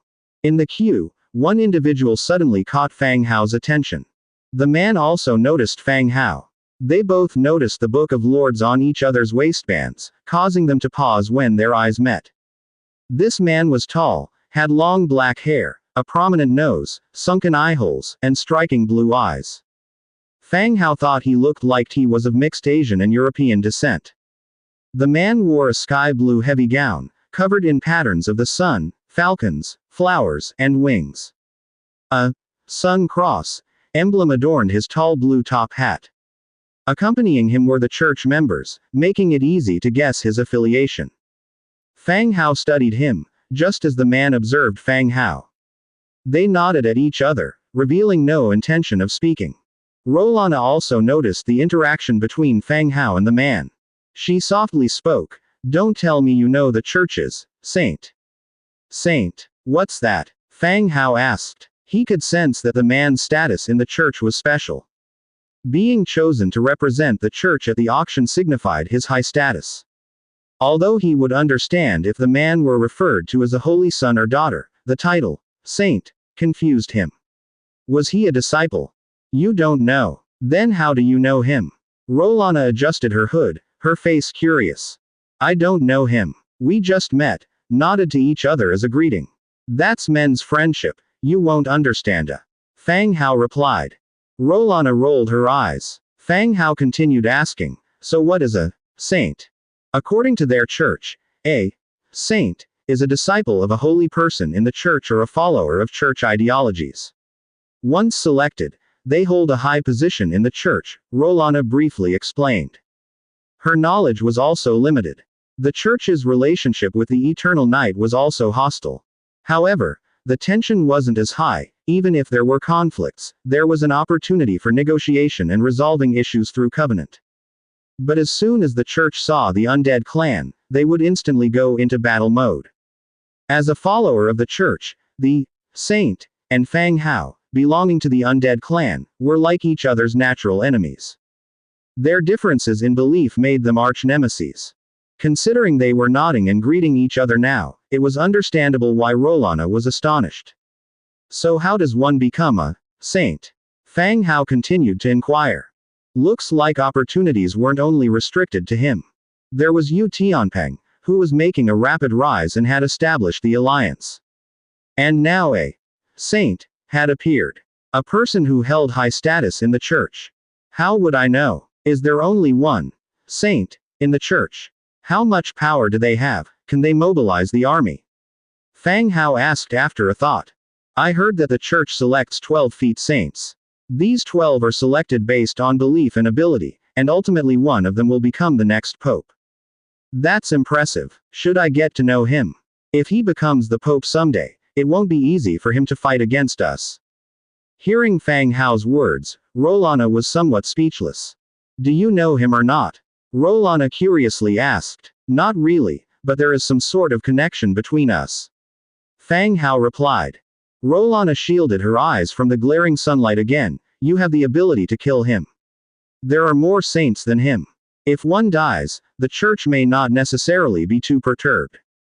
There were a total of 12 saints, and they were in competition with each other. If one died, the other 11 might very well be relieved. It wasn't surprising that Rolana's first thought was to kill him. With an adversarial relationship, private assassinations wouldn't cause any feelings of guilt. Fang Hao shook his head. Forget it, they didn't provoke us, there's no need. In his view, the difference between him and the saints was merely their differing allegiances. He himself didn't bear any deep grudges or hatred. You're making the undead look bad. Rolana muttered. The lined-up teams slowly moved forward. At that moment, another group of orcs entered from the rear of the queue. Among these orcs, a black-haired, black-eyed man was likewise carrying a book of lords around his waist. The man was of similar age to Fang Hao. He seemed to have taken some form of physical enhancement potion and looked impressive. With the passage of time, more and more lords, through various opportunities and means, were rapidly developing. In this race, Fang Hao was not the only one growing. This man was different from Fang Hao and the saint of the church. Walking closely behind the orcs, he spoke in hushed whispers, his face full of sycophancy. Heading the orcs was an individual with dark red skin, a demon bloodline orc. Based on the physical traits on her chest, it appeared to be a female orc. The moment the black-haired man got close, he noticed the saint and Fang Hao. After whispering a few words to the female orc, he walked straight over to the saint and started a conversation with him. After chatting for a while, he turned and strutted over to Fang Hao. Approaching Fang Hao, the man smiled. My name is Tang Qi, how should I address you? Fang Hao didn't want to reveal his identity here, and the saint not far away was also watching this side. Everyone in the channel knew about Fang Hao's connection to the undead. Mentioning his name now could easily attract the attention of the church, bringing trouble. Therefore, he said, Fu Lei. Fang Hao used Fu Lei's name. Even here, there were still many people with the same name. He wasn't worried that the other party would find Fu Lei by the name. Tang Qi smiled broadly and said, I never could have imagined that after 2 months, I'd bump into a fellow townsman. It's truly incredible. Yeah, Fang Hao also smiled back. Surviving isn't easy. That fellow over there was rather lucky, landing near a human city. He's living much better than I am. Tang Qi looked enviously at the saint. From Tang Qi accompanying the orc, it could be deduced that his territory was within the orc tribe's region. Everyone who transmigrated to this world was gambling with their lives when choosing their territory. If you were lucky and had resource zones nearby, you could develop quickly. The unlucky ones were eliminated in large numbers not more than 2 days after their transmigration. No matter how much Tang Qi complained, at least he survived. The people who had died in various ways didn't even have a chance to complain. Since the topic reverted back to the saint, Fang Hao lowered his voice and asked, Where's that guy from? He's keeping quite the entourage. Fang Hao knew that most of those who transmigrated to this area were countrymen, and had never seen anyone with hawk-like blue eyes and hook-nosed like that saint before.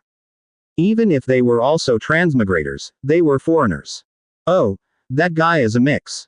His dad is one of our own, and his mom is from Russia. But his Mandarin is slicker than mine. Tang Qi glanced at the saint not too far away and spoke.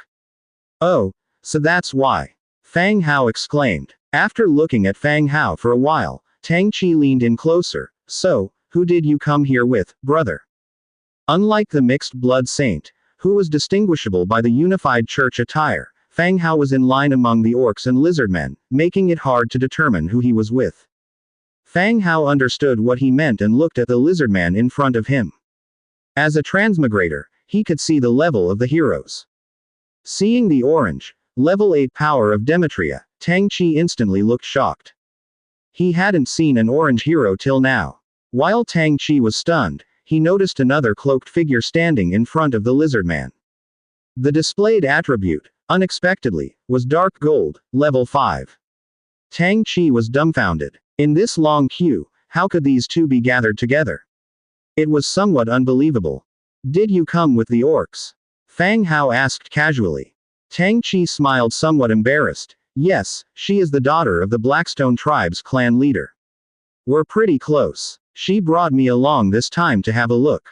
Apparently feeling that the one he relied on couldn't compare to the lizardman, he mentioned the name of his tribe and the clan leader's daughter while introducing himself, seemingly trying to save face. Half a month ago, the Blackstone tribe was scavenging for a runaway tribe along the road. They discovered Tang Chi's territory. The daughter of the Blackstone clan leader, who was leading the team, was prepared to attack Tang Chi's territory. But Tang Chi had his own strategy. He expressed his wish to negotiate with the clan leader's daughter. After one night, the two went from enemies to allies. Tang Chi also relied on this relationship, siding with the Blackstone tribe. Not only did he not have to worry about harassment from other tribes, but he also engaged in trade with the orc tribes, developing his own strength. This period of time did lead to a significant boost in the development of his own territory. When Fang Hao heard about the Blackstone tribe, his eyebrows knitted together. It seems, Lori mentioned before that the ones who forced their tribe to relocate were from the Blackstone tribe. It couldn't be so coincidental that he was encountering people from the Blackstone tribe here again. Moreover, the leader was the daughter of the clan leader of the Blackstone tribe. A warrior with bulging muscles and dark red skin. Which means that Tang Chi's territory is to the east of his own territory, and the distance isn't too far. Oh, there's a chance in the future to go to the human city. It's rather chaotic on the orc side, and dangerous too, replied Fang Hao. Yeah, I know, said Tang Chi. The party continued to move forward. Tang Chi spoke again. I wonder if Sir Fang Hao and Sir Yu Tianpeng will come here. Fang Hao is bound to come. I wonder if we could meet. After saying that, he looked off into the distance. Do you know Fang Hao? Fang Hao asked curiously. From his tone, it seemed like he knew him. I wouldn't say I know him. I bought all my boxers from him previously. I just want to see what Sir Fang Hao looks like and get to know him, Tang Chi replied as he lowered his voice. Fang Hao began to take a second look at Tang Chi, and suddenly realized who he was. The one who wore his underpants until it chafed raw, claimed not to wear underpants, and exposed half of his legs while walking. Damn, it's him. A loyal customer of his underwear trade. The two of them chatted quietly, each probing for information they were curious about from each other. The party continued to march, about to reach where Fang Hao and his group were. Tang Chi bid goodbye to Fang Hao, and rejoined the backline of the Blackstone tribe. The female orc in front looked at the oncoming group. Is that guy talking to you, your fellow villager? Yes, Tang Chi immediately replied. Is his city close to our tribe? The female orc continued asking. It probably isn't. He came with the lizard men, so he should not be near our tribe, Tang Chi immediately responded. The female orc was a bit disappointed upon hearing that it's not near the tribe. Human beings like Tang Chi, who suddenly appeared, possess special magic powers, and this has brought considerable help and benefits to her tribe. Even in front of her father, she gradually receives more attention than her brothers. And moreover, as she came into contact with Tang Chi, she began to feel that human men are also quite good. They are gentler and more delicate than orc men, and she is very satisfied. She dares not provoke the man from the Holy Church, but this ordinary-looking man, maybe she can think of a way to bring him to the tribe. The female orc greedily eyed Fang Hao, contemplating her strategy in her heart. Meanwhile, Demetria and Rolana both turned their heads and glared at the female orc. The female orc's face instantly froze, and she was enveloped by two icy killing intents, as if she had fallen into an ice cellar. Sweat suddenly covered her forehead, and her furry legs started shaking uncontrollably. This was a warning. Definitely a warning. If she dared to do anything, they would kill her. What the hell are these people? The female orc cursed in her heart, hurriedly lowered her head, and didn't dare to take another look. Please present your invitation, sir. Demanded a human guard at the entrance, checking the invites. Perhaps because he saw Fang Hao as a fellow human, his attitude was noticeably better than towards the other races that had come before. Even after joining the trade alliance and being in a state of neutrality, there were still emotional changes. Fang Hao took out his invitation and handed it over. The guard took a quick glance. Sir, how many of you are here? There are 4 of us, replied Fang Hao. Oh. The guard was stunned. Good heavens, did they come here as a group? An orc, a lizard man, a human, and another one wearing a cape in broad daylight. He definitely did not look like a typical human. A truly odd party indeed. The guard quickly registered them and handed them a number plate. It's all good, sir. Please, go ahead inside. The guard stepped aside to open the path. Fang Hao nodded, thanked the guard, and headed straight in. The moment Fang Hao and Angia entered the auction house, they were amazed. From the outside, the auction house was a 4-story tall stone castle. But inside, it was spacious and bright, resembling the inside of a modern commercial building. The floors were polished marble that gleamed brightly, surrounded by elaborate decorations, exuding an aura of wealth and luxury. The interior of the entire building had been hollowed out to form a massive central hall. There were rows of tables and chairs on the first floor, while the second, third, and fourth floors were various sizes of private rooms, surrounding the central stage. Sir, may I see your number plate, please? A female fairy flew over. With her delicate feet hovering a few inches above the ground, she looked at Fang Hao with a smile. Fang Hao handed his number plate to her. The fairy continued, Sir, your seat is this way. Are the private rooms upstairs open to the public? Fang Hao tilted his head upwards and asked. There were quite a few of them. And if they could have a private room, it would be beneficial for their privacy. The fairy waiter answered, Sir, the private rooms on the second floor are open to the public. Each room has a different price, ranging from 1,500 to 5,000. So expensive. Give me one. Fang Hao still chose to buy one. The sprite at the reception checked the reservation information for the rooms, and there were only 2 corner suites left. Fang Hao chose one on the left side and paid 1,500. Taking the lavishly decorated magic elevator, he went up to the second floor. After entering the suite, the sprite gave him a brief introduction and then left. The room was about 40 square meters, not large, but extravagantly decorated. At the same time, Fang Hao also understood why this suite had not been reserved. From the window, you could overlook the entire sales floor and the stage. However, the view from the window was blocked by a structural pillar, covering 1/3 of the view. It greatly affected the viewing experience. As more and more people entered the venue, the light signs outside the rooms on the 3rd and 4th floor also lit up one by one. This indicated that the VIP guests in the rooms had arrived. The 3rd and 4th floors were not open to the outside, and those who were able to be in the rooms were also the top figures in the regional pyramid of power. Several people chatted in the room for a while. Soon, the lights in the hall suddenly went out, leaving only the stage brightly lit.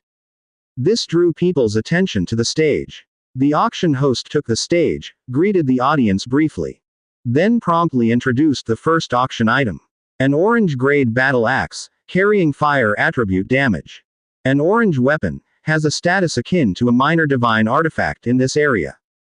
Because the weapons of higher rank only exist in some legends or are held by a few top forces, the outside world simply couldn't get them. Therefore, orange had become the highest grade equipment that could be traded on the market. After the auctioneer announced the starting price, the bidding began in the audience. 1,350,000. 1,400,000. 1,450,000. Voices of bids were heard in the hall. Fang Hao did not look at the axe. Instead, he was very interested in the spotlight on the stage and the weirdly shaped microphone in front of the host. What's going on? Can they generate electric power here? What's up with those lights? Fang Hao asked. Rolana glanced at them and spoke quietly. Those should be the products of goblin technology. They are very good at inventing these strange things. Among all of them, Rolana probably had the most exposure to such things. Goblins. You mean those little shorties dressed in suits? The fact that they have survived on this continent and gained the status they have now, what do you think they are relying on? Rolana continued. This surprised Fang Hao. He was not surprised by the appearance of the spotlight, but was surprised that this kind of product that seemed like electricity was invented by the goblins. Alright, that's something new to me, Fang Hao said. In the end, the orange-grade battle axe was bought by a race that looked like a stone man for 3 million. Those who bid for this weapon were all people of large stature. Some of the more petite figures, even from the human clan, did not bid for it. This was a niche item. The first item fetched a good price, and the host also successively auctioned off the second, third. They were all quickly sold without passing lots. Fang Hao and the others were not interested in these items, so they just watched, chatted, and ate the free snacks. Soon, the auction reached its 10th round. The 10th auction item is the blueprint for the magic energy reactor. As you all know, all products of the goblin technology can't be separated from the magic energy supply. This is the first time that the Trade Alliance sells the blueprint of the reactor. The starting bid is 10 million, and each increase must not be less than 1 million. The host spoke loudly into the microphone.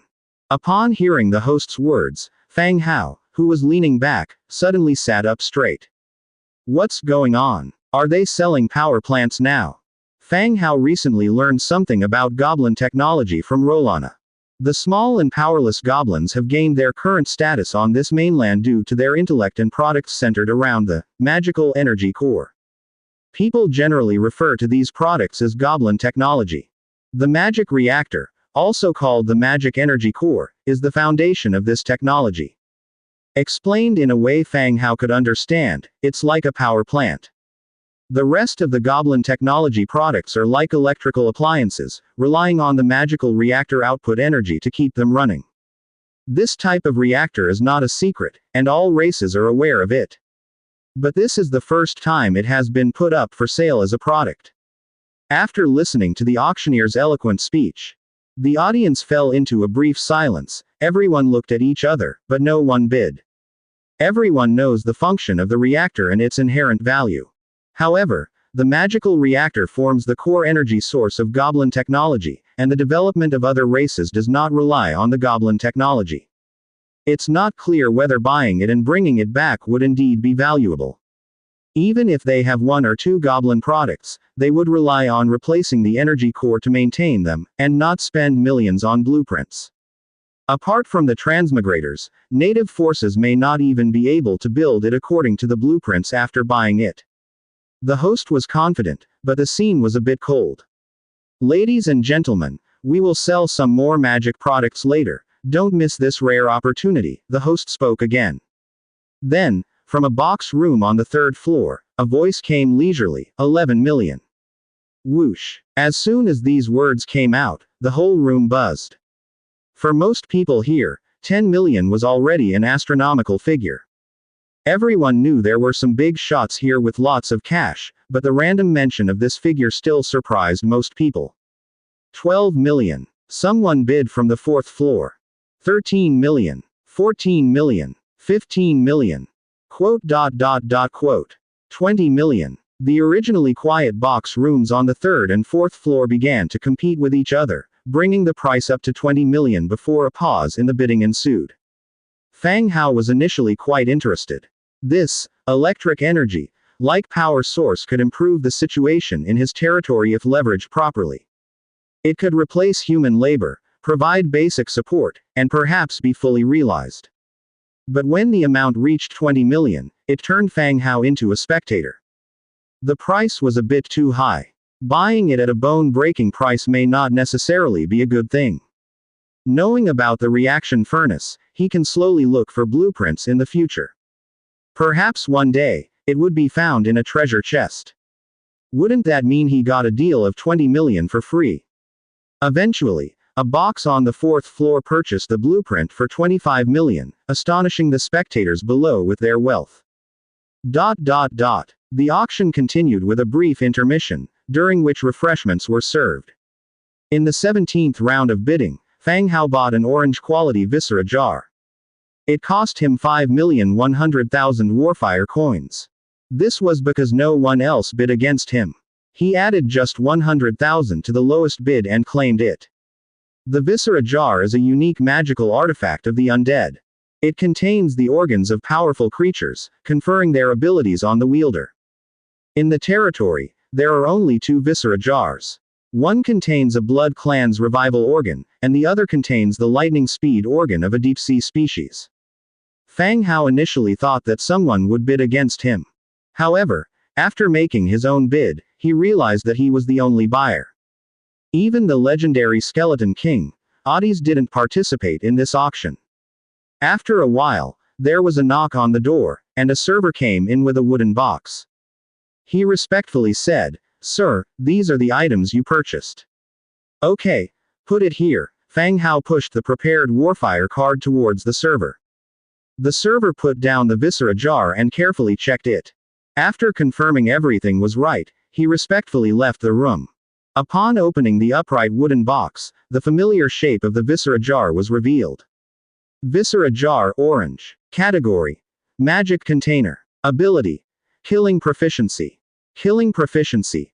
Every time you kill an enemy, attack power increases by 100%, and attack speed by 75% for 3 seconds. Description: In the endless darkness, death ravens, adorned with black feathers, hunt for their prey. They dive into the enemy camp, terrifying the intruders, reveling in the wildness within, enjoying the pleasure that slaughter brings. Killing proficiency is considered a very powerful buff attribute. 3 seconds, in terms of team buffing, doesn't have any negative effects. Killing foes constantly would refresh this skill, maintaining the attribute of 100% attack power for 3 seconds. Therefore, he was quite satisfied with this viscera jar. After a brief intermission, the auction continued. 25th round. The next item to be auctioned is the Tears of Asha. The host banged his gavel. The starting price is 9 million, each bid must not be less than 150,000. The Tears of Asha is said to be the tears shed by the gods. It belongs to a very rare category of materials. Far more rare than solar essence and trace of the earth, these materials are exceedingly scarce. Only a few special buildings or items require this type of material, Tears of Asha. Also, because it is so rare and expensive, a high threshold was set. Most people didn't need, or even had a use for, the blueprint of Tears of Asha. Upon hearing such material was for sale, the most they did was express surprise, exclaiming about the power of the trade alliance that they could get their hands on such an item.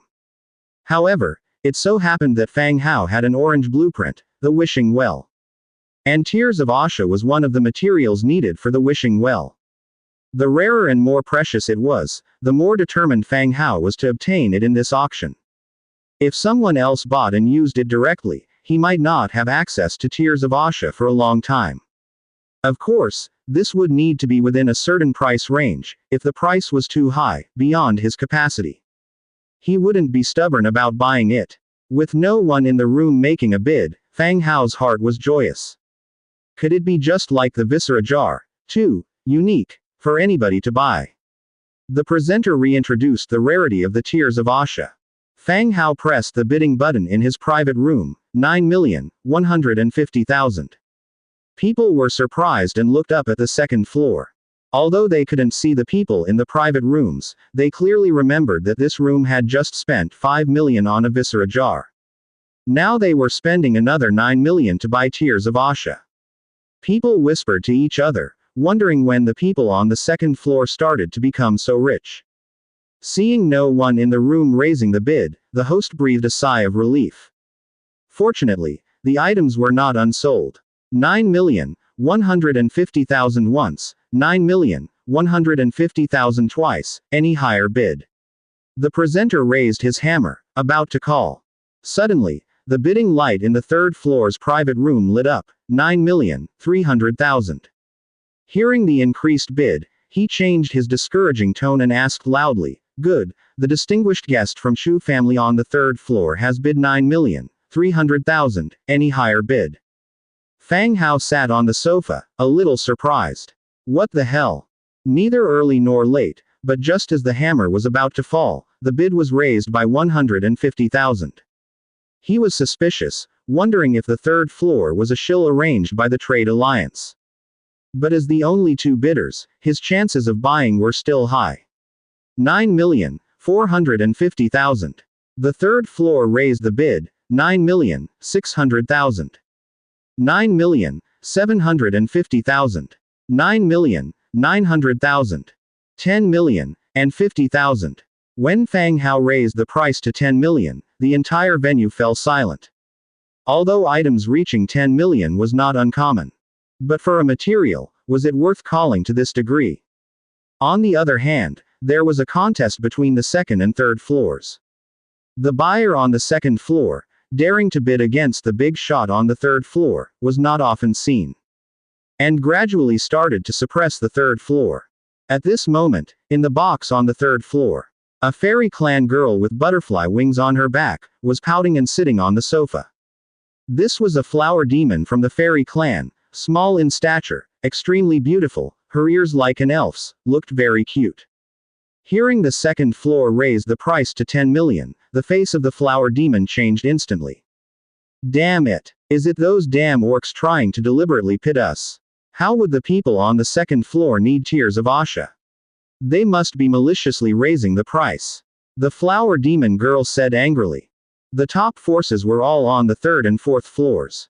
The people in the second floor's private rooms, in their eyes, were at most nouveau riche. These people wouldn't have use for Tears of Asha, and whether they had 10 million or not was a gamble. It was highly likely that they were maliciously raising the price, deliberately harming themselves. Recently, the fairy clan's dreamy forest had a significant conflict with the orcs' army. Although there was no outbreak of a large-scale war, friction was constant. The more the girl thought, the more she felt the orcs were behind it. I doubt it. Nobody knows we want to buy the Tears of Asha, how could those orcs possibly know it's us?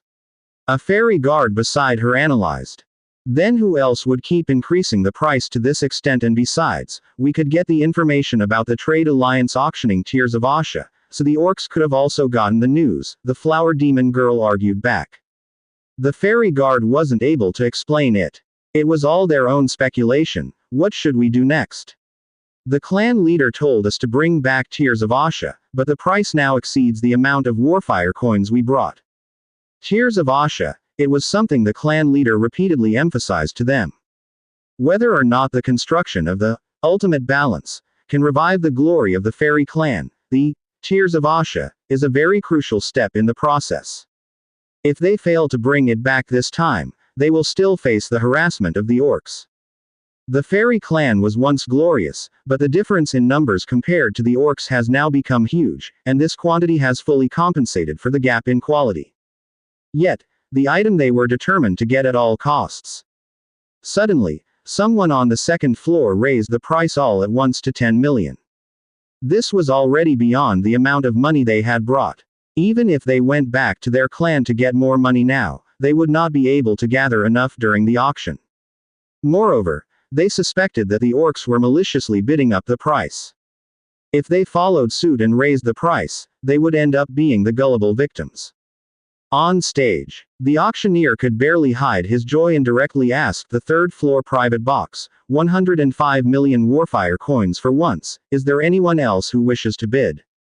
All the spectators also turned their gaze to the third floor. But this time the third floor remained silent, apparently approving of this price. After the auctioneer confirmed for a third time. Bang! With a slam of the hammer, the Tears of Asha were finally bought by someone in the second-floor private box. Once they had the Tears of Asha, after they returned and collected a few other materials, they could build a wishing well. Materials could be obtained directly from the wishing function of the wishing well.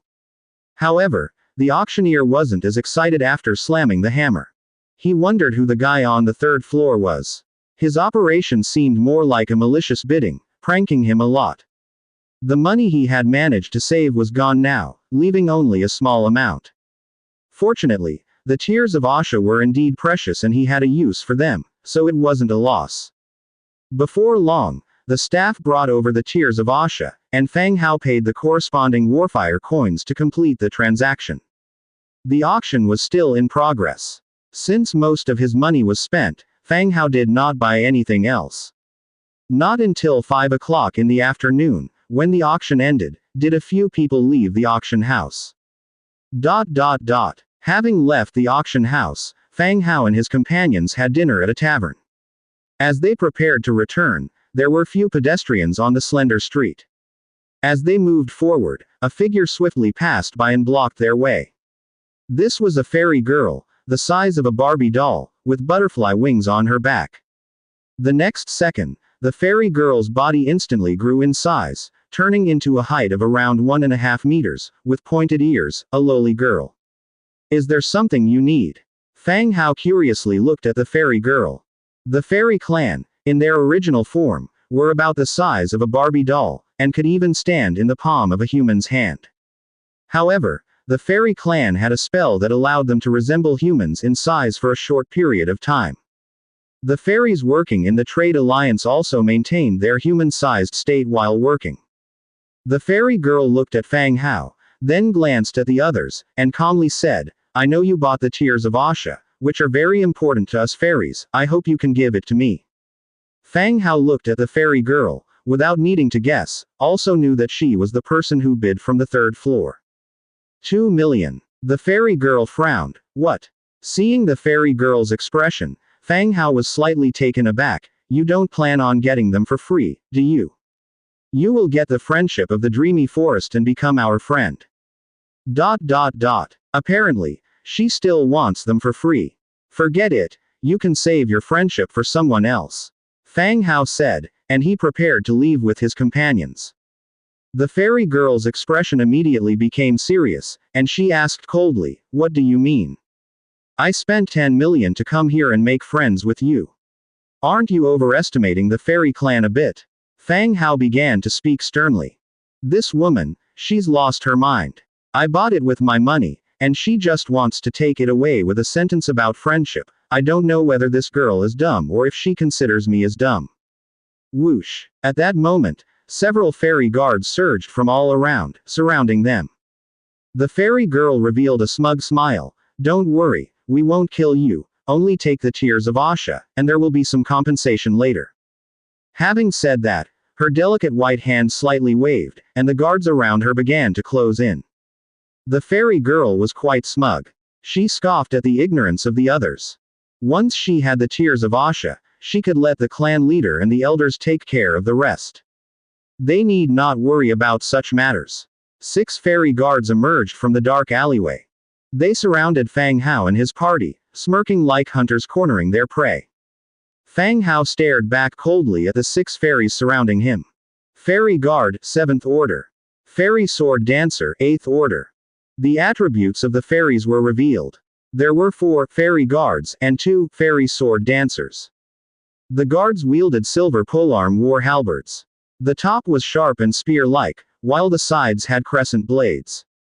They could both stab and slash with their weapon. Fairy sword dancers were 8th Order troops. They wielded dual swords, and their faces displayed an intense murderous intent. It seemed the fairy girl from earlier held quite a high status. 7th and 8th Order were considered high ranks in any army. Fang Hao watched as they approached, but displayed no signs of panic or fear. To him, 6 soldiers were nothing. How could they compare to his heroes? It was these fairies, seeing him as easy pickings, who had discarded their regard for trade alliance rules. Fang Hao took a couple of steps back and murmured, "Kill them." A guard sneered, "Just by you lot." Before he could finish, Demetrius swung his sword, slicing through the guard's halberd like butter. The second swing of his sword sent the guard's head flying. As the head rolled to the ground, blood gushed out from the neck like a fountain. The stench of blood was everywhere. Seeing the fairy guard fall to the ground, everyone wore a serious expression. The fairy guard, considered elite among the fairies, was killed in a single blow. Just who were these people? The fairy girl's face turned pale, but being already engaged in battle, they had no chance of retreating. She continued, "There are only 4 of them. All of us together can kill them all. I'll take responsibility for any problems." The fairy guards and sword dancers attacked Fang Hao again with their weapons. The fairy girl started flapping her wings. A faint pollen fell from her wings, which was carried towards the group by the wind kicked up by the flapping. This little flower demon has released the dust of the flower demon. Those like you might start hallucinating upon inhaling the pollen. Rolana warned from the side. Fang Hao saw the pollen drift towards him, but what could he do? He had to breathe. He covered his mouth and nose with his sleeve and said to Angia, "Angia, deal with that flower demon, watch out for its odd abilities." Okay. Angia sent a guard flying with a kick and charged towards the flower demon. The flower demon didn't seem to have much melee combat ability. Seeing Angia rushing towards her, she flew into the sky. Increasing her distance, she continued to scatter pollen downwards. But with the increased distance, the effect of the pollen diminished. Fang Hao covered his mouth and nose. He was coughing a bit, but he hadn't seen any of the hallucinations Rolana mentioned. Neither Demetria nor Angia displayed any reaction or response. It seemed the effect of the pollen varied depending on the strength of the individual. This flower demon was clearly not yet fully trained. On the ground, Demetria swung his sword again and again. Whether guards or sword dancers, none could withstand his second attack. In a blink of an eye, only 2 were left. Facing the advancing lizard man, the 2 fairies retreated little by little, maintaining what they thought was a safe distance. Not all members of the fairy clan had wings, they had no way to escape. Only now did they realize how ridiculous it was to try and steal the tears of Asha. Only 2 of them were needed to deal with the fairies. Kill them all. Let's go back, Fang Hao called from behind. Demetria charged again, and in the blink of an eye, killed the last 2 survivors. In the sky, the flower demon watched as all her clan members were killed. Her face turned deathly pale. Not daring to stay any longer, she turned to fly away. But Angia wouldn't let her leave easily. "You want to leave now?" "Too late." Angia picked up a chain from the side of the road and swung it. The chain shot out like a whip. Smack. The chain hit the flower demon's back. Blood sprayed as she fell from the sky. Angia quickly approached, ready to punch down. Just then. "Stop." A stern voice rang out from behind. Close by, the intense sound of footsteps could be heard as soldiers in formal armor and 4 tall iron golem constructs rushed towards them. They surrounded the area. Even though the street wasn't crowded. The fight had attracted many onlookers. Especially since they were not far from a tavern. The entrance to the tavern was already filled with people staring in their direction. "Done for. These guys are in trouble." "What do you mean in trouble?" "Clearly, all the fairies were killed." "You don't know. Today's security is overseen by Cheryl from the fairy clan, he's notorious for being overprotective. No wonder the fairies dared to cause trouble here, they must have been banking on Cheryl." "Very likely. I see that those people are not to be trifled with. They didn't hold back in any way, and killed them all." The spectators began to whisper among themselves, glad they had not left early. Otherwise, they would have missed this good show. The guards cleared a path.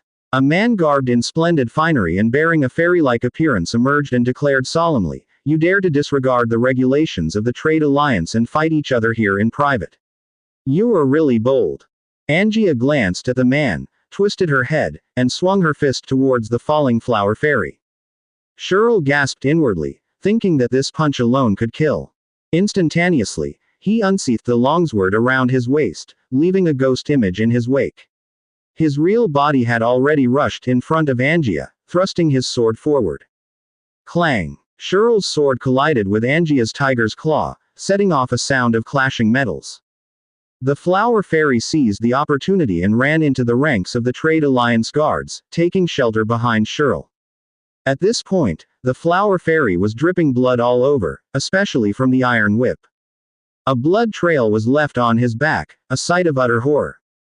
Seeing that the other party had escaped, Angia silently returned to Fang Hao's side. He should be a hero, slightly stronger than me. Angia leaned towards Fang Hao and whispered. Fang Hao nodded. Shadow Crown Sword Shirl, Purple Rank 5 Hero. As Shirl approached, Fang Hao had already scanned his attributes. A hero of the purple rank was among the upper echelon in this region. Shirl's face was serious as he cautiously eyed the people in front of him. He was certain that the orc girl and the lizard man were both heroes. As for those two humans, they didn't appear to be heroes, but he couldn't be sure either. He had already been stationed at the Trade Alliance for 5 years. He had met many heroes of different powers. Yet, the few people in front of him were completely unfamiliar, and he could not even identify their powers.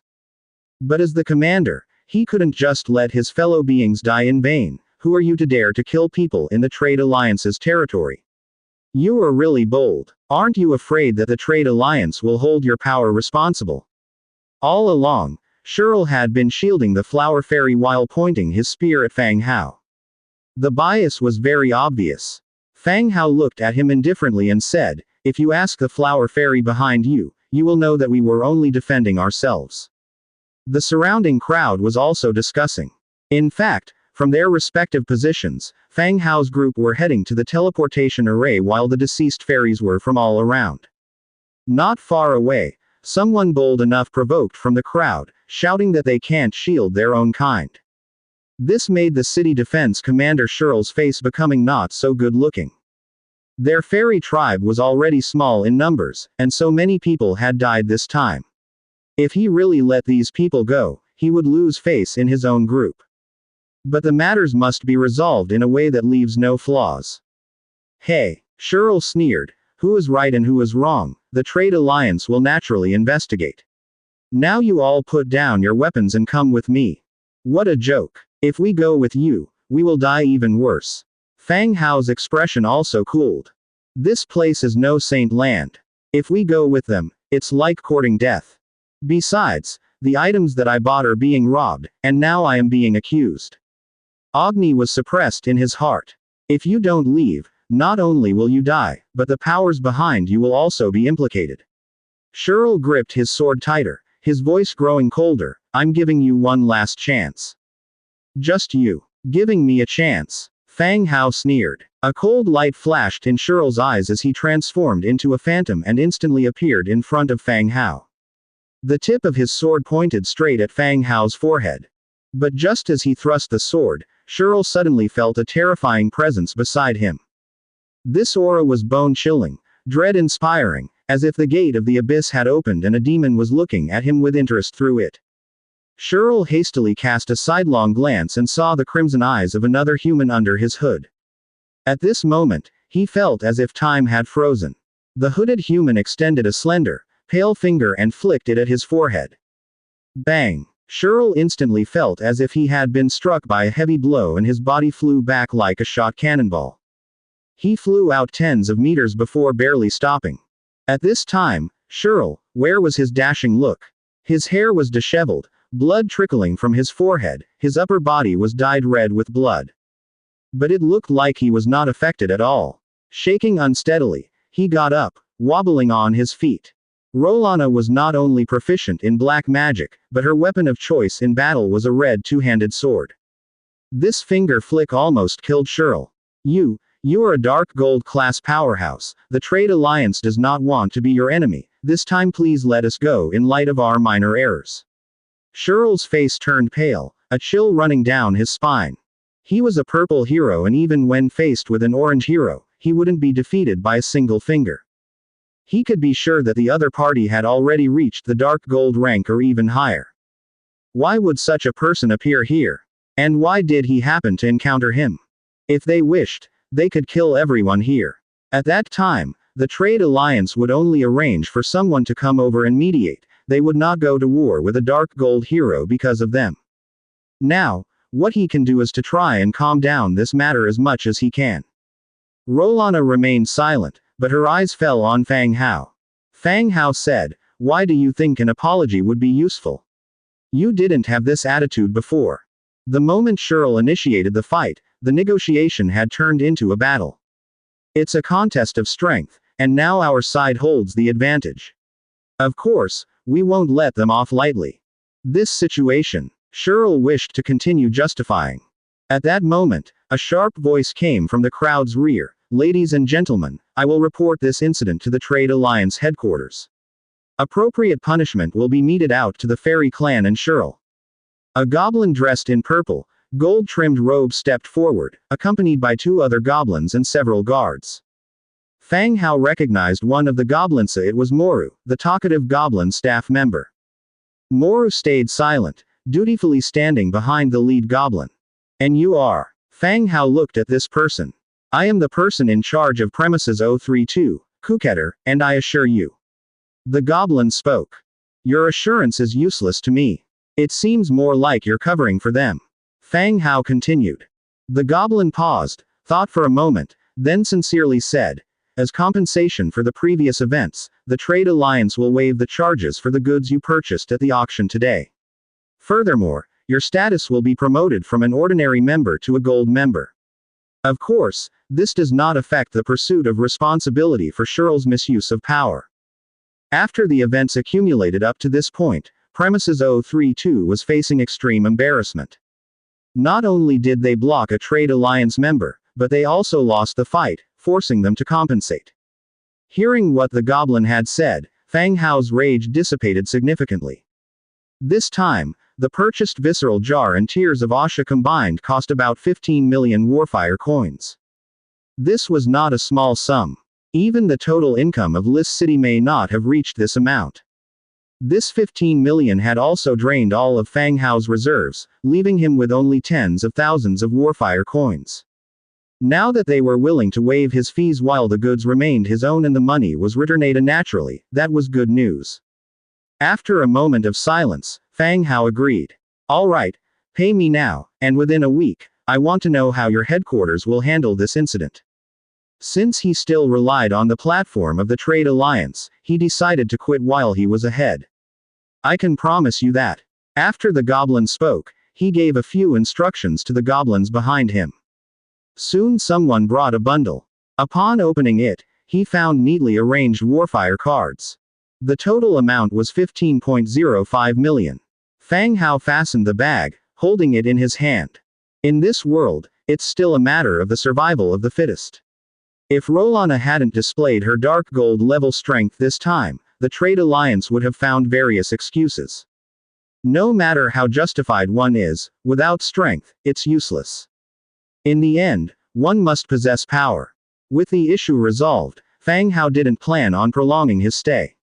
He glanced at the goblin and few people, then led his group towards the direction of the teleportation array. Trade Alliance individuals watched as Fang Hao and his party left, sighing slightly. Cheryl, clutching his wound, approached feeling guilty. Lord Kuketer, I've caused trouble for the Trade Alliance. Cheryl, I'll report the truth to the headquarters. Don't blame me, I'm also doing this to protect you and the Flower Demon. The goblin in the splendid robe spoke. I know, Cheryl responded. The goblin continued, effective immediately. Cheryl is dismissed from his leadership position and will be detained along with the Flower Demon. The guards acted, detaining both of them.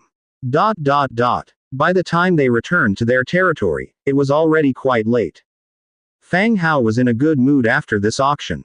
He hadn't spent a dime, yet he had gained an orange visceral jar and the tears of Asha. If he had known the Trade Alliance would pick up the tab, he would have purchased more at the auction, regardless of whether they were useful or not. Arrange a room for me, I won't be returning today. Rolana announced. Sure, I'll create a private residence for you. You'll have more freedom there. I accept. On this trip to the auction, Fang Hao had significantly noticed a change in Rolana. She had actually had some interaction with Angia. She asked some questions about goblin technology and gave detailed responses. Especially in combat, she not only actively reminded him that the Flower Demon had released pollen, but also asked him how to handle the situation after defeating Cheryl. In the past, Rolana would never do something like this. Her previous style tended to let loose her anger, but now she clearly wants to interact with others and take care of their feelings. This surprised Fang Hao, and also made him think of ways to maintain this change. He wanted Rolana to blend into the group more willingly. Now, Rolana wanted her own place to live, and Fang Hao wouldn't refuse. There was plenty of space in the city, and it was no problem to give Rolana a place to live. What about building it here? Fang Hao pointed to the open space in front of him. This was on the left side of the Lord's Manor, separated by a main road, but it could still be considered a central location within the city.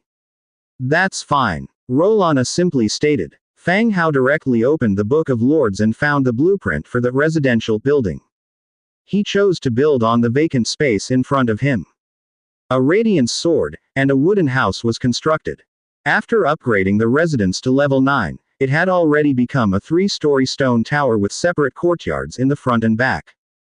There are finished chandeliers and furniture in the warehouse. You can select what you like, and then have the skeleton soldiers move them here, Fang Hao softly said.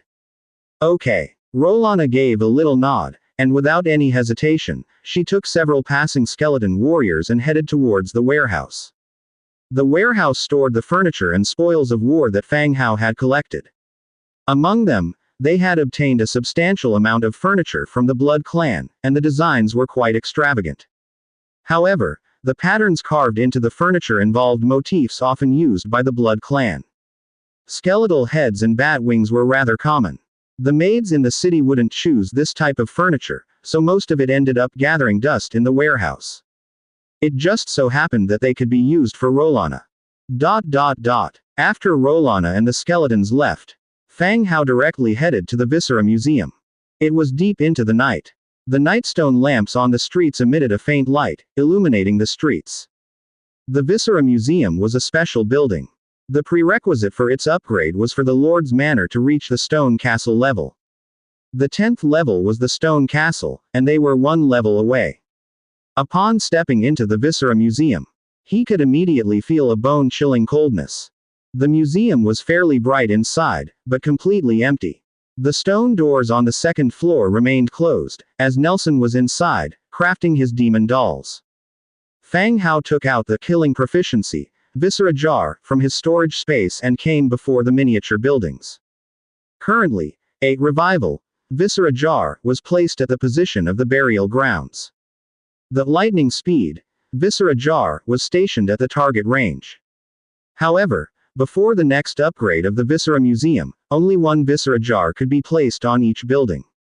This left Fang Hao once again stuck with making a choice. Remaining buildings included the Burial Grounds Corridor of the Undead Mage Tower, Giant Stone Tomb. The Burial Grounds AA building for recruiting skeleton workers was not suitable for the killing proficiency attribute, so it could be directly ruled out. Left with the cavalry, mages, and two-handed swordsmen, who would be the best fit. So far, in all the battles, there were few opportunities to use cavalry. Not only because the cavalry's levels weren't high, but also there was no hero who was particularly good at commanding cavalry within the territory. In the upcoming grand battles, including the Cold Wind Mountains and Bloody Mountains, the terrain wasn't suitable for the performance of cavalry. Hence, in Fang Hao's hands, he had never been able to unleash the mobility and combat power of the cavalry. Therefore, killing proficiency first ruled out the cavalry building. As for the undead mage, the execution power of magic was indeed great, but the release of skills required incantation time.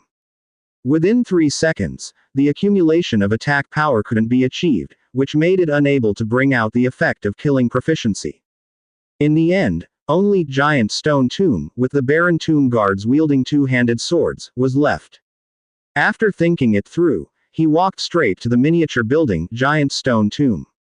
He placed the Viscera jar in his hand into the circular slot. Click. The slot embarked on a slow descent with a faint sound, leaving only the skull-head jar lid visible. Immediately afterwards, a weak beam of light spread out instantaneously, causing all the Baron Tomb guards to undergo a change in properties. Baron Tomb Guard, Tier 4.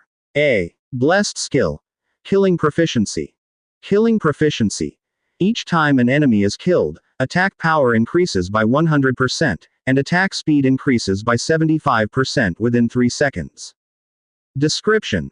These formidably powerful warriors, whether in their past life or after their revival, swing their enormous weapons tirelessly at their targets.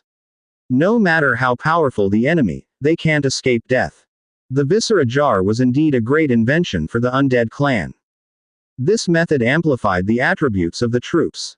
It bestowed upon these already indefatigable and fearless troops the capacity for bizarre and unpredictable abilities. Of course, the collection of Viscera jars wasn't easy, as they contained the organs of powerful creatures. Emerging from the Viscera Museum, Fang Hao arrived at the Trade Alliance building once again. Inside the building, the skeleton merchants who had finished their day's work were chatting and playing cards in the hall. If the skeletons could eat and drink, this place would undoubtedly become a tavern. On seeing Fang Hao entering, all the skeleton merchants stood up to pay their respects. Well, everyone continue playing, I have some business with Dujin.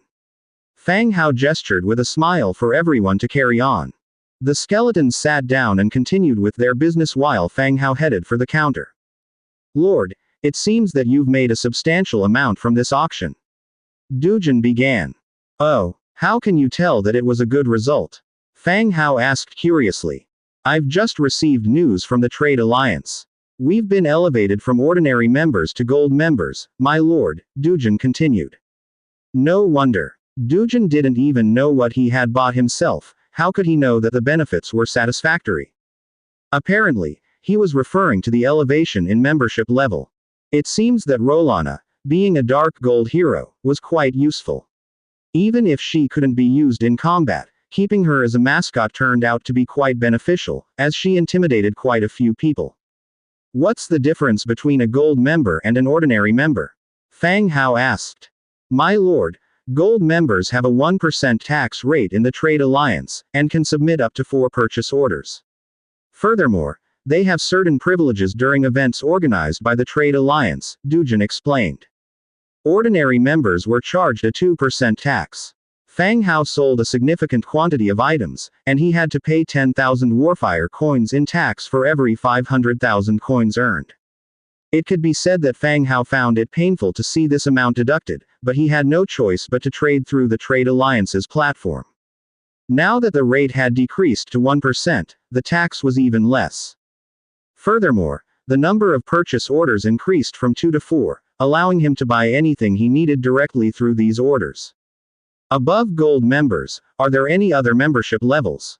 There are also diamond members and supervisors. Diamond members are the top-tier members of the Trade Alliance with a tax rate of 0.5%. Supervisors surpass the concept of membership, possessing voting and election rights within the Trade Alliance's internal affairs, Dujin detailed. In that case, the members on the 3rd and 4th floors of the auction could very likely be the gold and diamond members Dujin mentioned. In addition to the reduced tax rate, they also enjoyed certain privileges, further emphasizing the uniqueness of high-level members. Supervisors, on the other hand, were more like shareholders in modern terms.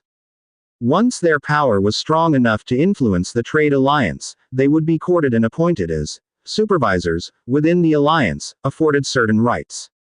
While Dujin didn't specify, these supervisors might even be entitled to a share of the Trade Alliance's profits. This membership level system indicated that the internal regulations of the Trade Alliance were thorough and comprehensive. So, from now on, the Trade Alliance will only take 1% from our transactions. Yes, my lord. Good. Fang Hao acknowledged with a nod, continuing, by the way, Dujin, I need a few materials. Take a look in the store to see if they're being sold. If they aren't, just fill out an order form directly, I need them urgently. Okay, my lord, please tell me what you need, and I'll check if we have them.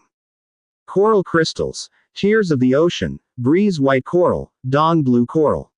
I need 50 units of each, Fang Hao read from the Book of Lords. These were the 4 missing materials for the wishing well. Given the names, these materials are obviously ocean-derived or from coastal areas. Fang Hao doubted he could obtain them locally.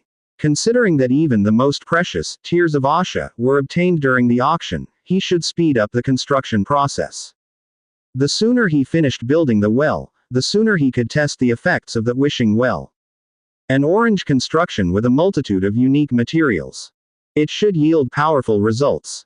Click. Dujin opened the shopping grid behind him and searched through the wealth of goods for the materials Fang Hao needed. Upon confirmation, Dujin stated, "My lord, we do offer coral crystals for sale at a price of 120 warfire coins per unit." So expensive. Ah, buy them anyway.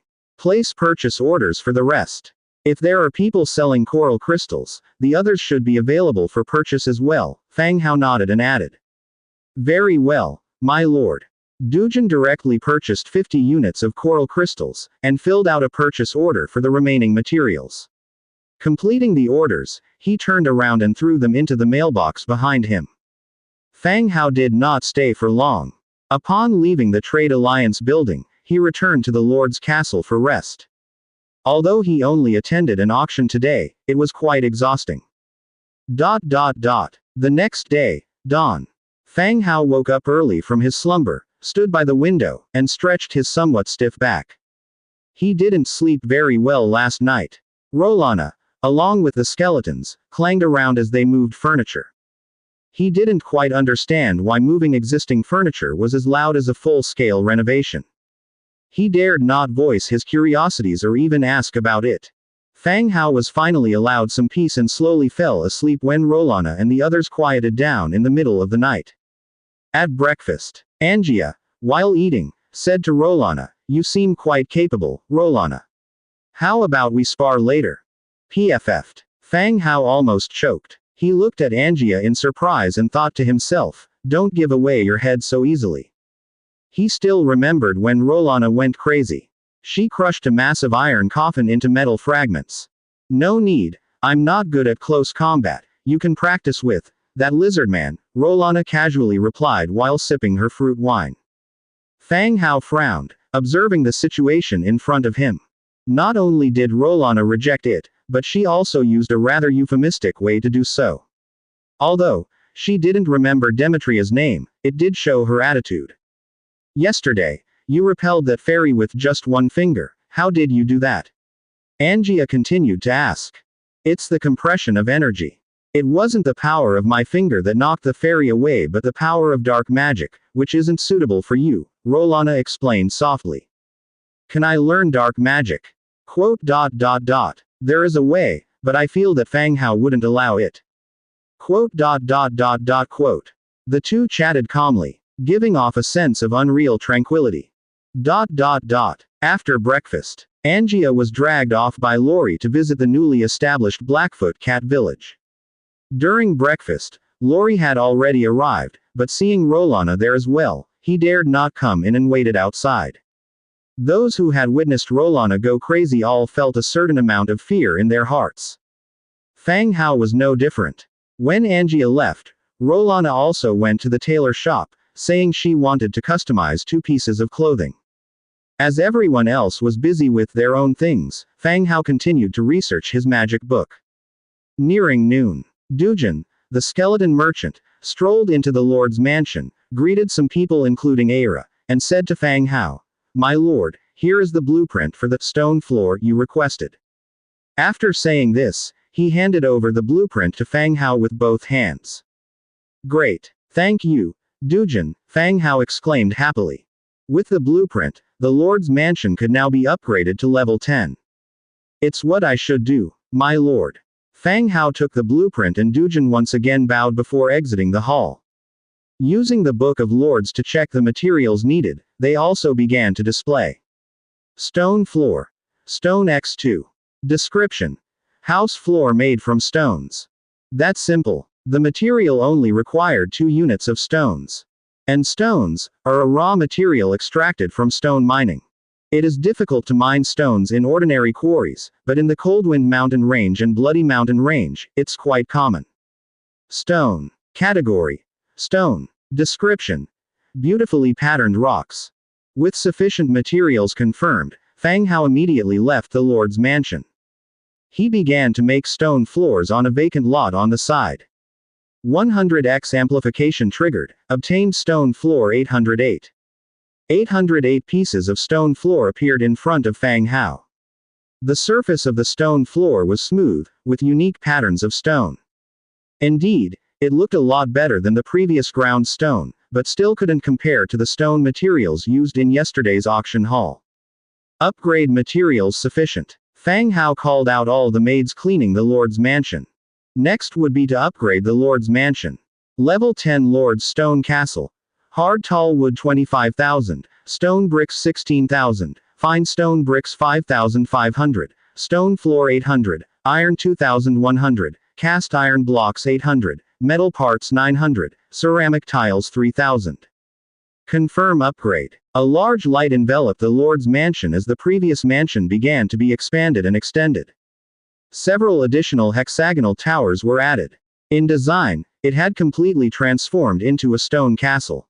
It took about half an hour before the upgrade of the Lord's mansion was completed. Upgrade complete. Your territory has reached level 10 Lord's Stone Castle, which meets the criteria for establishing a kingdom. Do you confirm the establishment of the kingdom? As the system notification rang out, Fang Hao froze slightly. When the Lord's mansion was upgraded to level 10, it unexpectedly turned his territory directly into a kingdom. Your territory has reached the level 10 Lord's Stone Castle, fulfilling the condition to establish a kingdom. Would you like to confirm the establishment of the kingdom? The option appeared, and he instinctively chose to confirm. Congratulations, Lord, for becoming the first Lord to establish a kingdom. Rewards. All faction influence plus 100, belonging faction influence plus 200, 1 blueprint of faction building orange, 1 blueprint of the kingdom mint purple, 1 blueprint of the kingdom flag making blue, kingdom law scroll, kingdom sand table, 200 shadowstones, 1000 warfire coins. The notification rang out again. Just like when he upgraded the city lord's mansion for the first time, the first lord to establish a kingdom also received a system reward. The system's rewards had never let Fang Hao down. First, he looked at the first blueprint, the faction building blueprint. Ancient burial pit orange. Category: special building blueprint. Recruitment: Nisbet. Prerequisite for construction: Lord's Stone Castle. Materials needed: 1,200 durable wood, 3,500 stone bricks, 1,200 iron blocks, 800 cast iron blocks, 5 traces of death, 8 shadowstones. Description: the ancient eternal undead protect the grand mausoleum. What is so-called death is nothing more than proof of decay. Fang Hao felt a jolt of joy when he read the introduction to the blueprint. Because he had the ability to augment 100 times, the undead clan's troop building construction was exactly what he needed. Especially strong troop building construction. However, the name of the troop type that this building recruits sounded more like a person's name. It wasn't like skeleton warrior or undead mage, these names with troop type profession. But considering that the building is orange, it should be very powerful. When the time comes, you just need to recruit the troops and check their attributes. He continued to the second blueprint. Kingdom Mint. Category: building. Building prerequisite: Kingdom, United City State. Construction requirements: 1,100 durable wood, 2,500 stone bricks, 850 hemp rope, 800 iron, 500 cast iron blocks, 1,200 metal parts, 1 red flame essence. Description: economy is the strongest backing in the competition for survival. The mint can produce a constant stream of gold coins for you. Fang Hao understood the purpose of the mint. A place to manufacture gold coins.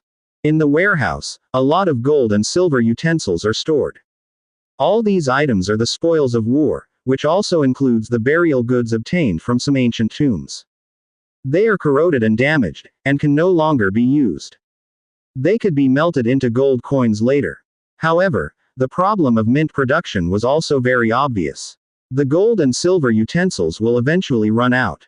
Without gold and silver mines, it is difficult to maintain continuous production afterwards. Fang Hao recalled that Lis City seemed to have its own gold mine.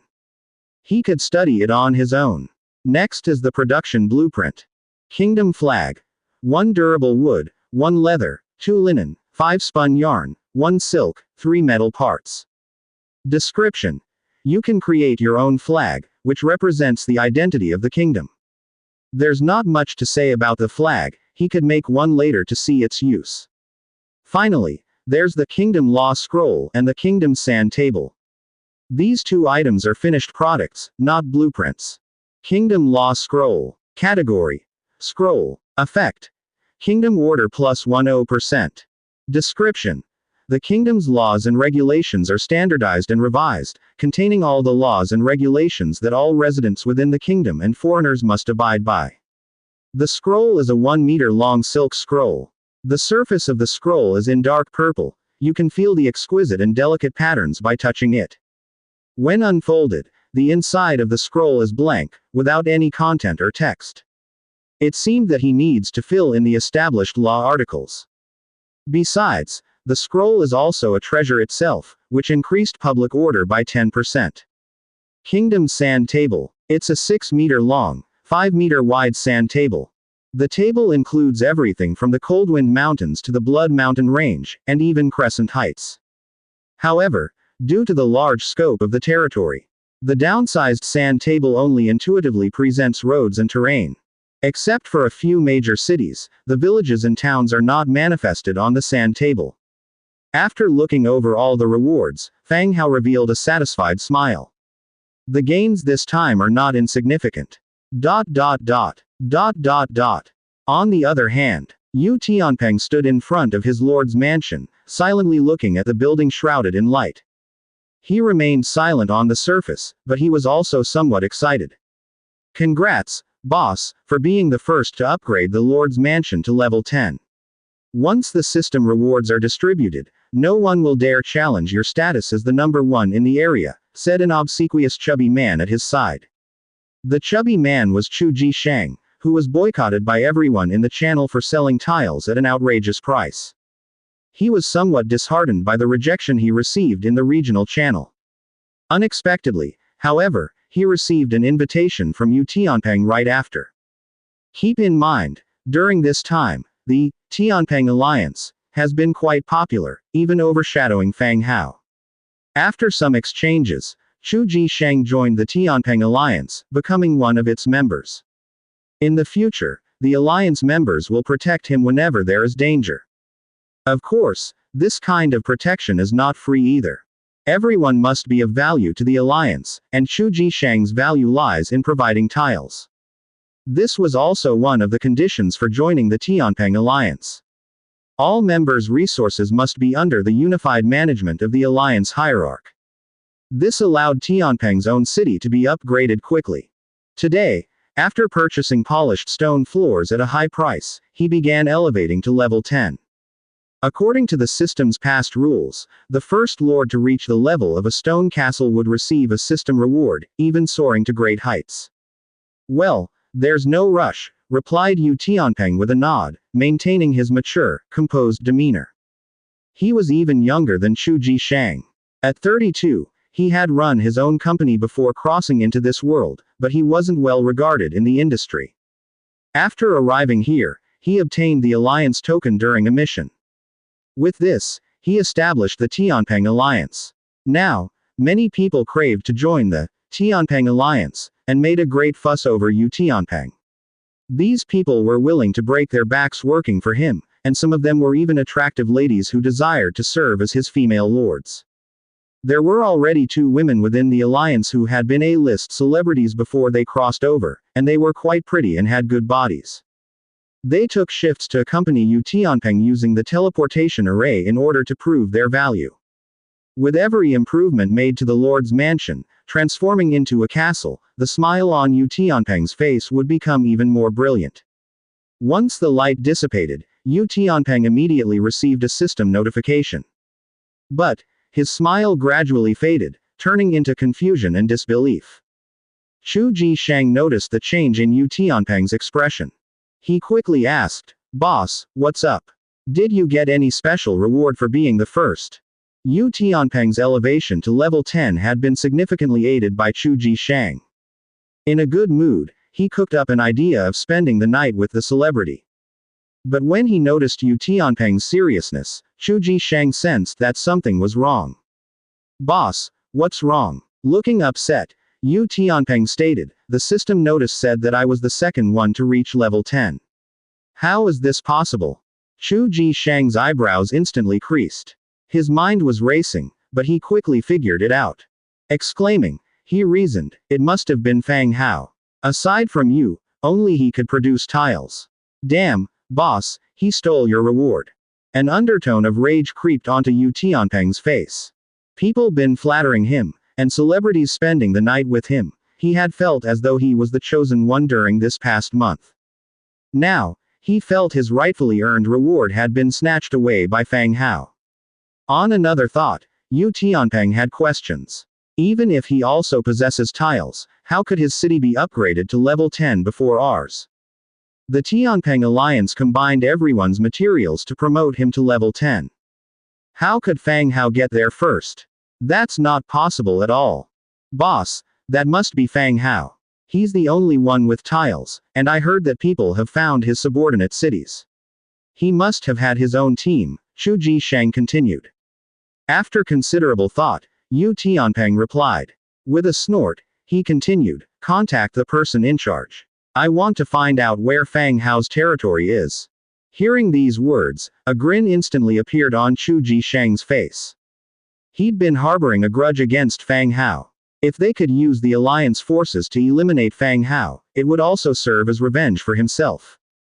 Alright, I'll contact him right away. After checking his rewards, Fang Hao immediately examined the properties of the Lord's mansion.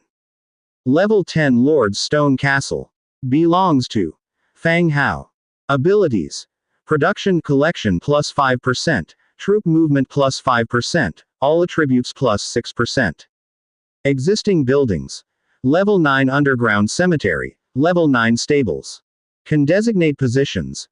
Bronze Bull City Telok, Frostwind City, Skullcrusher, North Fortress, Blackthorn, Prul Tavok, Blood Castle, Rolana and Tobias, Webweaver Camp, Domina, unnamed, Zhongbin, unnamed, Fulei, unnamed, Dong Jiayu, unnamed, Kong Yang. Remarks. This is the core building in the territory. Required materials for next level upgrade. Tough wood 30,000, stone bricks 20,000, fine stone bricks 7,500, polished stone floor 1,200, iron 2,500, cast iron blocks 1,200, metal parts 1,200, tiles 5,000. The quantity of required materials had increased a lot, but there were no special materials needed. As long as the factory continued to produce materials. Advancing to level 11 was only a matter of time. Simultaneously, he also found a positions system. Within the territory, the two main categories under the positions were Governor and Commander. The Governor is the initial appointee by the Book of Lords, responsible for the city's development and management. The Commander is the military leader entrusted with control over the city's military operations. Previously, each governor appointed by Fang Hao in various cities was dual-valent, handling both the management and military duties. For instance, in Bronze Bull City, Telok served as both the governor and the military leader. With the positions now separated, it would be easier to manage, but he was short-staffed. Adjustments need to be made step by step, and everything couldn't be rushed. Era, with her maids, was touring the expanded stone castle. They were planning on what to do with each room and what sort of furniture to add. There were still too few people living in the Lord's residence. There were only 3 people. Fang Hao, Era, and Angia. It was as if there were only 3 occupied rooms in a 6-story building full of rooms. The maids chatted cheerfully while discussing this. Fang Hao stepped out of the Lord's mansion, heading towards the Undead construction area. He was somewhat eager to see the kind of formidable troops he could recruit with the blueprint he received as a reward this time. Behind the giant stone tomb is a vacant plot of land, providing ample space for construction. Opening the blueprint of the ancient tomb, construction is confirmed. An orange radiance begins to ascend, gradually taking the shape of a pyramid. An hour passed, and when Fang Hao returned from the Lord's mansion, a small pyramid had already appeared before him. Although called small, that's when compared to the pyramids of Egypt from another era. The pyramid before his eyes was at least the size of 5 football fields. Its exterior is constructed of neatly arranged stone bricks, the surfaces of which are intricately carved with various symbols and texts representing the Undead clan. Facing Fang Hao's side is a giant stone gate, etched with an array of patterns and texts. In front of the stone gate are two stone lanterns, giving off a faint blue glow. It couldn't possibly house a pharaoh, could it? Muttered Fang Hao. As everyone knows, pyramids are where pharaohs are buried. Although the one before my eyes is a bit small, it should belong to a royal member. He immediately checked the properties of the building. Ancient tomb. Category. Special building. Recruitable. Nisbet. Nisbet. Wriggling Spine 10. Death Trace 7. Star Silver 5. Forgotten Soul 1. Description. The eternal undead of the ancients, guarding the majestic tomb, so-called death is nothing more than a proof of decay. The recruitment requirements are quite stringent. Except for Wriggling Spine, other materials are more precious than the last. Especially the Forgotten Soul, there's only one in the domain. It was obtained from killing the Fear Devourer and kept as loot. If it weren't for that chance encounter, Fang Hao would probably be unable to recruit. Would you like to consume the corresponding materials to recruit Nisbet? Since it has come to this point, not recruiting seems unjustified. Recruit. 100-fold amplification triggered. Recruit Nisbet 101. The stone gate in front of him opens, and a large figure walks out slowly. At the same time, with the triggering of the 100-fold magnification, tall figures began to appear all around. This is a type of soldier standing more than 4 meters tall. The huge skeleton covered in complicated patterns, what caught the eye, is that their skulls resemble the shape of Null's head. Empty eye sockets emitting faint blue light. It exudes an extreme sense of oppression. Fang Hao immediately checked their attributes. Nisbet Tier 10. Faction. Undead. Racial characteristics. Undead. Hollow skeleton. Light weakness. Skills. Soul Devour. Attribute stripping. Death God's Descent. Innate skills. Domain Power Mastery. Domain Axe Mastery. Soul Devour passive. Whenever this unit kills an enemy, it devours the enemy's soul to enhance its own strength. Attribute Stripping active. This unit can strip the target's racial attributes, rendering them ineffective for at least 5 seconds. Death God's Descent active. Blessing from the Death God boosts all attributes by 100% for 120 seconds. Description. Lich priests, following the likeness of the ancient god, created Nisbet. They guard around the royal tombs and are the creators of the immortal king's power. Tier 10. As expected, Tier 10. In this world, the ranking of soldier types only goes up to Tier 10. And Tier 10 is further divided into upper, middle, and lower ranks, with different levels of strength among them. Once reaching Tier 10, whether one can become a hero or not is the biggest challenge faced. Numerous powerful beings are stuck at Tier 10, unable to pass the test and advance to become a hero. Nisbet has a total of 3 skills. But each skill has its own distinct characteristics. The first one, Soul Devouring, enables him to continually enhance his abilities by killing enemies during the fight. The Stripping Traits skill is more like a skill designed specifically against a certain race. Traits refer to race traits. For example, Demetria's Underwater Breathing, and Scale Armor, and the Flower Demon's Flight, are all race traits. By stripping these traits from the opponent at the right time, one could even directly kill the opponent. The final skill, Death God's Descent, a straightforward amplification ability, increases attributes by 100% within 120 seconds. It seems somewhat similar to his own Body of Giant Spirit, but lasts longer. 101 robust skeletons, their pupils flickering with soul flames.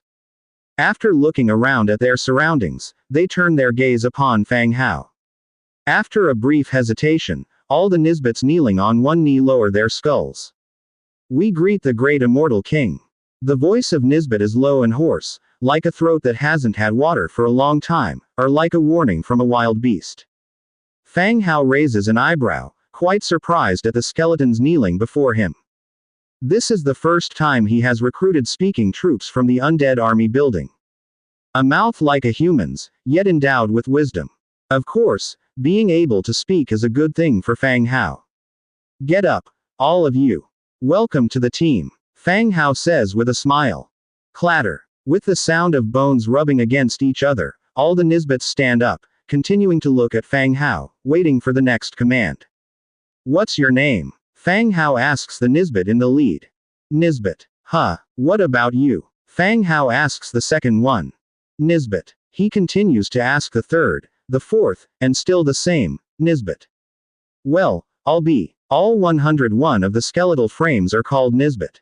This Nisbet is not only their professional title, but also their name. It would be impossible to differentiate between them if they all have the same name.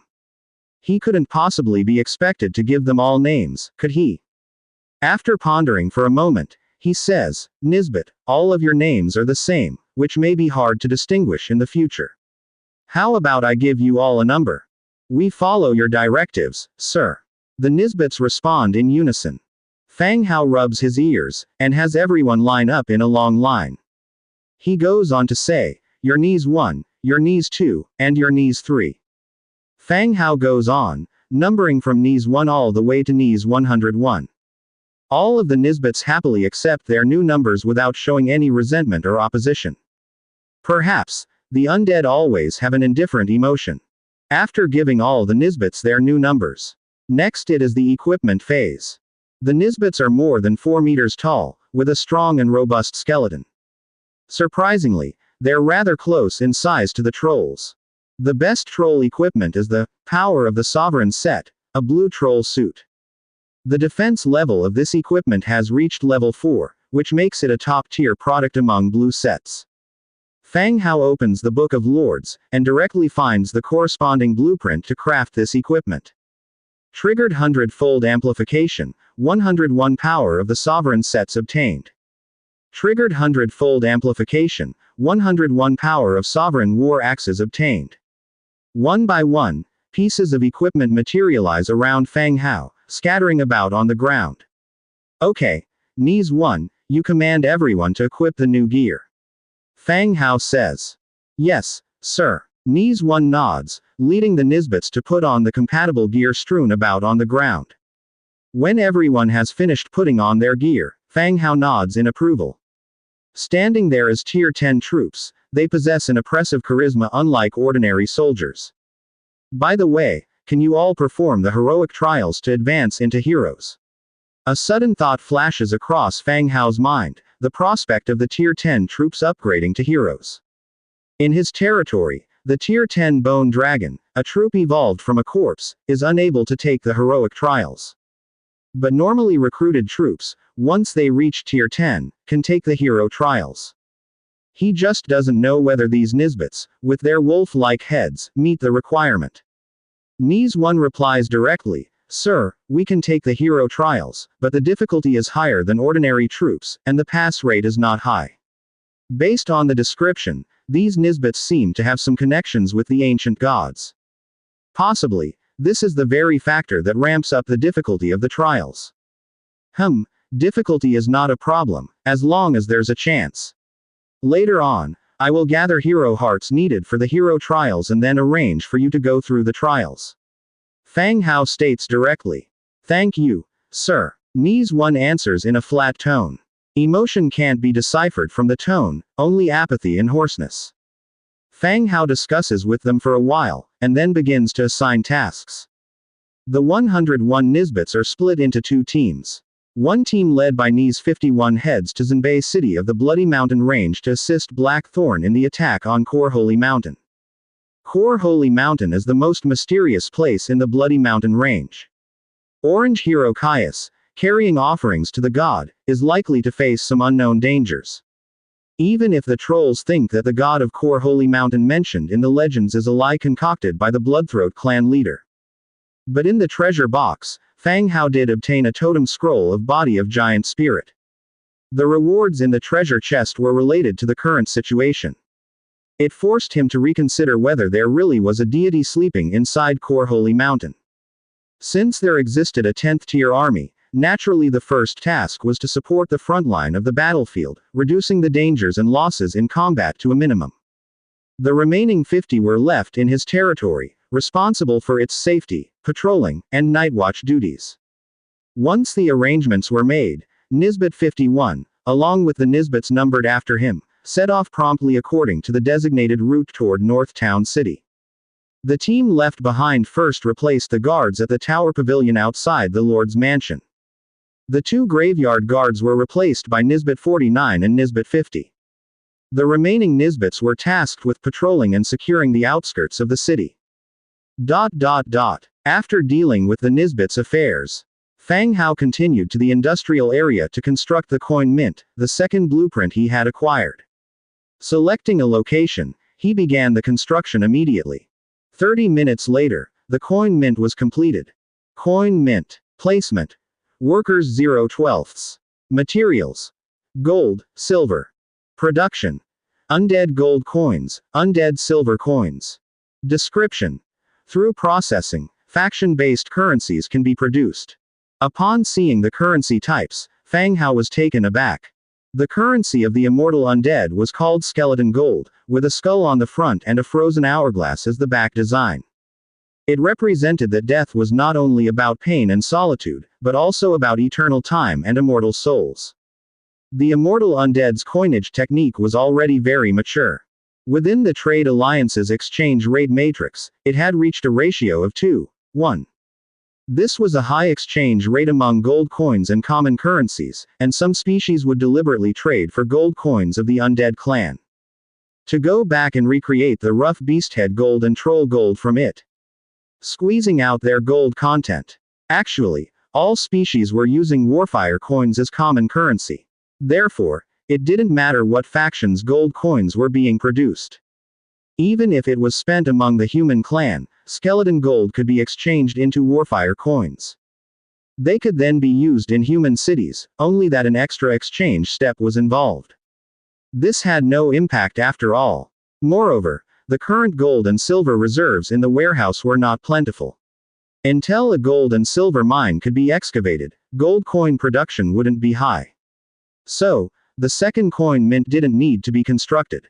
Production could be taken up slowly. 12 skeletal laborers were called to start work at the coin mint. Any gold and silver objects without use in the warehouse were all used to smelt into gold or silver coins. After settling the coin mint affairs, it was also lunchtime. After lunch, Fang Hao planned to construct the Pantheon and upgrade the Viscera Museum.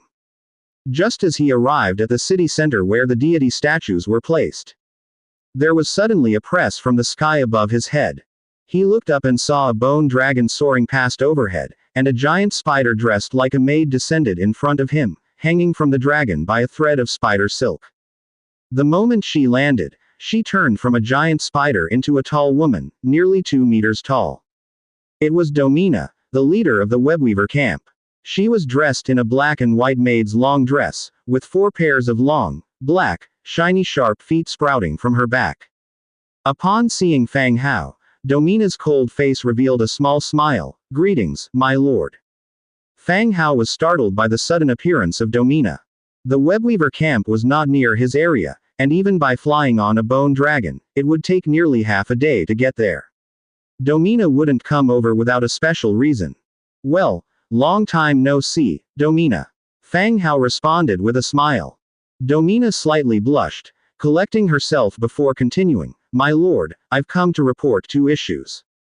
"Yes, please take a seat, Domina." Fang Hao signaled her to sit on the bench across from him.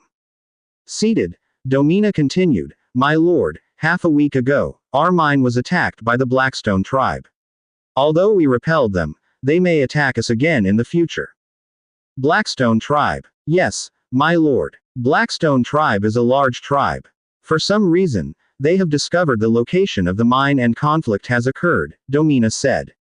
Blackstone tribe has been showing up frequently in Fang Hao's head these days. From the Blackfoot Cat's mouth, from the human clan in the Trade Alliance outpost. This time, Domina reported that the Blackstone tribe attacked the mine. Domina's mines, capable of producing mithril, is the most valuable of all he owns.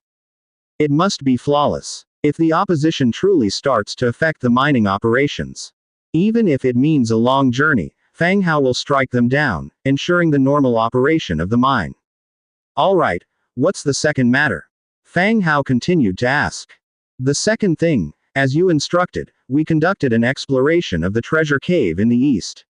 We found a creature on the mountain that greatly resembles a dragon. It seems to be guarding the mountain cave, Domina pondered as she spoke. Last time at the Webweaver encampment, Fang Hao assisted Domina in eliminating the attacking Null tribe. They found an abundance of treasures in a single-page map among the spoils of war. They learned about the treasure cave through the Null clan leader's interrogation. At the time when Demetria was attacking the Crescent Heights, Fang Hao had Domina arranged to scout it out. The treasure cave Domina mentioned this time was news of the same. A dragon. Fang Hao frowned. In this region, besides his bone dragon, no other dragon-related creatures have been discovered. Yes, my lord, it greatly resembles a dragon, but its size is much smaller and there are many of them, Domina continued. The indigenous people do not have the ability to identify the types of troops.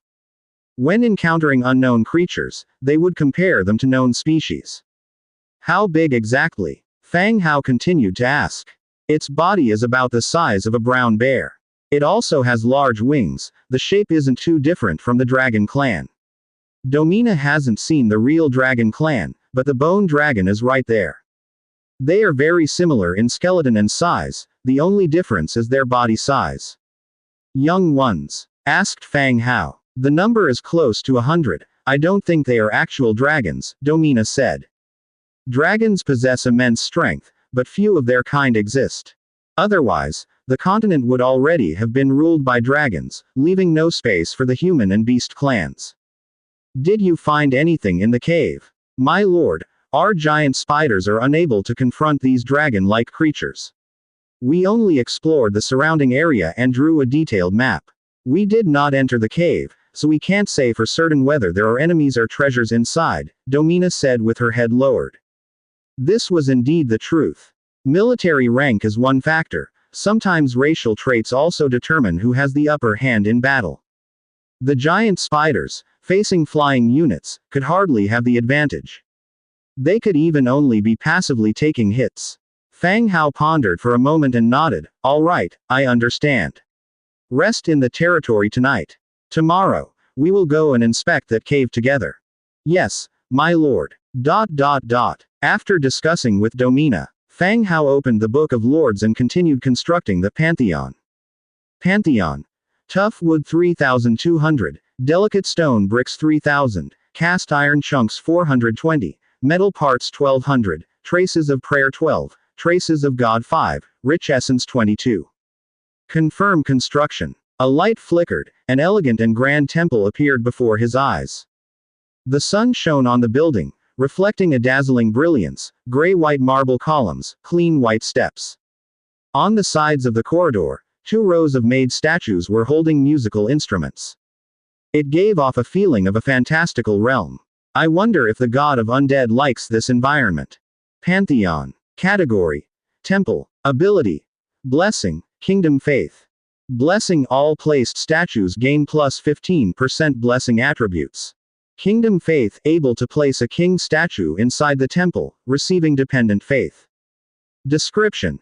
In the closest position to the gods, listen to God's guidance.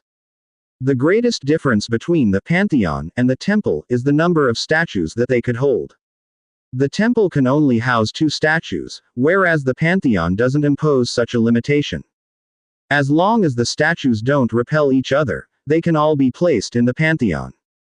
The attribute enhancement was also improved from 10% to 15%. And, a statue of the king could also be erected to accept the faith of the people. Although it seemed a bit abrupt, Fang Hao was certain that he was the king. In other words, Fang Hao could erect a statue of himself in the Pantheon. Erecting a statue can increase the attributes of his territory. Erect his own statue. Paying homage to oneself. That felt somewhat strange. For the time being, there were 4 statues in his land. They were, respectively, Goddess of Harvest, Slaughter God, God of Deception, and the God of Undead, that was unlocked by the temple. He placed all of these statues in the Pantheon. A halo spread out from the temple and enveloped his territory. Having managed the Pantheon, Fang Hao went on to upgrade the Rejuvenation Spring Well and the Skeleton Transformation Field. After the upgrade of the Rejuvenation Spring Well, the water production enhanced from 1 unit per hour to 2 units per hour. The well's capacity also expanded to 100 units. The upgrade of the Skeleton Transformation Field reduced the conversion time and stages downgraded after the transformation. Before, each soldier type would downgrade by 2 stages after conversion, but now it would only reduce by 1 stage. It could better preserve the combat power of the bodies before their death. In the end, only the Viscera Museum was left unupgraded. Nelson was still in the stone door, diligently crafting Diome dolls. To avoid causing harm to Nelson in the process of upgrading, Fang Hao decided that it wouldn't be too late to upgrade after Nelson had completed his work. Busy with building upgrade and construction, Fang Hao's day soon passed. By the time he had finished all his tasks, it was already quite late. After dinner, Fang Hao read some magic books in his room, then went to bed to rest. The next morning, after breakfast, Fang Hao and the others started to check their equipment, ready to leave. According to yesterday's agreement with Domina, they were going to ride bone dragons to the Webweaver camp to explore the treasure cave and see what trouble the Blackstone tribe had brought. They summoned 20 bone dragons, accompanied by 40 Nisbets, 20 skeleton trolls, 70 skeleton archers, and a large number of skeleton bad beasts. Since Domina had already discovered that the enemy was likely holding a dragon-type creature, Fang Hao took more skeleton archers and skeleton bad beasts for this particular purpose. Through many battles, it has been found that archers and bad beasts were quite useful against flying enemies. Although bad beasts possessed the ability to fly, they couldn't sustain long periods of flight. Therefore, on the journey to the Webweaver camp, they needed to cling onto the bodies of the bone dragons, which would carry them for the part of the journey that required flight. The number of bad beasts that a bone dragon could carry in flight was not calculated by seating capacity. Roughly each bone dragon could carry 80 skeleton giant bats while flying. Fang Hao reserved 6 bone dragons for transporting a total of 480 skeleton giant bats. For the heroes, Fang Hao invited Demetria, Angia and the giant spider monster Domina. Nelson continued to stay in the territory, busy crafting Diome dolls. As for Rolana, she had already returned to the Blood Castle the night before riding the bone dragon that Fang Hao had given to her. She told Fang Hao that message for her could be delivered to the castle anytime. It was clear from her behavior that Rolana intended to integrate herself into the group fully. After all the preparations were done, 20 bone dragons carrying the soldiers soared into the sky, grandly heading towards the Webweaver camp. The bone dragons were fast. As they were traveling quickly through the clouds, the roar of the wind echoed in their ears. They flew for nearly half a day, and finally arrived at the Webweaver camp at 1 o'clock in the afternoon. The bone dragons landed in the clearing outside the camp. The undead soldiers on their backs also dismounted and braced themselves for battle. Thud, thud, thud. Dense footsteps echoed from the dense forest ahead. Large numbers of humanoid-shaped spider soldiers brandishing swords and longbows burst out from the forest. Seeing Domina, they saluted her slightly. At this point, a Null wearing torn jeans stumbled out from behind the spider soldiers. First, he amiably greeted Domina and said, "Lady Domina, you're finally back. I was so worried when you didn't come back yesterday, I hardly slept the entire night." As soon as he had finished speaking, he caught sight of Fang Hao and Angia. Recognizing Fang Hao's identity immediately, he fell to his knees. "My lord, you're here. I dreamt about something wonderful happening last night, and it really did happen." Without much thought, it was clear that this was the Null chieftain that he had beaten before. "Didn't you say you were too worried about Domina to sleep last night? How did you have a dream?" Angia caught an inconsistency in his story and promptly pointed it out. Oh, it was a dream I had in the second half of the night," the Null explained while continually scratching his torn jeans. Domina looked at the Null and asked, "Yesterday, did the Blackstone tribe come to cause any trouble?" "No, but there were a lot of those damn scouts lurking around our mine," the Null said furiously. Now, The Gnolls had established a new village outside the Mithril mine. Moreover, as Fang Hao continued to provide aid, the living conditions of the Gnoll miners had gradually improved. The Gnolls didn't want to be attacked by the infamous Blackstone tribe. It would ruin their gradually improving living conditions. Domina looked back at Fang Hao, spoke softly, "Sir, Blackstone tribe has been gradually increasing their scouts around the mine. I fear a direct attack on the mine will happen soon. We should prepare in advance." Fang Hao did not regard the Blackstone tribe too seriously.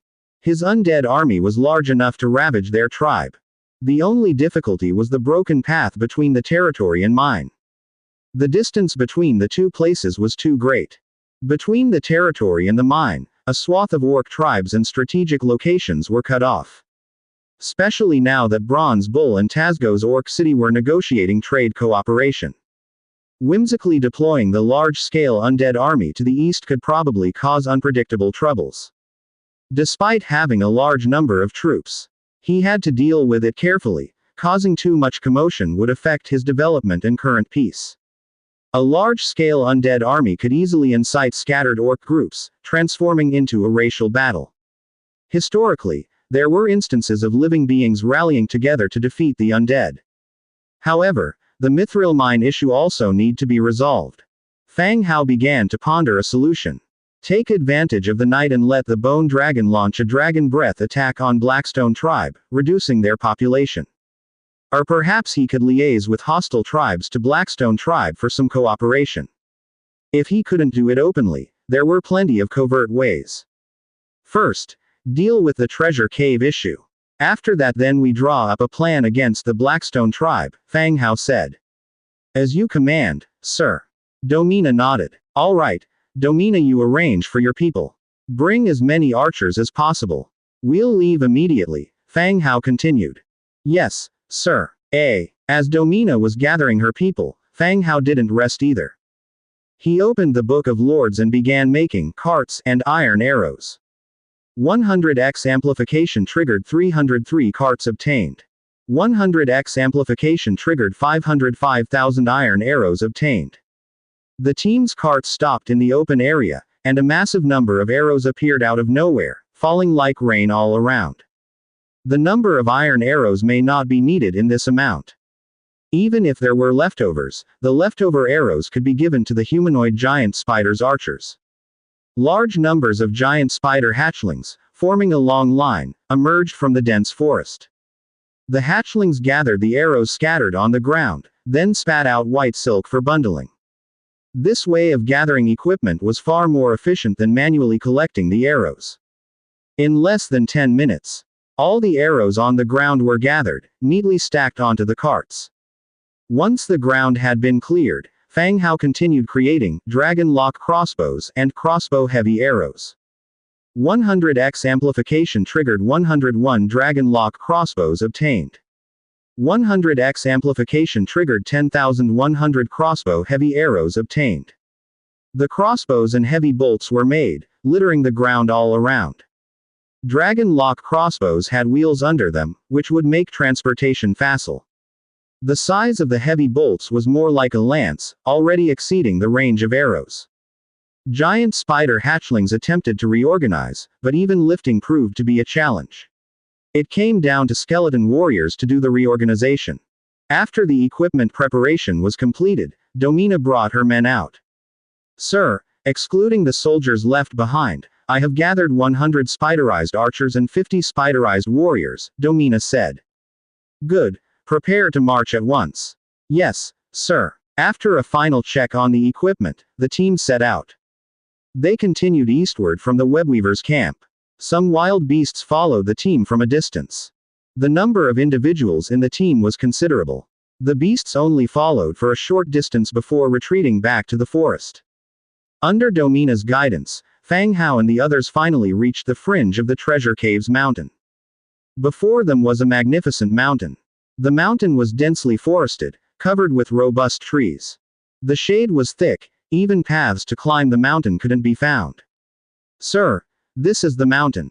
The treasure cave on the map is located on the mountainside. Domina transformed into her giant spider form, with her lower body enlarging into a colossal spider. What about those dragon-like creatures you mentioned? Fang Hao, standing by the side, asked. They're hiding in the forest on the mountain. Anytime someone gets close, they launch an attack, and there are a lot of them, Domina explained. It seemed there were no other beasts around here.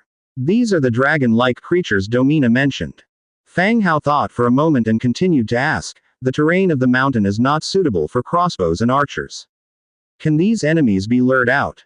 They should be. Last time we were exploring this area, we were chased quite a distance. Domina, with her huge spider body lying on the ground, replied. Good, then prepare to fight here. Demetria, you are in charge of the battle arrangements, Fang Hao immediately instructed. Demetria stepped forward. Yes, sir. Then, he began issuing loud orders to the troop. Reinforce the crossbows, archers check your equipment, Angeal lead the infantry forward, prevent any enemies from descending the mountain. Orders were given one after another. With the issuance of orders, everyone sprang into action. The crossbows were reinforced and loaded with bolts. The skeleton shooters and transformed spider shooters were ready with their arrows, waiting for the enemy's approach. The close combat units moved to the front of the formation. This way, they could have some defense in case any ground troops charged down. After everything was ready, Fang Hao directly activated God's presence, controlling a skeleton archer and stepping directly into the dense forest on the mountain. The mountain path was difficult to traverse, and he needed to use a dagger to chop off branches and thorns to proceed forward. He reached halfway up the mountain. Fang Hao indeed saw the dragon-like creatures lurking around the mountain cave. Pseudo-Dragon Guard, 7th rank. They were just as Domina had described. These pseudo-dragon guards bore a shape very close to that of a large dragon, or rather, a smaller version of a large dragon. But each of them was nearly the size of an adult bear. They had brownish-red scales, 4 legs, and red flesh wings. They rested on large rocks and trees, or chased around. Their numbers were indeed substantial. The 7th rank, among the troops, could be considered a rather high level, dominating this area as the apex creatures. At the very least, ordinary tribes would not dare to provoke these pseudo-dragons. He reconfirmed the surroundings again. After not discovering any other creatures, Fang Hao took his bow, drew it against a pseudo-dragon in a tree hole in front, and fired an arrow. Whiz. Puff. The body of the pseudo-dragon was covered with a layer of scale armor. But it obviously did not possess the genuine defense of a large dragon. The iron arrow broke through the superficial scale armor and entered the neck of the pseudo-dragon. Although the wound was not deep, it caused the pseudo-dragon to emit a painful scream. Fang Hao did not linger. He hung the bow on his back, turned around, and ran down the mountain. Meanwhile, the pseudo-dragons found the suspicious invader at this moment. Moreover, there was an arrow stuck in their companion's neck. They all let out screams. Crash, crash, crash. A large number of pseudo-dragons rushed into the sky and pursued the fleeing intruder. Fang Hao ran non-stop, not daring to check the wooing noises behind. He was not afraid of death, but feared that if the skeleton he was controlling died, he would have to draw the enemy again. Fang Hao ran wildly and soon rushed out of the dense forest. Only when he saw Demetria and the others waiting ahead did he take the opportunity to look back. A large number of pseudo-dragons filled the rear sky. The number was even more than he had imagined, at least more than 300. The pseudo-dragons also discovered the army below. Not only were there the spider creatures from the day before yesterday, but also many skeletons. The pseudo-dragons immediately changed their target, not caring about the fleeing skeleton, but rather rushed towards the mixed army below. Blockading skies, the pseudo-dragons were coming, and the pressure was not small. The undead didn't seem too nervous, but the transformed spider soldiers' faces had started to change, and their spider legs were beginning to tremble. Demetria, looking at the approaching pseudo-dragons, said coldly, "Attack! Whiz, whiz, whiz. Bang, bang." An intense barrage of arrows, like a large net, went straight towards the pseudo-dragons. THR crossbows also make earth-shaking noise, shooting hefty bolts into the sky.